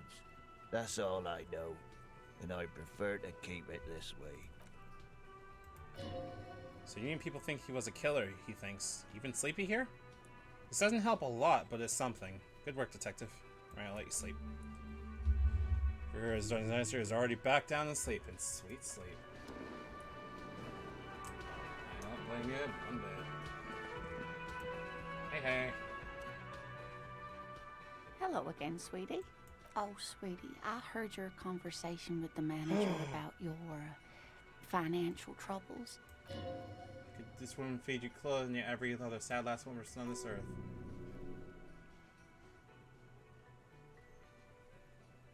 Oh, we better do this right. Your department remains dignified as you shed a single manly tear. It isn't easy to ask this to anyone, but I am at the end of my rope. Any money you have could help me. Sweetie, I only have a few cents on me, but I could give you this to pawn. Just to tide you over. She unfastens a gold commemorative pin from her left jacket pocket and drops it in your palm. Wonderful. He has a pin. Fuck you, Kim.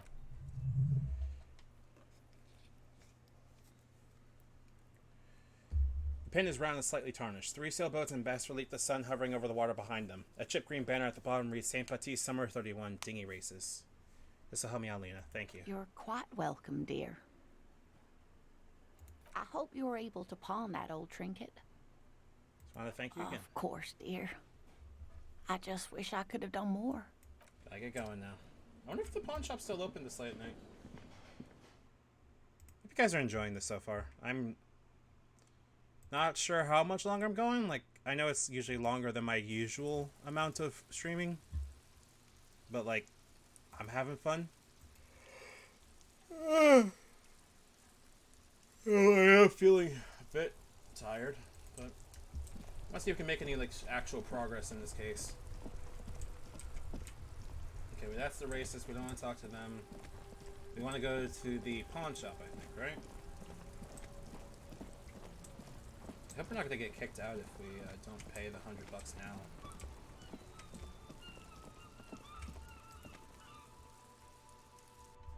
Oh, it's so weird also, like, this is a game that will really, like, put the pins into, like, what kind of people we're dealing with here. You still here? Yeah, you are. Heyo. Hello again. How can I help you? That's something I like to sell. Sure. Let me have a look. Come here, Pim. Before I sell, I have some questions. Jean-Baptiste summer dinghy rates is 31. What a pleasant time that was. So, what do you want to know? Price? I can give you $3.20 for it. Okay, but can you hold on to it for a few days before putting it back to sale? Probably to give the pin back. I feel like I don't want to, like, I can't do that to her. She's been so fucking helpful, and I can't. Sure thing. So, I'm not purchasing it, and especially that tie. It swallows photons around it. I have no need for no... Huh. What is it about that tie? Oh, no.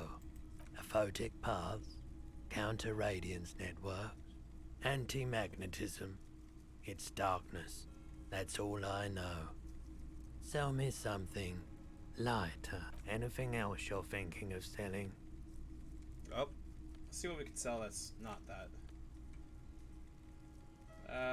That's weird. Let's get rid of that. We're not selling that. I absolutely refuse.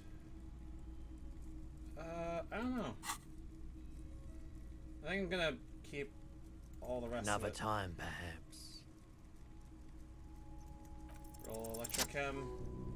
Feeling warm and enthralled by the movement of light while the mind continues to race forward. Lucky bastard. He's probably in pure holodon. Subcom Mind Street. What the fuck is that? A drug developed by the military to treat and prevent radiation sickness. It has psychophilic side effects, and it makes your eyes turn yellow. It's just because it's really warm in here. I try to keep the shop at a comfortable temperature. No indignation in the voice. Interesting. Triangle patches in the voice. I feel like they mean something. Like there's similar to halogen rectangle in your... I was with the emergency relief brigade. You know, after the People's Pile disaster. Had to take Perolidon for radiation sickness. That's what you were hinting at just now, wasn't it? Ah. He's taking it for mental and emotional, not physical pain these days. Thank you for telling me. I like the theory more than the story. Outward. Yeah, you got it on these vortices, my man. Alright. So we're not selling that pin. I feel so fucking bad about that. Like, and that's not even that much money. Like, $3.20 for that? Nah. Hell no. Absolutely fucking not. Like, I'm not sure he's gonna give me $100 for a gold pin. So instead, let's give that pin back to Lena. I can't in good conscience, like, you know. Is there anything over here? I don't think there is. Oh, hey. Hell yeah. Well, that's something. There's... what's his face? I forgot his name already. Snoring guy. Okay. Wait, what? Oh, that's the main menu. Okay.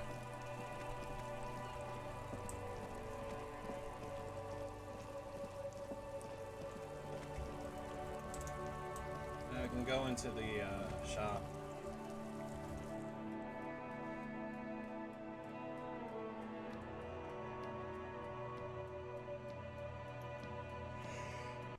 Actually, I'm really fucking feeling it. Holy crap.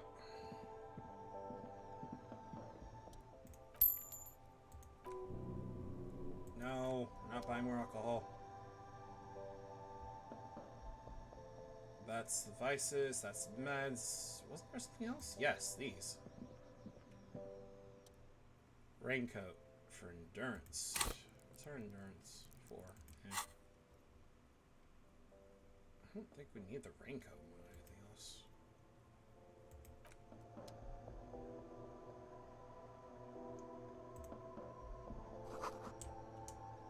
Wait, what?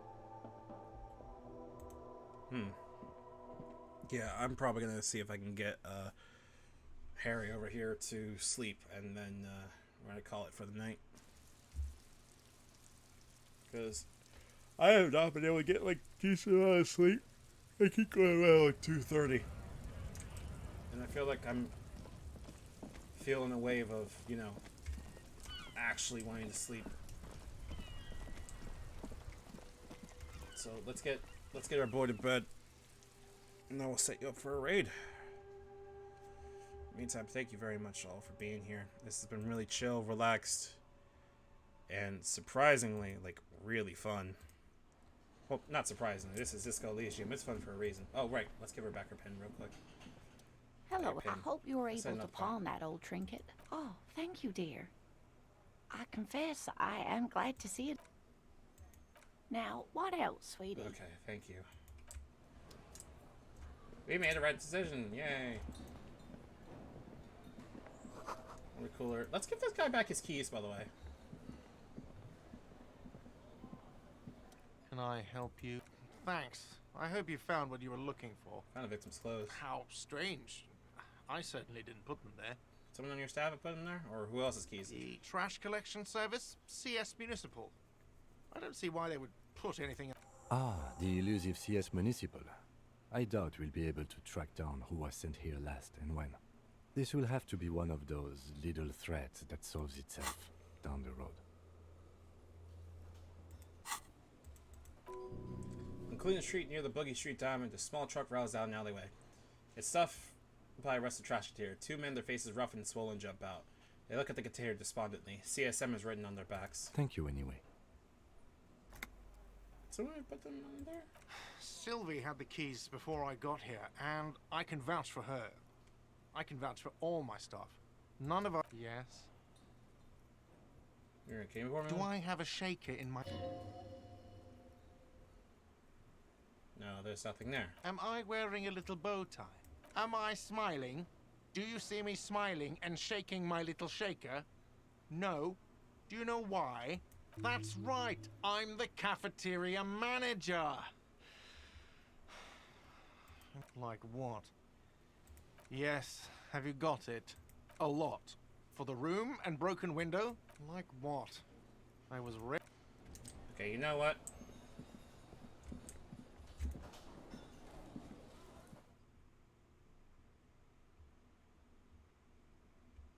Oh my gosh.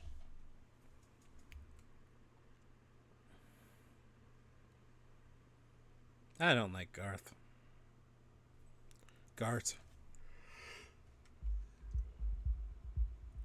Hey, Kim? Yes? Excuse me? You have a distinctive way of walking. If I were to walk in front of you, we would surely collide. You mean I hope you don't take this the wrong way. It's just a collegial observation. In the 57th, we call it the Jamrock Shuffle. Officers from Jamrock's 41st Precinct. They say it's a scene-clearing technique developed by one of your lieutenants for gathering evidence. It's erratic, yet thorough. Prioritizes containers. Are you talking about the way I'm like walking around as a fucking PC? Kidding me? I don't know. Containers. Well, frivolous interdimensional departmental stereotypes is not usually so. You perfect bringing it up. Nothing. We're good. Sitting here going, yeah, fuck it. You walk around weird. No. I'm trying to reform myself. I am a reformed man, damn it.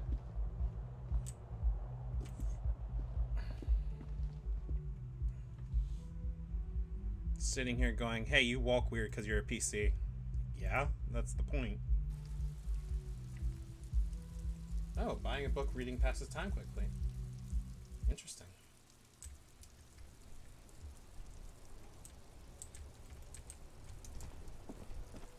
I don't think there's anything else up here, though.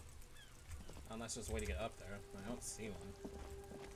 So, I'm gonna crash the fuck out. People are more forgiving to persons of power, like police officers.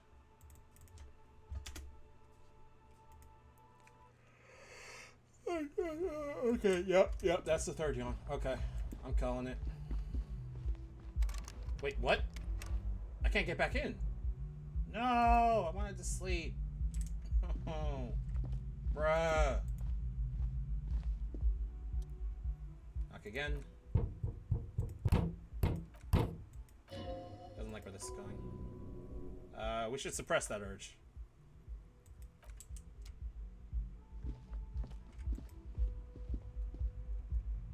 Alright, so where the fuck am I gonna sleep? If I can't get back into my old thing because I don't have the fucking 100 real, like, what's the plan here? I feel like I've basically exhausted every fucking route I have. Like, Lena's done a very nice thing, sure, but, like, I can't, in good conscience, do that. Hey, guy's gone. What the fuck? Is there... Oh, hey.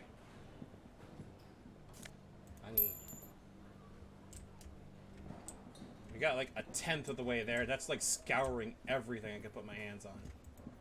There's no goddamn way I'm gonna be able to, like, do 100 in the span of it, so we need to find somewhere else to sleep. Yeah, but where do I sleep? Especially if it's raining. Like, is there a place I'm not aware of that we can sleep?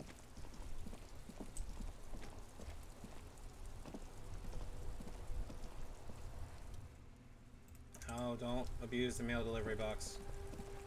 I'll do that. So that bullet hole stirs something in you. Forget the lieutenant's first name. They much too degraded. Draw any further conclusion, just chips in the sand. Where? Nothing great about it. They're eroded. They're long gone.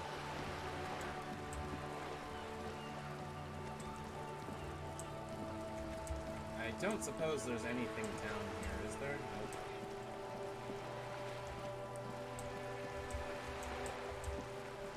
Where the hell do I sleep? If I can't sleep in the fucking room, I have no idea what the hell I'm gonna be able to do. There's the lady driver.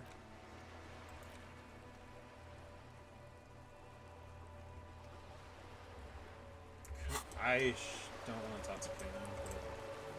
Alright, you know what? I'll do it at another time. Oh my god, okay. Yeah, I'm feeling it. Give me a second. Wow. Alright, I'm calling it here, chat. Oh, okay. I made a lot of progress and learned a lot of things, but damn, am I really feeling tired. Alright. I'm gonna take advantage of that and see if I should get some nice sleep tonight. Alright, in the meantime, I'm gonna see if I can send you off to raid somebody. Who are we gonna raid? 1 second. Let me,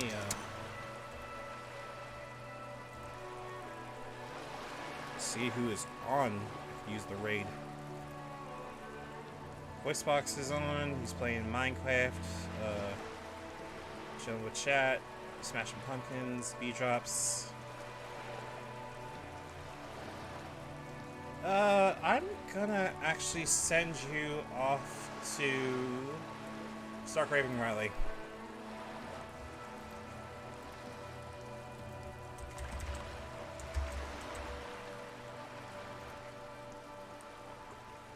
There we go.